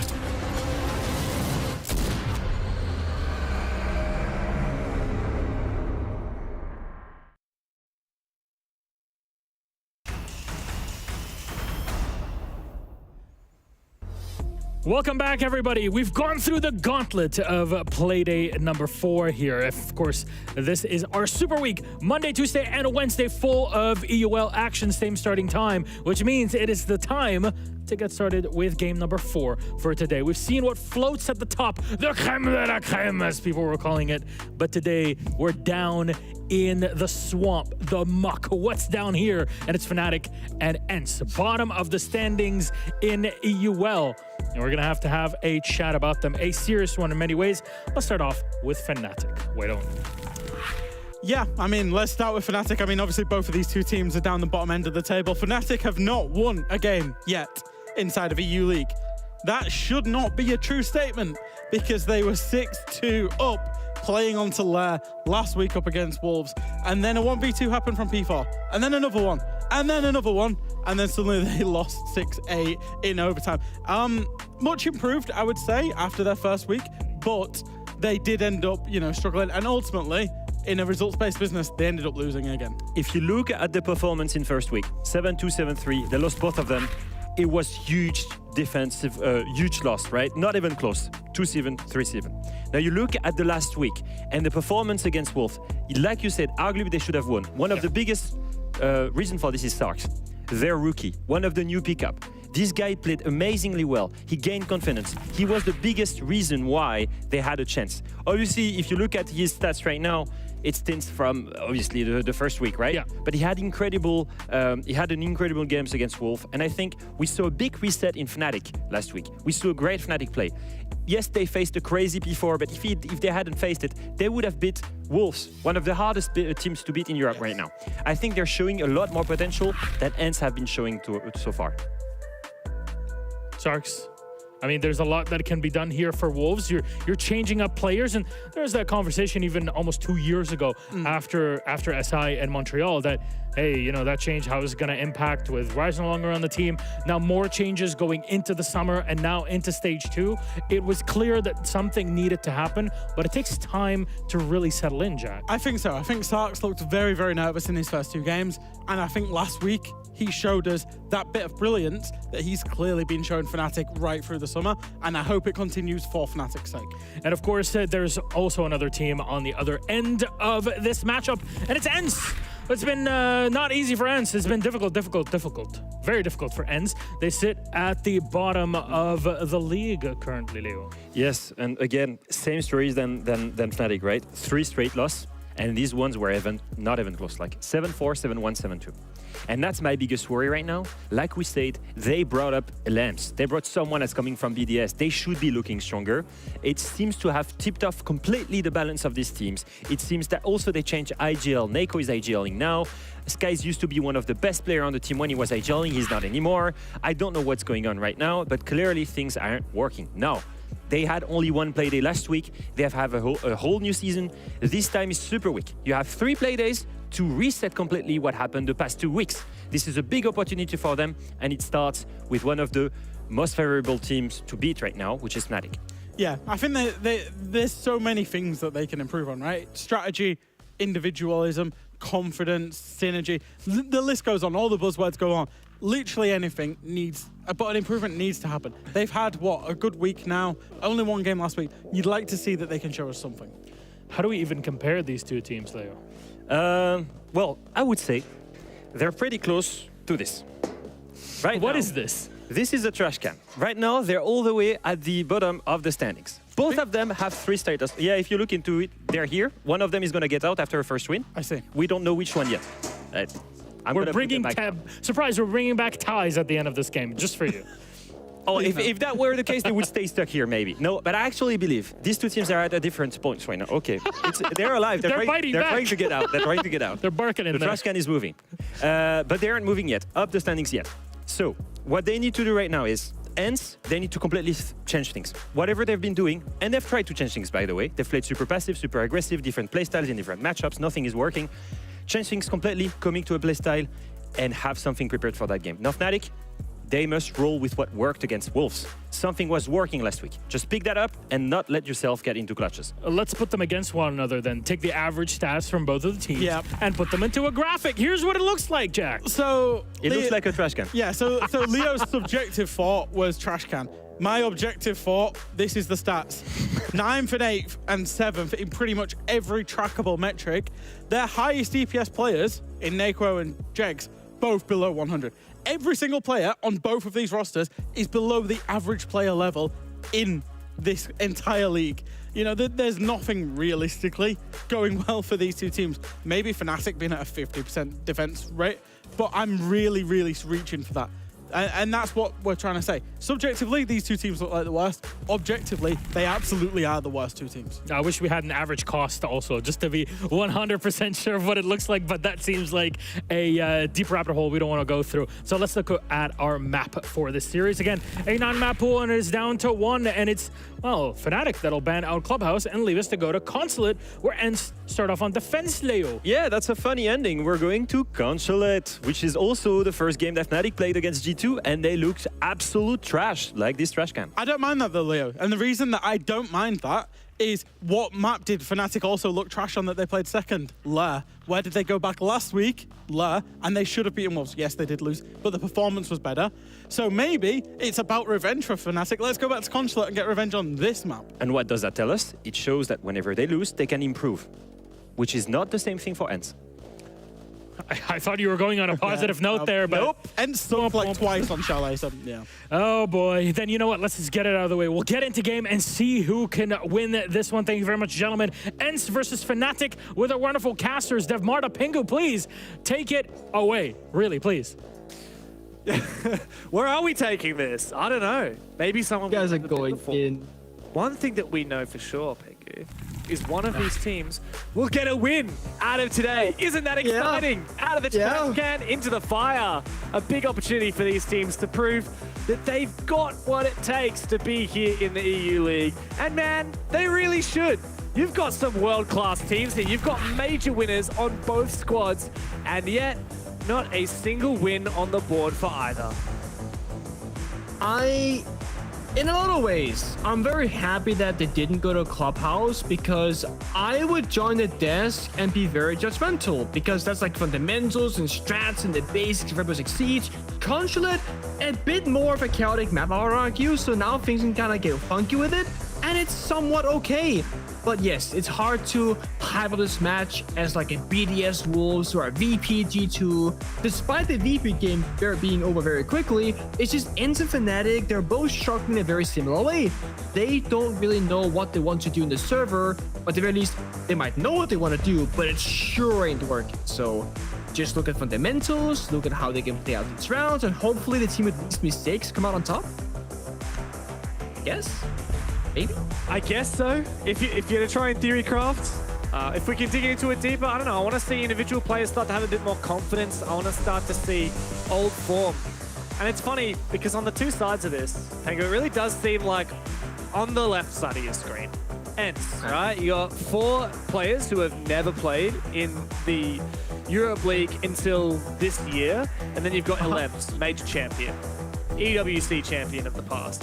You got Fnatic side, you've got world champion Kanto Raketti, you've got major champions like Leon and Deepek on this squad, and yeah, you've got some rookies as well, but there is caliber on both of these teams. It's the up-and-coming unproven ENCE versus the, dare I say, washed stars of Fnatic. Which one is it going to be that makes a comeback? That's it. I've had enough. It's hard to see. I'm gonna stand up for my boy Kanto, okay? Actually, it's hard to do right now, but I do think that before this stage started, I was looking at the EO rosters, and I was like making some mental notes about the storylines and stuff, and I have this note written down. It's kind of like, imagine a notepad. I wrote it down, and then I like tried to erase it, and I wrote it again, and that kind of like really crumpled up piece of paper. The bottom line is, for Kanto Raketti as an individual, if this team and he himself as an individual don't perform this season, there is a world in which that his career in Tier 1 Siege might actually come to a close, simply because he keeps being given chances, and it feels very desperate for Fnatic to try and revitalize that old memory of, you know, Rogue winning the Berlin Major, bring back some of those players and get the squad back together. But the reality is they're fighting for last place, are fighting to, you know, get out of last place, basically. They haven't found that magic. No one is really performing, and it always hurts to see a former teammate of mine, a friend of mine in Kento, being in this awkward position where I don't know if he has what it takes right now, given his track record recently. Well, Fnatic was 6th in stage 1, and now they're sitting in 7th, but they've lost the opening pick. Rykos almost gets traded. Eventually, Kanso himself will confirm that kill. We've talked a lot about him. Currently the 5th worst rated player in this league, and he's on a bit of a quest to try and redeem his reputation. Once upon a time, the best player in the world. Yeah. Now a shadow of his former self. Fnatic need him and everyone on this squad firing on all cylinders, but they've lost their IGL. Leon's gone down, the Deimos with it.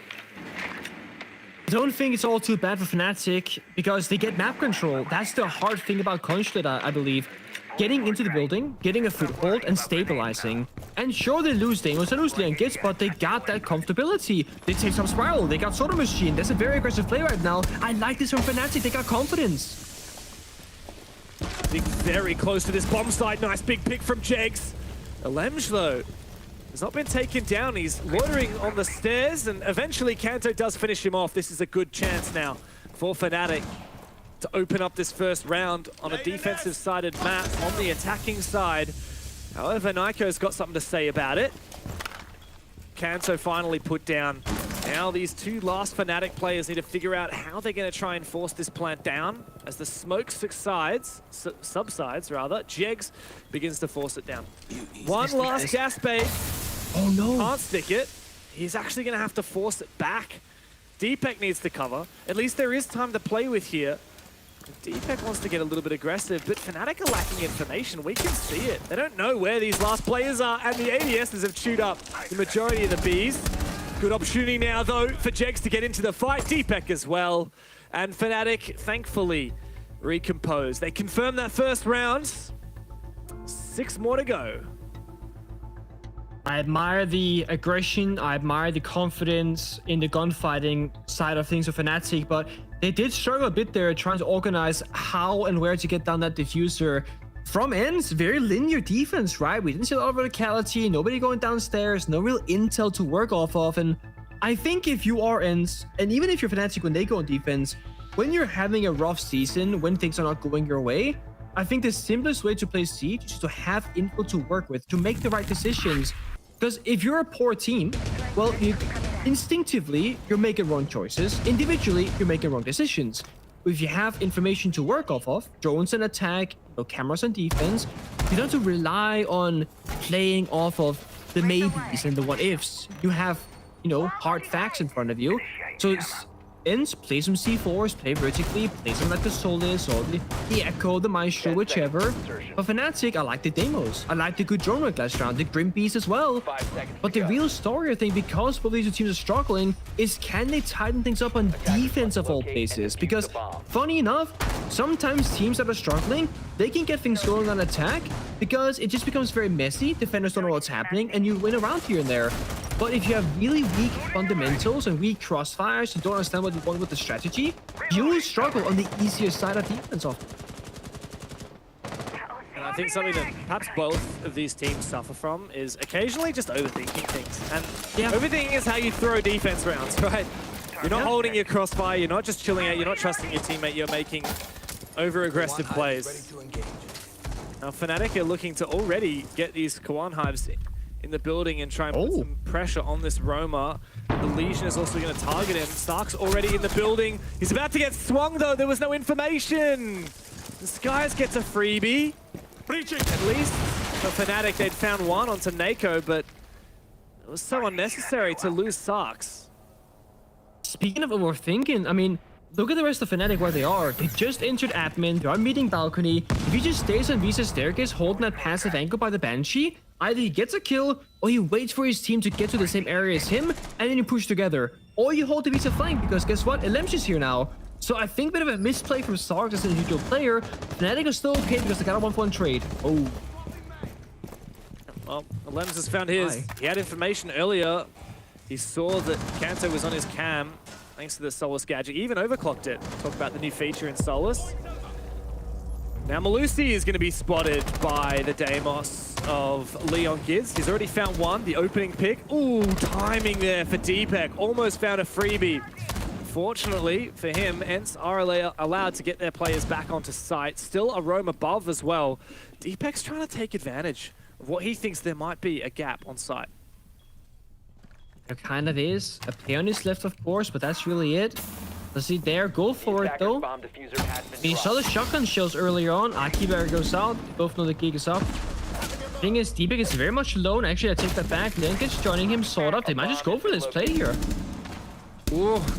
If you land this, Deepak, it might open the round. There is still a Solus below. And I believe he's made vertical holes, has the Lems. Indeed, so he's watching this door. There is a crossfire here. However, I wouldn't necessarily trust this shotgun. There's a chance that he could sprint through it. Now immediately, as Fnatic are on the hunt, Lems is seemingly aware of it. Leon is the one looking for him, but Rykos has finished off Deepak. No crossfire needed to take him down. 2 players down below. And it doesn't really matter if Fnatic are able to find the site, because the players below will deny the plant. We never even get to that point because ENCE hold firm. And Fnatic, I can see, Nick, you have head in hands. What can we say about Fnatic? It just falls flat. Either you take the top floor and you take the map control, the verticality, you pressure the bomb side, you get a solid foundation to work off of, or you hit the bomb site directly, or you clear basement. But it's like, they have one guy kind of basement, no drone. One guy pushing side, kind of no drone. Sark's pushing aggressive with no drone. It just seems a lot like 5 individual players instead of maybe one solo player who's backstabbing, but the other 4 going for like an organized plan. The way Kanto dies, I mean, there is one player somewhat close to him, but they can't trade. They can't fight anything back. Elimsh, it's a complete freebie for him. You shouldn't have these massive gaps on the very entrance of the building. If that's Fnatic taking full top floor control, they gotta hold yellow, spiral, Visa staircase, C4 below, side below them, they're shooting back towards them. I understand why they might get flanked, it's an oversight. But all they've taken in control is admin. They have 4 players alive, they're that guy watching cameras, and somehow still there are these massive fundamental gaps. ENCE, that's a freebie. More or less, they barely had to work for it. Now they're gonna go downstairs in basement, they're playing pretty, I like this, right? Because you got the mirror for bomb site, kite for the wall, hash deny, but then you put in that small spice, a little bit of flair. The Capcan Lesion roam duo where the traps might be upstairs, Lesion can run around that secondary shotgun and make rotations. You can kind of bait Fnatic in to say, okay, there's a roamer here, we're gonna run at him, track him with the Deimos, but if you're too fast, too quickly here, because there is no IQ, those Capcan traps could very easily get a kill or 2.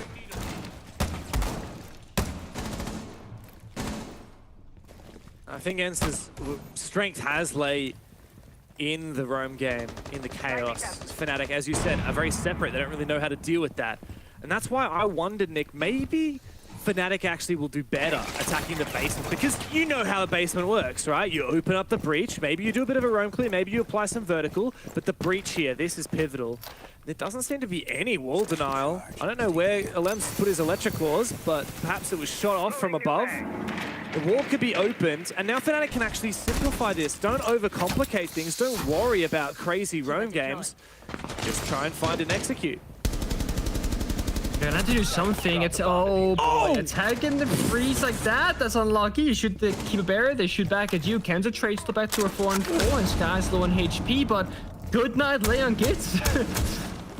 Yeah, man, not a good look for Leon. Unfortunate. However, we see Fnatic fight back. Jegs gets traded after taking down Azox. ENCE is brought back to side. ENCE does look confident. I mean, he's used to captaining a team. He was already in hot form when he was on BDS, and of course, removing himself from that team or being dropped from that team, he's had quite a significant downgrade, but he looks very confident in this game, at least. 3v3. Fnatic have some Bs to work with. A bit of Vert as well, with Kanto still above. But Deepak needs to be careful not to over-peak here and lose his life. I don't see the vision again from Fnatic. Like, Deepak's breach runs away, back to breach runs away. They have, you know, the Vert buff on counter. Like, open the floor, get that mirror window. They gotta start working this mid round and start getting stuff done because time is taken away. Lems just reload flanking on Spiral Staircase. He has no care. He doesn't even think they're watching the flank. And to be honest, Fnatic aren't. They don't have that coverage. Now he applies pressure. Lems is smart though. He shoots the wall, falls back. They want to play side 3 and 3. They recognize the Fnatic. They can't quite plant here, and they're low on time. Oh no, and Deepex just died at the breach from Skies. Again, another player dying at the breach. It looks grim now for Fnatic, especially with Rykos finding both of the final 2 players. Easy as you like for ENCE. I don't know what Fnatic are doing. They stalled out completely. They had the opportunity, they had the advantage, but they got in their heads again. It's the small things. I'm trying to replay that in my mind. If Leon gets on Thermal, it's odds at the breach. I think you just start droning for the roam upstairs. You watch the flank because those were open the entire time. You can shoot those keeper barriers from the vertical above in piano. You have so many options to work with. You can try and get the hatch as well, despite there being a kite claw on it. Like, you can totally go for those kinds of things. At the very least, if you're Leon Gitz, for example, and you do happen to die outside the breach, you have to say, guys, there's no drone on Spiral Staircase. I need someone to move a camera. I didn't get to take a look at how many drones were left alive for Fnatic, sadly, because I just missed that. But there had to have been at least one drone that could have been utilized. You can't just leave that flank open. It's not like it lost in the round, but it speaks to the inability for Fnatic to close their gaps. There's no point taking map control if you leave the flank open, because then you can just get flanked and die. Then why even take the map control? Just rush the bomb site at that point. So, Fnatic again is about... could have been a free kill there. Like, he tried to sneak up Spiral, and if there was a drone on that position, he's a freebie. It's true. It's a way for them to get back into it. You're right, and I'm a little bit too frustrated, I think, right now. I gotta ease into this one. It's just, you know, it is the bottom of the league, but I didn't expect this from either ENCE or Fnatic. You speak about the rosters, experience, the knowledge that they have, but the gameplay doesn't match it whatsoever. I mean, this is the thing, like, people often say, oh my god, this team is so bad. You have to think about it in a different light, right? This team is capable of so much. Why are they not fulfilling that potential? And that's the question that particularly keeps banging on around my head about this Fnatic roster. So much talent on this team, so much experience on this team. Why do we see a lack of trust, a lack of decision, a lack of confidence? Why do we see them look amateur when they are anything but? Yeah. Questions that we have, answers that we seek, and it can be turned around. You know, play day to play day, map to map, even in this current matchup. I mean, it could just click for one team. ENCE are looking a lot more comfortable. I also think LM, just looking at the player cams, he is calling constantly. He's trying to play in these operator roles where he's in the middle of the building to kind of guide people around him. Hey, I'm gonna play over here. This teammate, hold this crossfire with me. When I tell you, we're gonna fall back or we're gonna advance further forward. ENCE, they have a plan, despite the execution being a bit sloppy at times. Fnatic, I am missing their plan. I am missing the logic from them. ENCE are playing plant deny with smoke to Shanka and C4 below. They want to bait Fnatic in by giving them admin for free to make them go for a default plant, then to shut them down. And so far Fnatic, they're buying into it. Yeah, they haven't realized that they can't just sit here and try and plant. Skies has already melted the floor. If Fnatic want to go for that plan, where is the intention for Fnatic? They haven't found out about Nako. I don't think that drone even saw him, so he's still directly underneath the plant spot. Not only is he playing Pulse, not only has he got a C4, but there's also lines of sight. Sarks is the one in position to try and deny this. And at some point, Fnatic will have to make a move. There they do. I think this is Leon finding the opening. Sarks has also found Nako downstairs. Patience pays off for Fnatic, but now time is against them. ENCE are forced back. Is there still more plant denial available? Apparently not. As Sarks has also found Azox now doubling down. Alems finally finds one back. And this is the start of what needs to be a retake for ENCE. But Sarks has found 3 on the round. 4K for Sarks. And the newbie on the roster brings Fnatic into the game. There's a good positioning there. Sarks found the pulse downstairs, but I gotta say, ENCE maybe like misreading the timings. They had 1 toxic babe lift, 9 molotovs onto Shanka as well. I don't know if it was time for pulse to make that play, because think about it. Ideally, as a defending team there, you want to keep Sarks occupied, holding a dead angle downstairs for as long as possible. If Pull goes for an early C4 attempt, or scan the floor maybe, and he dies, that opens up Sarks to then flank upstairs and get 3 additional kills. ENCE, they had a plan.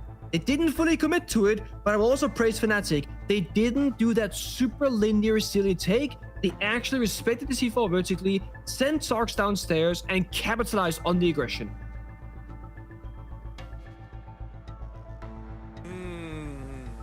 Okay, ENCE. We've finally seen Fnatic have a little bit of teeth, but you look back at the last 4 rounds, Pengu, and the only attacks we've seen from Fnatic have been on that top floor.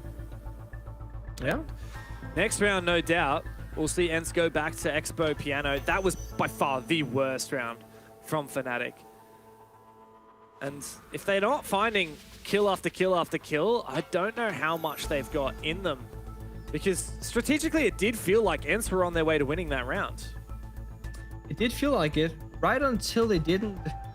I gotta wonder a little bit for LMs, right? You come from one of the best teams, probably the best team in Europe for a very long time, one of the best teams in the world in BDS, and then you start playing with quote-unquote a bunch of rookies. I don't think it's a bad thing, because I also think it really remotivates an old veteran like LMs, and you see the excitement that the players have. But with how this stage has gone so far, you know, you might feel like you're a bit of on an island, I guess. Like, there's not many people who can help you out strategically. Like, you gotta join this team and say, you know what? I will take the responsibility. I will take all of this on me to fix the roster, but he needs time. ENCE, I think they need more time. This is not, they're not there yet. But is there a path to improvement? Is there a chance that ENCE could actually become quite a competitive team under LM's leadership with a little bit more time? Because it's funny, Fnatic have had all the time in the world. All the time in the world. I mean, how long has this roster been together with their core still? And yes, they recently did make roster changes. They brought Kanto back. They brought Sarks on. Goodbye to Tyrant and Jigsaw. That old roster was clearly not the solution. That was a band-aid solution, an attempt that never worked out. This is the next attempt for Fnatic. They've had plenty of time, and we're not seeing results yet. ENCE haven't had that time yet. Maybe that's all they need. I could see it. I mean, I did a power ranking before this stage started, and I had a really hard time placing ENCE because I see the potential. I do. But I also see what if that potential takes too long to get there? Or what if they choke? Or what if it's a bad meta game for them? Because we have to keep in mind, one thing is how teams are playing and their individual performances and whatnot. But another one is their play style at a core level. Because let's be honest, if you take a bunch of support players and old style Siege players and you put them in this current meta, they will probably struggle. Take Prime T2 in today's meta game against the current pro players. They would not steamroll like they did back in the day. It's a different game. So it could just also be a matter of the way that these two teams, they envision the games to be played, isn't favorable right now. And I think that's kind of what happened back when Fnatic were the top of the world, when they won that Berlin Major. It was this brief moment where it was just their play style was perfect. Like, they had some really solid fraggers, and like you were talking about before, right, Deepek being that super support, kind of pioneering the way that they used Echo quite aggressively, and that just enabled players like Spoit and Krine. That was the perfect meta for them, the perfect cocktail. And this current meta, which, again, we keep talking about how do you define this current meta? I honestly don't know.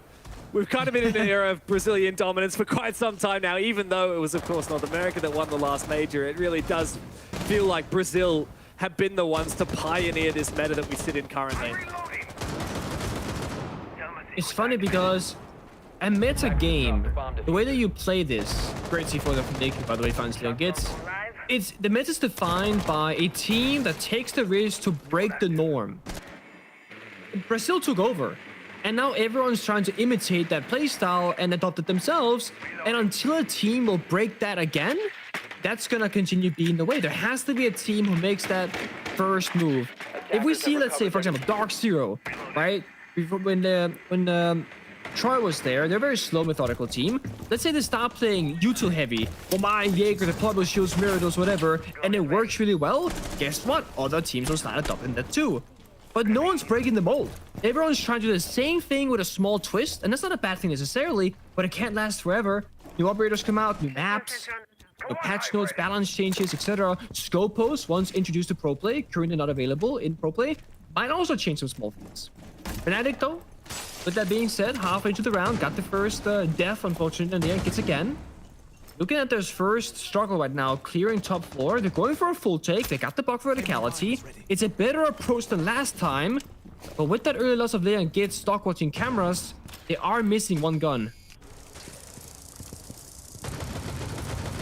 They've got Deepak here on the CEO winner to try and be the anvil to the hammer of the rest of Fnatic, but this is just the top floor, and they haven't really made enough progress. ENCE are really happy to just sit and hold on to their position. Oh, hello and goodbye. Finally, the kill confirmed. Skies goes down Kanto, an accidental peekaboo from the window as he opened it with the skeleton key. And he's doubled down on Fanazox as well, pushing for a refrag, unsuccessful.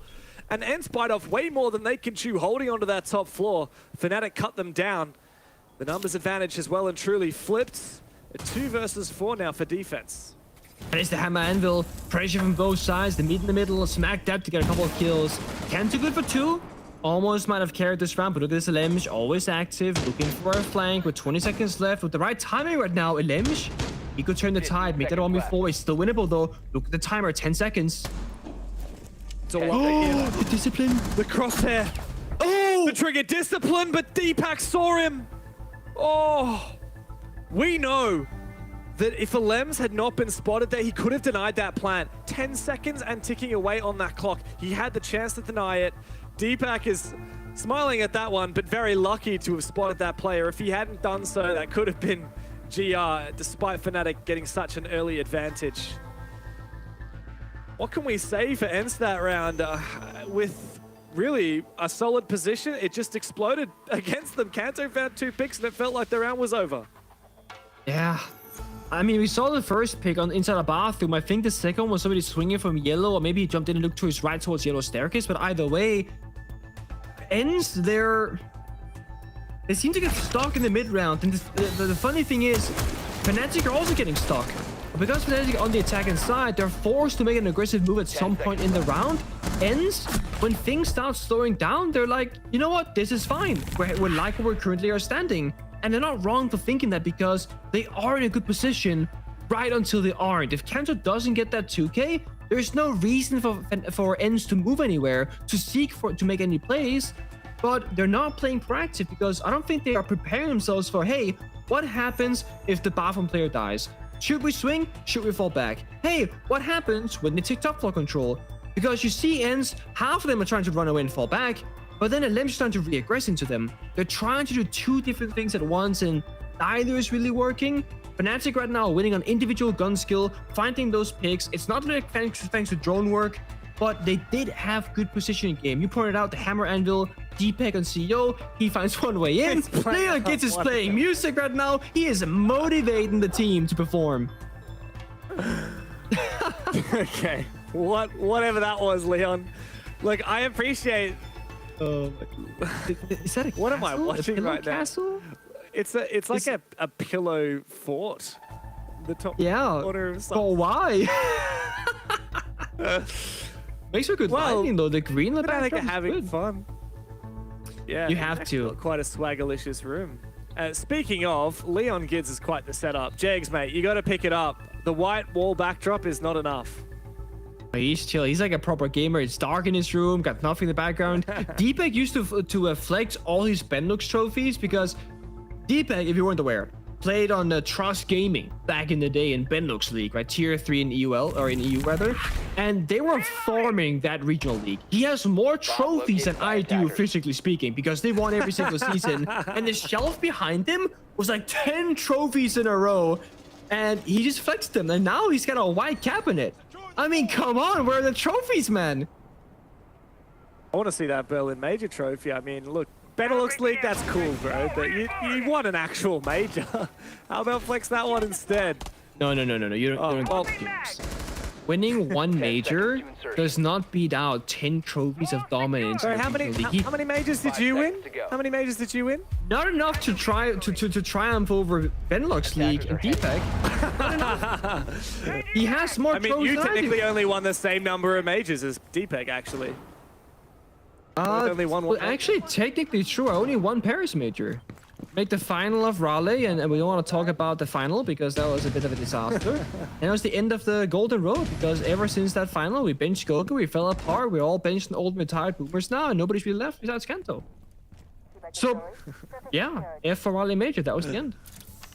Thank you for making me aware of that, James. Yeah, no worries. I'm happy to bring you back down to earth whenever you need. Well, I'm sure there's a little part of you as well that looks at your old scrim partners and rivals, Fnatic, and says, well, maybe they're not doing so much better than us, or at least where you ended up.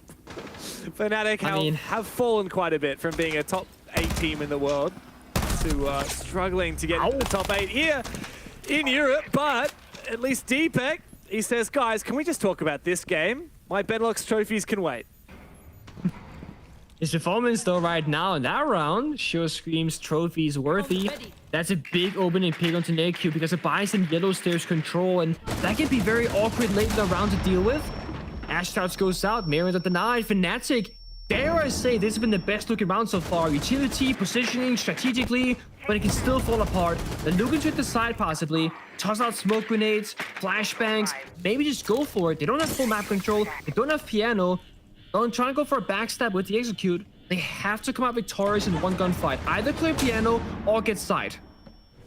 The Dokumi call ringing on out may be enough to enable these fights. However, Skies has found the double. Deepak can come in for a pick upstairs, but it doesn't matter when everyone on Fnatic that pushes the site will die. Deepak's been unbelievable with this SMG-12. A 3K might be enough to bring this back into the realm of possibility for Fnatic, but he's got to relink up with Sarks again outside the breach. That diffuser still hasn't been picked up as well. He goes in for it. Azox and Skies to try and hold this off. There's time to play with, but the Dutchman is flying. He's finally been traded on back, and it's all up to the Italian to clutch it here for Fnatic. As Azox gets closer, he can hear that plant full well. He's got a red ping from his teammate as well, as Sarks will fake it. And fake it again. He's got to go for the swing. There's no way he confirms this plant, not with all the information that Azox has got. You can keep toying with him. A flashbang to go out, dodge, and around the corner he comes! Big from Azox, and another big clutch for ENCE to bring us back to an even scoreline. Someone's gotta help Deepak in these rounds. He found 4 kills, the only 4 the Fnatic managed to get. And I think there was one big error. That's where they got punished for Fnatic. They had that opening pick, really great, 5 versus 4, right? But look at the numbers and what happened. They sent 2 attackers to fight 1 defender inside piano, and they get the kill, that's great. But they sent 3 attackers in through breach against 3 defenders. So what I'm trying to say is, they build the numbers advantage, but then they don't get to utilize it. Sure, it's a 2v1 in piano, but getting piano control but losing side as an attacker is not worth it.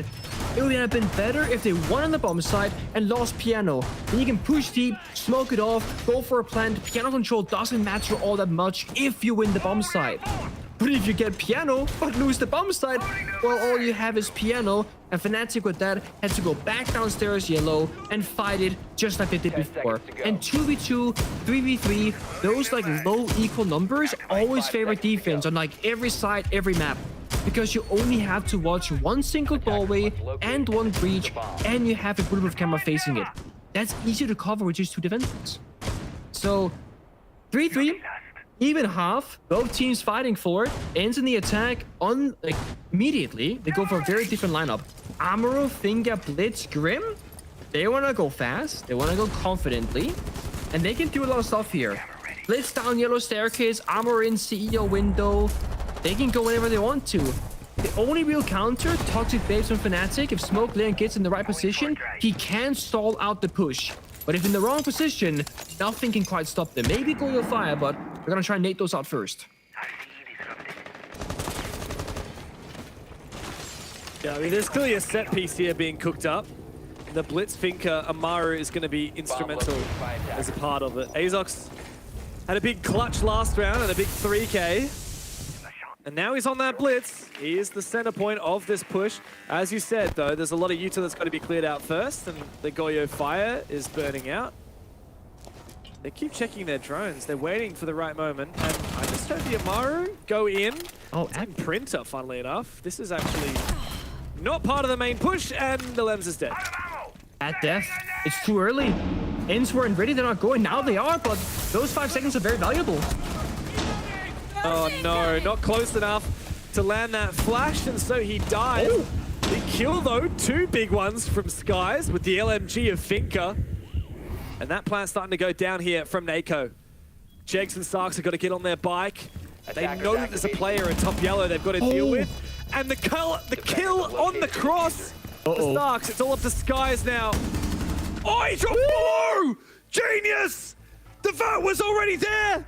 He didn't even need to go for the 50-50 fight. Beautiful play from Skies. A massive 4K on the round as well. ENCE have taken the lead, and what a way to do it as well. No better weapon than an LMG when you're standing still, covering every angle imaginable. ENCE did have a small blunder though. LMG himself mistimed the execute. So ideally you have the Amaru be the backstabber. Either, you know, Yellow Stairs goes crazy, you flank and get a kill, or right when Yellow Stairs starts getting crazy, you simply distract. But look bottom left, LMG is dead before Blitz makes contact. That means Fnatic, they isolate LMG and they start sprinting towards, you know, CEO Yellow Staircase because they knew what was up. Thankfully, Sky steps up massively individually and gets those couple of kills because ENCE didn't have the numbers. Fnatic technically outplayed them, they did the right thing, but they didn't win the round. I always say this, but Siege is still a fierce game. I said it last game, I'll say it again. You can play strategically, you can have your ideologies, but it comes down to hitting those headshots more than anything else. ENCE come out ahead, Fnatic on the back burner. You got 4 bombs to choose between, and I don't think there's any real preference in terms of like, oh, this should be way better. It comes down to what ENCE will struggle against, or where Fnatic just feel the most comfortable.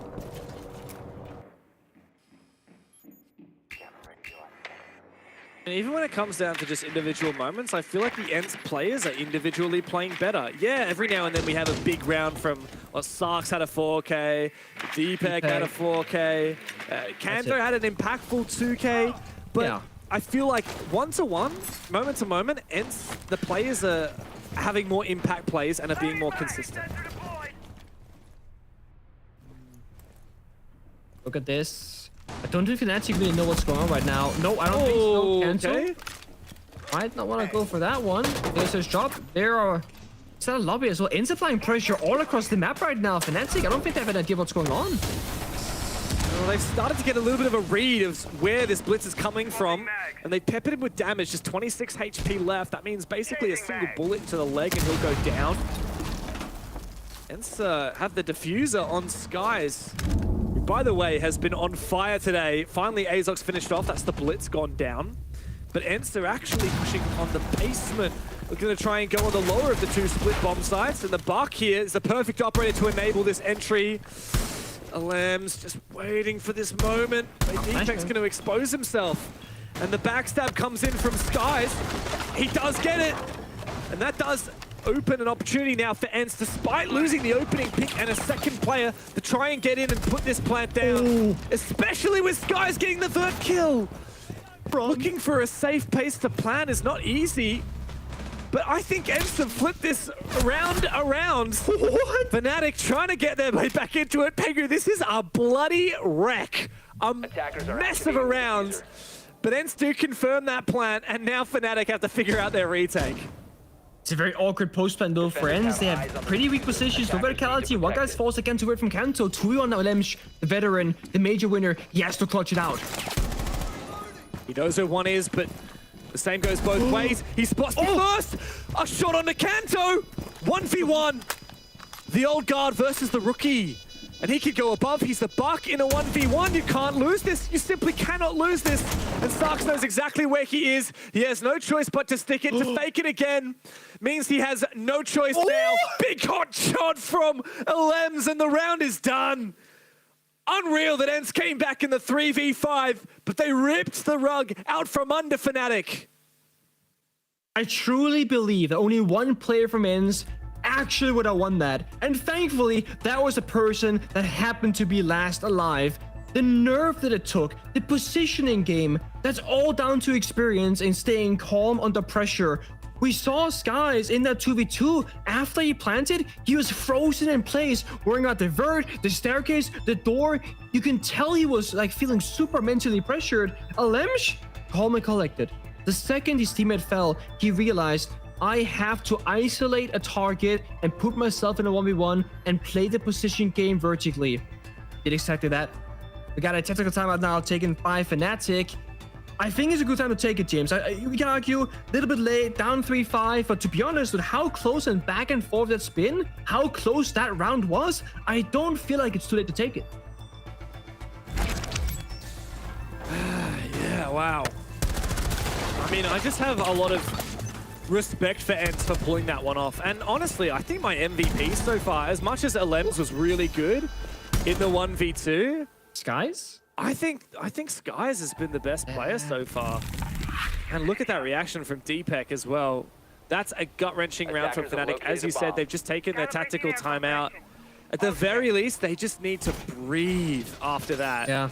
Because a loss like that really could be a tilt. That was a 5v3. That was a 2v1. So many ways back into that round that Fnatic that they let slip through their fingers. Well, based on bomb site. 10 seconds to go. I do think it's a bit difficult actually. Like when you're in this position as Fnatic and you played, this is your third defense round so far. You've lost the first two. Regardless whether it's close or one-sided, doesn't really matter. It's like, where do you go and why do you go there? Because right now, like, nothing's worked out yet. And it's also awkward to go back-to-back on a bomb site, especially if you lose it because, well, you can only do that if you lose, actually. Because ENCE, they got it figured out. They had the counter, or they had the clutch. So far, ENCE, the 2-round lead that they have, it's all clutching. That CEO attack down to a 1v1. That previous round came down to a 1-on-1. That could have been either team's round. ENCE very quick right now. They popped the side wall. No wall deny out there from Fnatic. No C4 being attempted. With the impact grenade change that happened, what, 8 months ago, you can no longer impact trick that wall either. So good pace for them. Got that side pressure. They'll see the mirror window. They'll have to deal with the roam. That's where the Legion, the Vigil, they come into play. Kanto and Jax can step it up. That could be the way forward here for Fnatic to get a round W. Well, the scary thing though for Fnatic is that there's just so many options up available now. Like ENCE have got an early breach, they've got this Logic Brong ringing on out. Like Fnatic don't know where the push is coming from. Could be an execute at any moment, or it could be a collapse onto the roamers. It is the latter, but Jax is ready for it, and ENCE doesn't have any support. The players have actually pushed deep into side as well. You can't do that when you don't have piano control. You can't go for a plant, it's not safe. Fnatic have made this look easy. Leon, another one. Skies goes down, all up to Azox, and, well, Fnatic got this round in the bag. Flawlessly so. A great one for the boys in orange. Much needed round, though. This really should be 5-4 in their favor. It is 5-4 against them. 3 more in a row for Fnatic to take the full 3 points. It's not bad to spread out very thinly and attack an area from 5 different positions, but I'll try and make an example. This might be very hard to do visually speaking, but I'll try my best. Imagine you're attacking top floor of Consulate. You can have 5 players in 5 completely separate locations, but all help each other, right? See your rappel, connect the rappel, bathroom window, top spiral, and yellow. You're all working together to attack the same area of the map. But what ENCE did last round was 5 players playing 2 spread apart, not for the same objective. 1 person solo fighting piano, 1 person solo fighting breach, 1 person flanking the bomb site. They're trying to play so spread apart, but not just for the same room, for like 3-4 areas of the map. That means if you lose 1 or 2 individual gunfights, first of all, there's no trade game. But second of all, you lose every single map controller you did have over that area. Like we saw, the first attacker went into piano, died. Nobody else helped him. If they had 1 person piano door, 1 person piano window, and 1 person lobby, those are 3 players that are spread apart, but fighting for the same single objective. ENCE way too spread apart, they don't win any gunfights, and they just get obliterated in that round. That's the wrong kind of split theory. I hate that word, but I said it.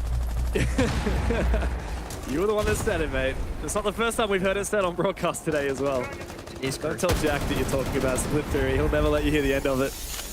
Oh, ooh, where's that run out from the Goyo? Is that Visa, maybe? Looking for someone on the balcony rappel? Yeah, okay. Well, interesting from DPEC. Oh, default's up, guys! Oh, uh-oh! Default cam is up, guys. Someone owes in 4K right now. I mean, not the most impactful default cam to have alive. Running out Visa is very difficult. Oh, they also might just die despite how do you die that we have default cam up? You literally knew he was there. Maybe great question. Tunnel vision? Like, I know what they are. They can't see me. Well, ENCE now on the back of that can collapse on inside on the back of the E1D. Look to threaten control of admin. Start making their way forward. But we know full well, Pengu, there's a lot more to take the top floor than just admin, because you're about to hit a real solid choke point here, as we can see the flames erupting on site as well. Neither team using Soda Machine, actually. Kenzo finds a pick here. They're waiting for things to go. I guess ENCE are attacking it. Ooh. Yeah. Okay, I guess it's just go time. The diffuser is caught on the ground, though. Interestingly, not coming from the admin side, but in the breach. Rykos makes it a 2v2 here on the striker. And now DPEC very and Neon. Bomb It is. located But by DPEC's attackers. the one holding onto that diffuser. They need to punish him. This is so awkward. Look at this. I mean, they have to take full side control or rotate outside on the rappel. DPEC's gonna stay here for his life, I think. Last touch goes out. Bit of coverage. Flashes out. ENCE, they gotta push with this, surely. Have to. It's awkward. Oh, the timing there. DPEC is holding his ground. Sky's in a 1v2. He's walking into a dead crossfire. There's no way you could possibly win this. This has to be a mistake from DPEC or Leon. Leon over peaks and gets his kill. And Fnatic have pushed us deep here. This game has ended up being back and forth, Nick, and we've gone all the way to breakpoint. It's a bit awkward because I don't feel like this is Fnatic figuring out the pacing of ENCE. I think it's ENCE misreading when they should be going and how they should be executing. They went for an attack on the bomb side while the Goyo fire was still on the ground. So they couldn't push the meeting door. They're forced into top spiral and meeting balcony. And because they lost that singular gunfight to DPEC, that's diffuser down. Now let's plan a scenario in our heads where diffuser doesn't die meeting balcony and they win that engagement. Where are they gonna plant? You would have to rotate on the roof, go back to admin, walk to meeting door, and then plant there because you cannot walk in from the meeting single door. You have Leon Gitz watching that like a hawk, and he had smoke canisters left. So I just feel like ENCE are making these mistakes where you're not ready. You don't have to go right now. You're being punished 2 rounds in a row now from being premature in the execute. You have time. Surely they can problem solve this. At least try to. Even if you just replay that 2v2, but imagine ENCE have diffuser. They don't have to go and get it off DPEC. Yeah. It's potentially a round win. They probably win that. It's up to it's in a wrong Fnatic spot to make the move to counter the, strange one. But now ENCE, on the back of it, have taken their tactical timeout. What to be said in those moments? I mean, knowing that Garage is locked now, top floor is locked, it pretty much confirms that we're going to Archives Tellers. That's where Fnatic defended in the second round of their defensive side. We could, of course, go to Expo Piano. Fnatic haven't shown that yet. If anything, Fnatic now actually have a choice of choosing which of the 2 tertiary bomb sites we see from them. And ENCE is going to have to adapt depending on what Fnatic bring out. It looks like it's going to be the split bomb site. Attackers are heading out to defuse a bomb. Is this the right call? I'm not sure. And last time they defended it, they lost 2 bodies early. And ENCE's attack was basically attacking from one side, so like Garrett's lobby, and just push across horizontally and vertically. So they take piano, they take garage, they take lobby, they take like electric, and then they take Visa tellers and they take the base and bomb side. So ENCE looking for a change up most likely. They got the blitz. They could try and attack basement directly, maybe breach that secret wall to the close left here. The blitz gives you the option of pushing in throughout those awkward doors with long lines of sides. You got smoke grenades to further like deny those crossfires as well. Fnatic, they have the Solace, which will give you so much information on like where the attackers are droning from, which could indicate what the attack is gonna be. Now, there is that small nerf. You don't know exactly what you're looking at unless you overclock it and scan things. So you don't know if it's a player on cams, an actual drone, but usually you can figure it out. Like you see that box right there, that's gonna be a drone, not a guy droning on cameras. But Fnatic, I think they gotta figure it out. They see all the drone intel, they're gonna expect a downstairs take. Yeah, but I think ENCE are changing their minds now. Oh, they are? Jumping into Visa, straight on inside and into the top floor bomb site. Here on the A side, how much is Azov's going to continue over extending? Aiming down sights, he loses his fights. Oh no! Devastation now for ENCE. And another 3v5 that swiftly becomes a 2v5. Finally a trade on back and the first kill of the round for the French. But I don't think it's going to be enough, and that diffuser is locked down. Picked up again. Is there plant denial? Surely there's going to be. It would be so risky to go for a plant now. There was no one even on that camera, but it's taken out. Players from above deny the plant. Players from below to deny the plant. And surely Leon with his scanner, he's going to see where this plant is, and he should be able to deny it easily. He can also see the players getting boosted up. The Finker, he's not confirming it as of yet. Is that a fake plant? No. I'm not sure exactly what Nako's doing. They're trying to bait for a kill, but Fnatic, they're playing it smart. They're not swinging. They got the Solas, they got verticality upstairs. They do have C4s, so they don't need them right now. Halfway, 2 seconds now left. You need it. I get it. Now you need it. You're meant to be denying this plant. Eventually the kill comes through. A 1v4 now for Rykos. He's in an awkward position. But if he listens closely, he might hear the player coming from bot spiral. The footsteps heard. That diffuser getting hit. He needs to confirm this kill before he denies the plant. He does, and he does. 2 kills, 1v2 now for Rykos. 20 seconds to play for Jegs and Sarks. And he hears it being hit once again. Faked, 14 seconds. No choices but to stick it now. Jegs will cover exactly what Fnatic needed. In the dire moments, they come through and Rykos is kicking himself. Fnatic have finally pushed their way all the way onto match point. The chaos in that round, the fact that they got so close just shows how little it takes to go right in a round that went so wrong to turn it around again. But if you rewind the clock there a bit, ENCE went for that direct execute. And we saw the blitz be inside tellers, and Fnatic are running away from him. And you could tell the frustration, be like, okay, what do we do now? We're supposed to get like a kill or 2, then maybe go for a plant, but we don't see anybody. Blitz goes for an ADS swing, and they know that he's there. They don't try and go for plant, they don't go downstairs. And Fnatic, they're being allowed enough time to rotate across the map, do the verticality, and Leon gets especially just calling the shots from downstairs. Okay, the plant did go down despite having C4s. That's a bit confusing to me, but they end up trading down to that 4 versus 1. Rykos kind of went for the easy choice there. Swing the door, take the 50-50. Maybe you could have went lobby, gone to the rotate, maybe sprinted upstairs with verticality, because remind you, there were holes made in the floor by the defenders.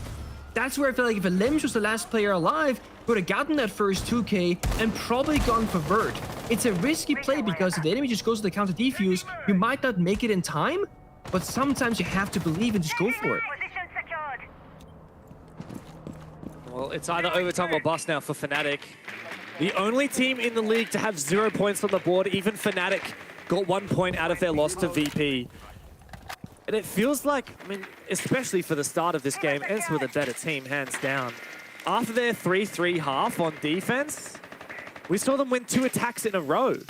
They were close to match point from the get-go, and since then it's been 3 rounds straight from Fnatic. The first of which was flawless. Aggressive run out. Kanto almost dies. He can destroy the X-Kairos.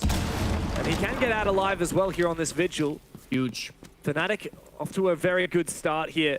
And they've got this extended hold on the basement as well. I can't help but feel like this pressure is ramping up for ENCE Pengu. Not a single point out of this game so far. Not a single point on the standings. They need to push to OT.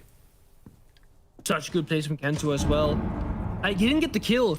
Got the Skyros, got damage onto the Hibana, but it's about the mental warfare right now. Look at how passive ENCE have been since. They've actually given up Visa. Now they're retaking Visa, re-droning it. Kento bought like a full minute 30 seconds and they've still not opened up this first hatch. Now they're gonna go for it. C4 gets popped. Nice try, Sarks. Doesn't find anything. And Fnatic have a mirror window downstairs here. They have predicted this attack. ENCE, if they're gonna commit to this, that's just the first struggle. The second struggle is gonna be utility. They got the, oh my god, the bandit dies. He didn't deny the wall correctly.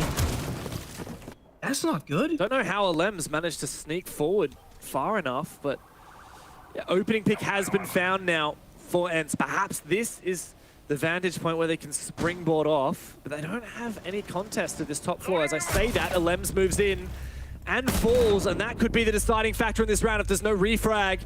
Jegs, literally 1 HP, tries to fall back, but he is caught between a rock and a hard place. Rykos puts him down, and ENCE do have a shot at making this work. 30 seconds. Should have ran to yellow stairs instead, maybe instead of getting stuck inside of Zulu. Twitchstone, I guess, got the mirror earlier downstairs, about to enable LMs as well. But look at this, they got the read. Oh, he's right behind you. That's a freebie. Oh no! Kanto was waiting. He started this round by being a nuisance and is ending it by doing the same. But Niko's got a plan. Going down, and Azox is covering. All up to Deepek, and he's covered off as well. Beautiful from ENCE in the late round to pivot to Garage. Where the whole push all along was on the other side of the map, but at the last minute they flipped that switch, and we're heading to overtime.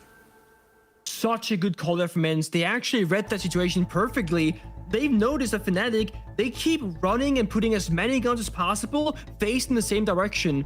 So they really try and sell that backside execute, and everyone is looking that direction. Guess what? NAQ with 0 cover, walks in main breach, starts planting. Two things will happen. Either the backstab is successful and they just win the round. That's kind of what happened.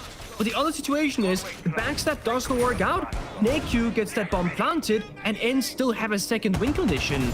So ENCE finally controlling the tempo, finally controlling the pace, on top of getting the mirror window of the Twitch drone, and leverage with an early aggression, and just keep on taking that map ground. Maybe by now, in overtime 6-6, both of these two teams have figured out what their opponent is trying to do, but also looking internally and found their own kind of playstyle and how they want to approach this map going forward. This could set us up for a much more competitive overtime than regulation. Sure, it's been a back and forth, there's been clutch moments, but it's usually been one team playing a bit sloppier than the other. That final round was strategically a battle for both teams. Yeah, and look, to be honest, this was a 3-3 half in the first and second, so it means here in overtime, it's anybody's game. This doesn't favor Fnatic because they've got defense. We've seen that ENCE fully capable of attacking. They've even won on this bomb site before. The very first round of ENCE's attack, they had a successful shot here on the top floor. It was guys with a big 4K, including a 1v2 clutch. And that's what Fnatic are going to be thinking back to. And I mean, the second time that Fnatic went for this defense, they were so solid. And they prevented that execute from ENCE. Here comes the E1D. Or does it signal? We get to overtime, it's coming to see teams play slower, play more scared. Their risk assessment changes where they don't want to take the risk, but Sarks, early aggression, yeah, it's a C4, safe downstairs, but a great read. There's no valve cam, there's no intel game, just sound cues. Maybe also reading to ENCE's behavior and their patterns. LM's just been first dead, I think, half the rounds at this point, and there might be a good thing about this. LM's can now lead from the grave, directing his players, but they're falling apart by the wayside. Kento finds another. Individually again, Fnatic, they're striking back with confidence. They haven't been stopped at all by the fact that it got pushed to overtime. I mean, I was a bit worried for a moment. Fnatic would let it get to them. This could have been a full 3-pointer. But still, 2 points are up for grabs. The first win of the season, or of the stage, for either of these teams. That is a free kill for Rykos. The Sark's completely disrespecting the angle behind him. Brings it back, 4v3 now. Fnatic still in advantage, but ENCE have this wildcard blitz. Smoke things off. Surprised to see nobody playing that soda machine position. Fnatic, all they need is crossfires being established up right now. They got 4 guns available, got some Goyo Fire, Toxic Babes, maybe still a C4 left in pocket as well, unsure. But 40 seconds to go, it's still anybody's round. ENCE ideally need a pick right now. Having that blitz, it limits your ability on long range fighting. Got yellow pings, they got intel, but they need decisions to be made. And if it's not the blitz to plant, then who is it going to be? It's not going to be Nako because he's dead. And here that blitz starts to force it on down, but his teammate is locked out of the sight. He has to walk through the fire to cover his teammate. But Leon has finished off the blitz. Well, up to Rykos now, it's desperation. And this round is over. Fnatic have found themselves again on match point, within touching distance of their first victory here in stage 2. It's gotta be some praise here for Kento and Sarks. They had a rough first play day, maybe first 2 play days individually, and there's been some question marks about whether or not that should have been the right roster change being made for Fnatic, but they're actually showing up in this game right now. Kento on the attack, found some success. Kento on defensive vigil, he keeps disrupting and roaming and kind of messing with ENCE's early stage of the round. Sarks though, he's finding C4 after C4 kill. He did kind of troll by dying later on, not playing far enough back, but when you buy yourself a 2-man advantage, you're allowed to troll with 1 player. You can play the classic, we call it 4+1. The 4 people who are playing together on a strat, and the 1 guy who does his own thing. And he might get a kill, he might die, whatever. You got the fail-safe and the other 4 playing by the side itself. The real test here for me, James, is in overtime, attacking becomes more difficult because of risk assessment, right? You don't want to take that big chance because it could be your final or second final round and the pressure is on, the stakes are high. The real test for Fnatic is gonna be this attacking round to end it 8-6 convincingly by themselves doing the right thing, by countering and outplaying ENCE, not just relying on defense OT. So Fnatic, a lot at stake here, but they're still allowed to fail and get 1 more shot on defense. It's not the last shot for Fnatic, but it is the last shot for ENCE. And while ENCE, yes, can be happy that they've got their first point on the board, the league doesn't get any easier from this point forward, right? If they're looking for a win, this is the most likely chance they're going to find one all stage long. The need to push this all the way to a 15th. We've seen them push to overtime. I wouldn't be surprised if they could push us the full distance. The Sarks, though, has got extremely good value out of that Brava. Already the first clutch, finding the default cam and the Melusi's Banshee.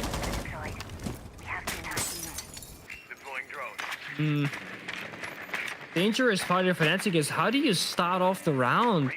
Don't have like those power operators, no shield, no real entry. Leon gets, he wants to get aggressive. Oh no! Oh! Big C4 from downtown.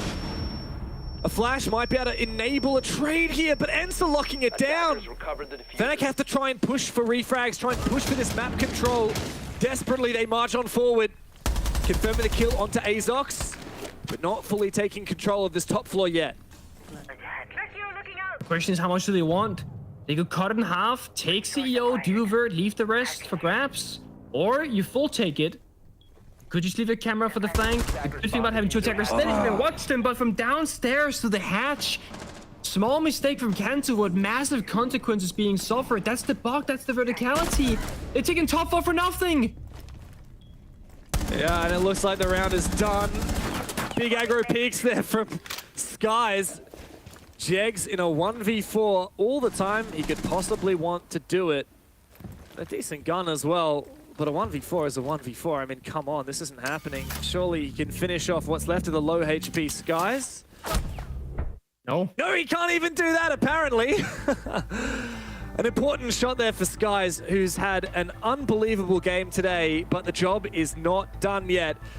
We're going all the way. Next point wins. This overtime has been tantalizing. Neither team wants to go home without a win, but one of them must. We're about to find out who finally gets their first victory on the standings and who continues to be winless, Pengu. I'm not sure this is exactly accurate, but the second that round ended, 3 separate players, Leon, Gitz, Deepak, and Kanto, and Sarks, 4 players actually, all look to the second monitor. You see it right there. I think they're looking at the strats going, what bomb set do we go to, and what strat do we pull out? Because this is the final round of the game. You need to make the right choice right now, and most pro teams, you're gonna have like 3-4 iterations of the same bomb site. So 4 ways to play piano. Different operators, different reinforcements, different win conditions. And they just tapped out, checked second monitor. Okay, what do we have? This lobby one, that one is good. I want to do that one. Or you just, you cycle through them and you see like, okay, this could work. They go for piano. That's their final option here. And I think it makes sense. They want to play the map. Look at the upper lineup. Solis, Vigil, Kapkan, Legion, Mute.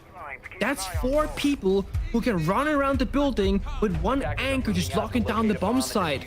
They want to lock ENCE out. If you go back to one of the earlier games on Consulate, it was ENCE being locked out completely on this map by G2, if I recall correctly. Fnatic trying to apply maybe that same G2 style of siege where they say, hey, ENCE, you're not going to be able to get any foothold on this map. We own the entire building and we'll win this round with map control. That game, I believe, was actually G2 versus Fnatic. Was it the Fnatic game? So now Fnatic have... Oh, it's one of the 2 Fnatic. teams. So, yeah, well, but the thing is, right, Fnatic got it done to them. Now they're trying to do it to ENCE. They're like, hey, this worked on us. Maybe it'll work on them. But I don't know. I can't lie. I feel like my heart is with ENCE in this game. They've won me over. Something about the way that they have just fired up and they do everything as a team. I mean, I love the Fnatic talent and we see a lot of it, but it feels like they rely on these individual moments. Whereas ENCE are always looking to do things as a squad. As they approach Archives, we've seen them pull off some daring pushes from this position before. This was exactly where they pushed overtime from. Entering from this side of the map, they've got control of the entire basement and need to make their way upstairs. A lot of map ground to cover right now in ENCE. They're not super fast, but apart for once, Elemis finds one that's Leon gets. He falls early often. He does it again. Solis, the one upper that gives you active intel, right? Everyone else is usually passive. So at least Leon can watch the cameras. We see him cycling through the bulletproofs, the E4 cameras out of lobby, but it's a bit of limited intel right now for Fnatic. Where's this? What?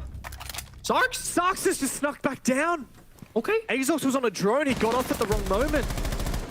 And now Elems has to decide to go hunting or to ignore. Sarks is in a very safe position here on Spiral. Such good cover. And it looks like ENCE are confused. What kind of a play are they going to try and make?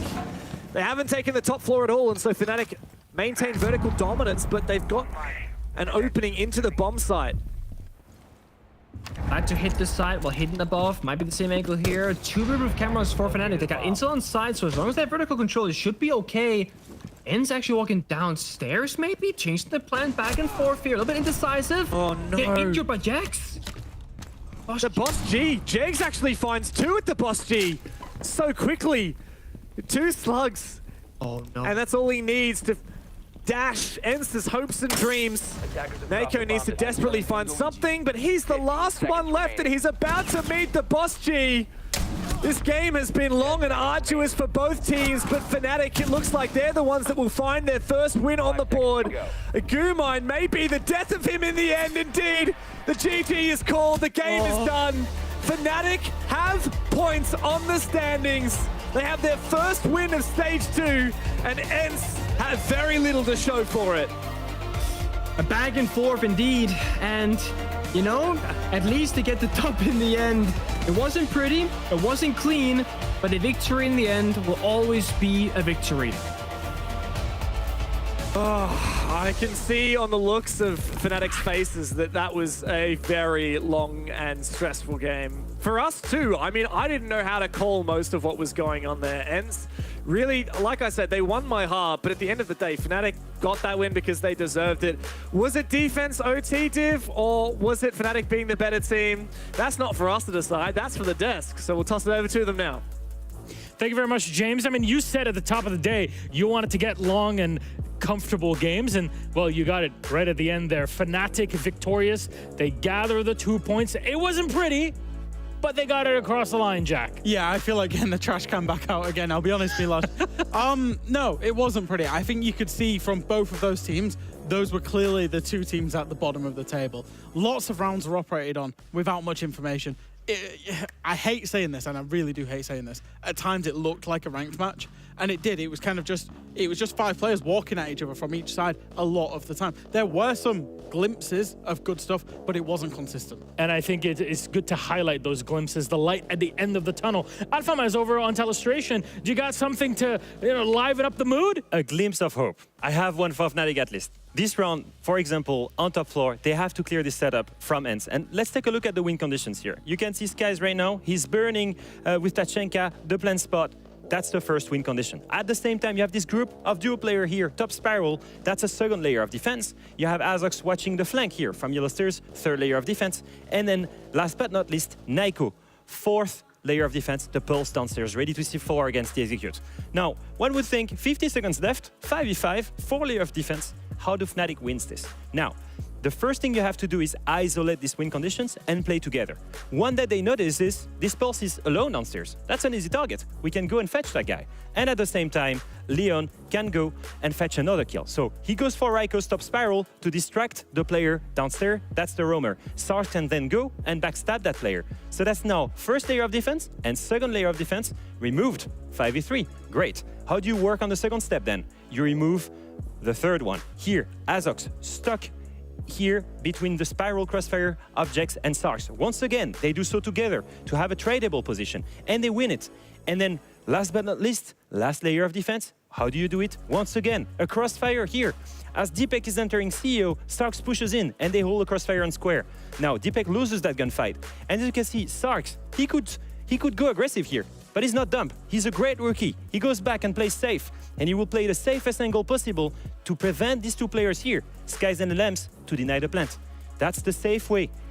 Gets a first free pick for this, and a second one.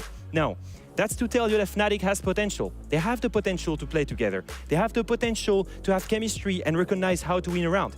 They just need to do it more consistently, guys. Leo, it's always good to pick your brain, especially when it comes to something so specific here.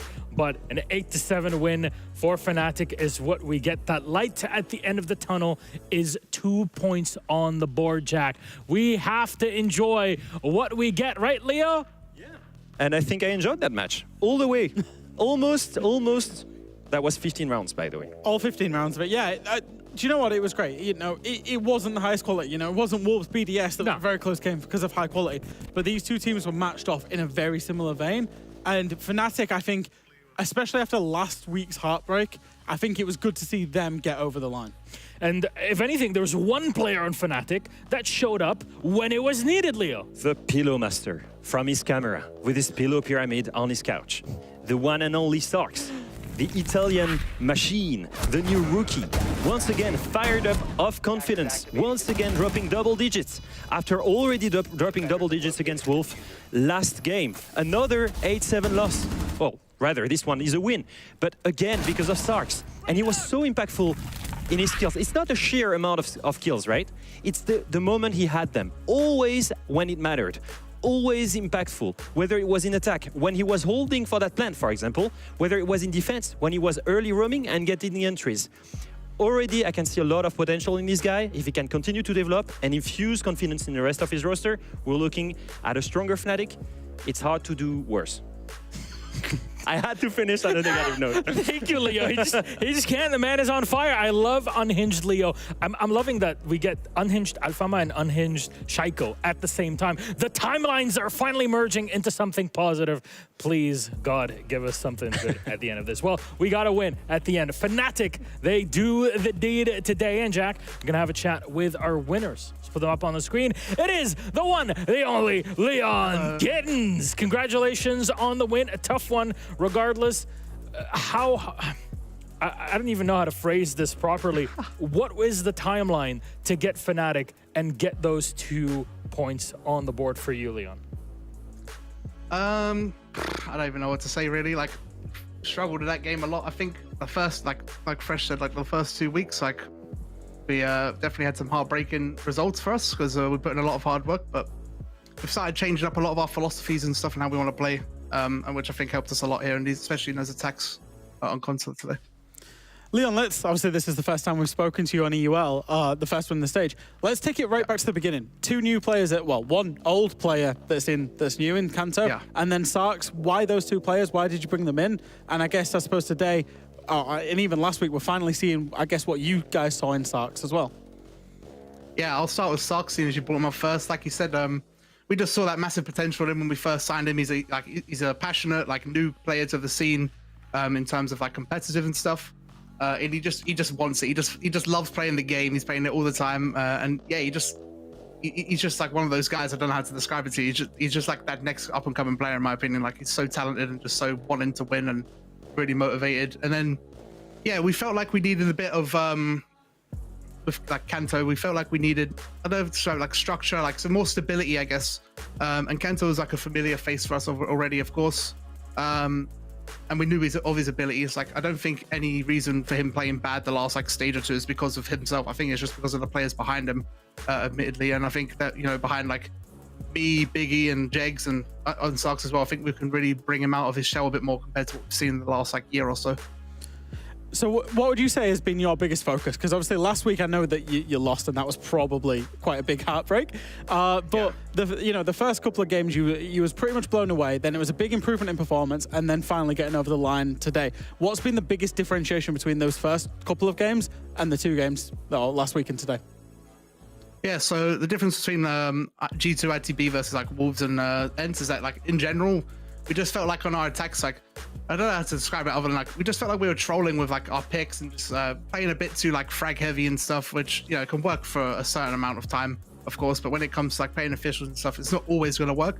So we kind of just brought it back a bit, focused on more okay, what do we actually need to do more? Because obviously it's been a long time for all of us as a team winning and stuff, so we're trying to get used to getting back into that winner's mindset and just wanting to improve and show our best. So we just changed kind of our philosophy of how we want to attack and how we want to defend as well. And I think a big props is to Tristan as well, because he's been helping a lot, even if the guys don't listen to him a lot, and just he's constantly drilling us all, and it's just helping everyone really get better.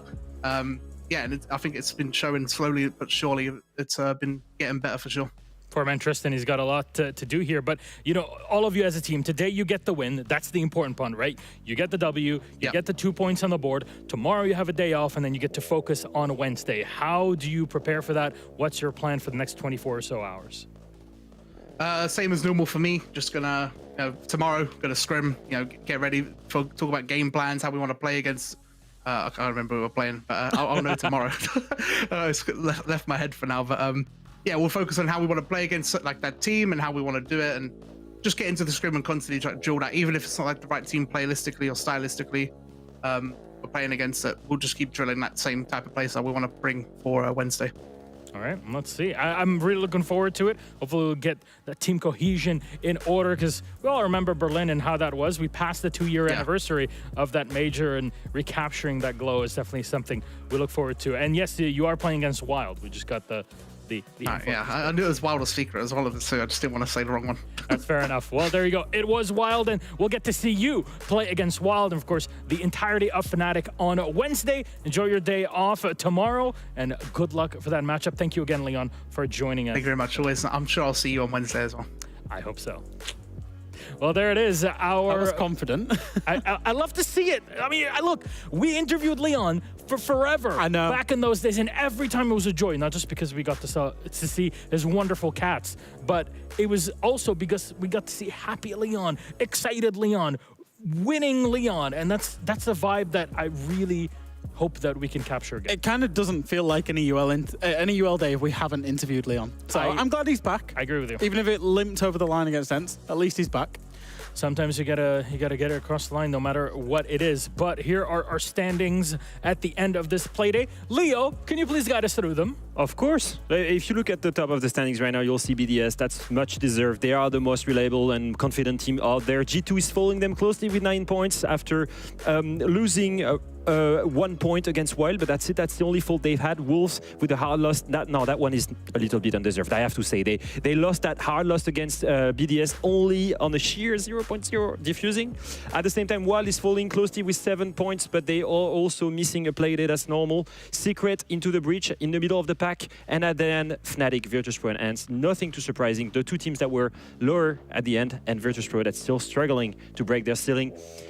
Out of everything here, I don't think there's a big surprise. I'm just waiting to see if Wild can catch up and go even higher in the rankings. Well, let's see, because Wild have already had their day off in Stage 2. So what our schedule? What is it like for tomorrow? Reminding everybody, hey, Stage 2 this week is all about Super Week. We got 3 days back-to-back of EUL. Tomorrow it's Into the Breach versus Virtus.pro, Wolves versus Wild, BDS versus ENCE, and finally G2 versus Team Secret. Wolves versus Wild is going to be a huge matchup. Both of these teams, if you just look at the standings before, both of these teams are right now fighting for that second spot just after BDS. And I just want to show, like, Wolves right now is looking at that second best team in Europe, along with G2, and Wild is trying to beat that, and just how good are they, right? That's what we're trying to figure out. And I think that Wolves is the perfect thermometer as the second best team in Europe. And this is the part of the season where we start saying the top two is so important when it comes to playoff time, because you will get 2 best of 3s to make the major. Yes. And that's the reason it's so important. So that game already, like Leo was saying, is massive in the context of if Wild do really want to go to the major, they have to give themselves the best shot.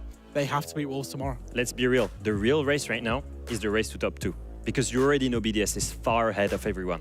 And they keep getting away with these little rounds where they win 7-5 You're really not happy with and that. 8-7. No, but it's always fun to see a Titan fall. Hey man, tomorrow BDS play ENCE, so if there's a day to do it.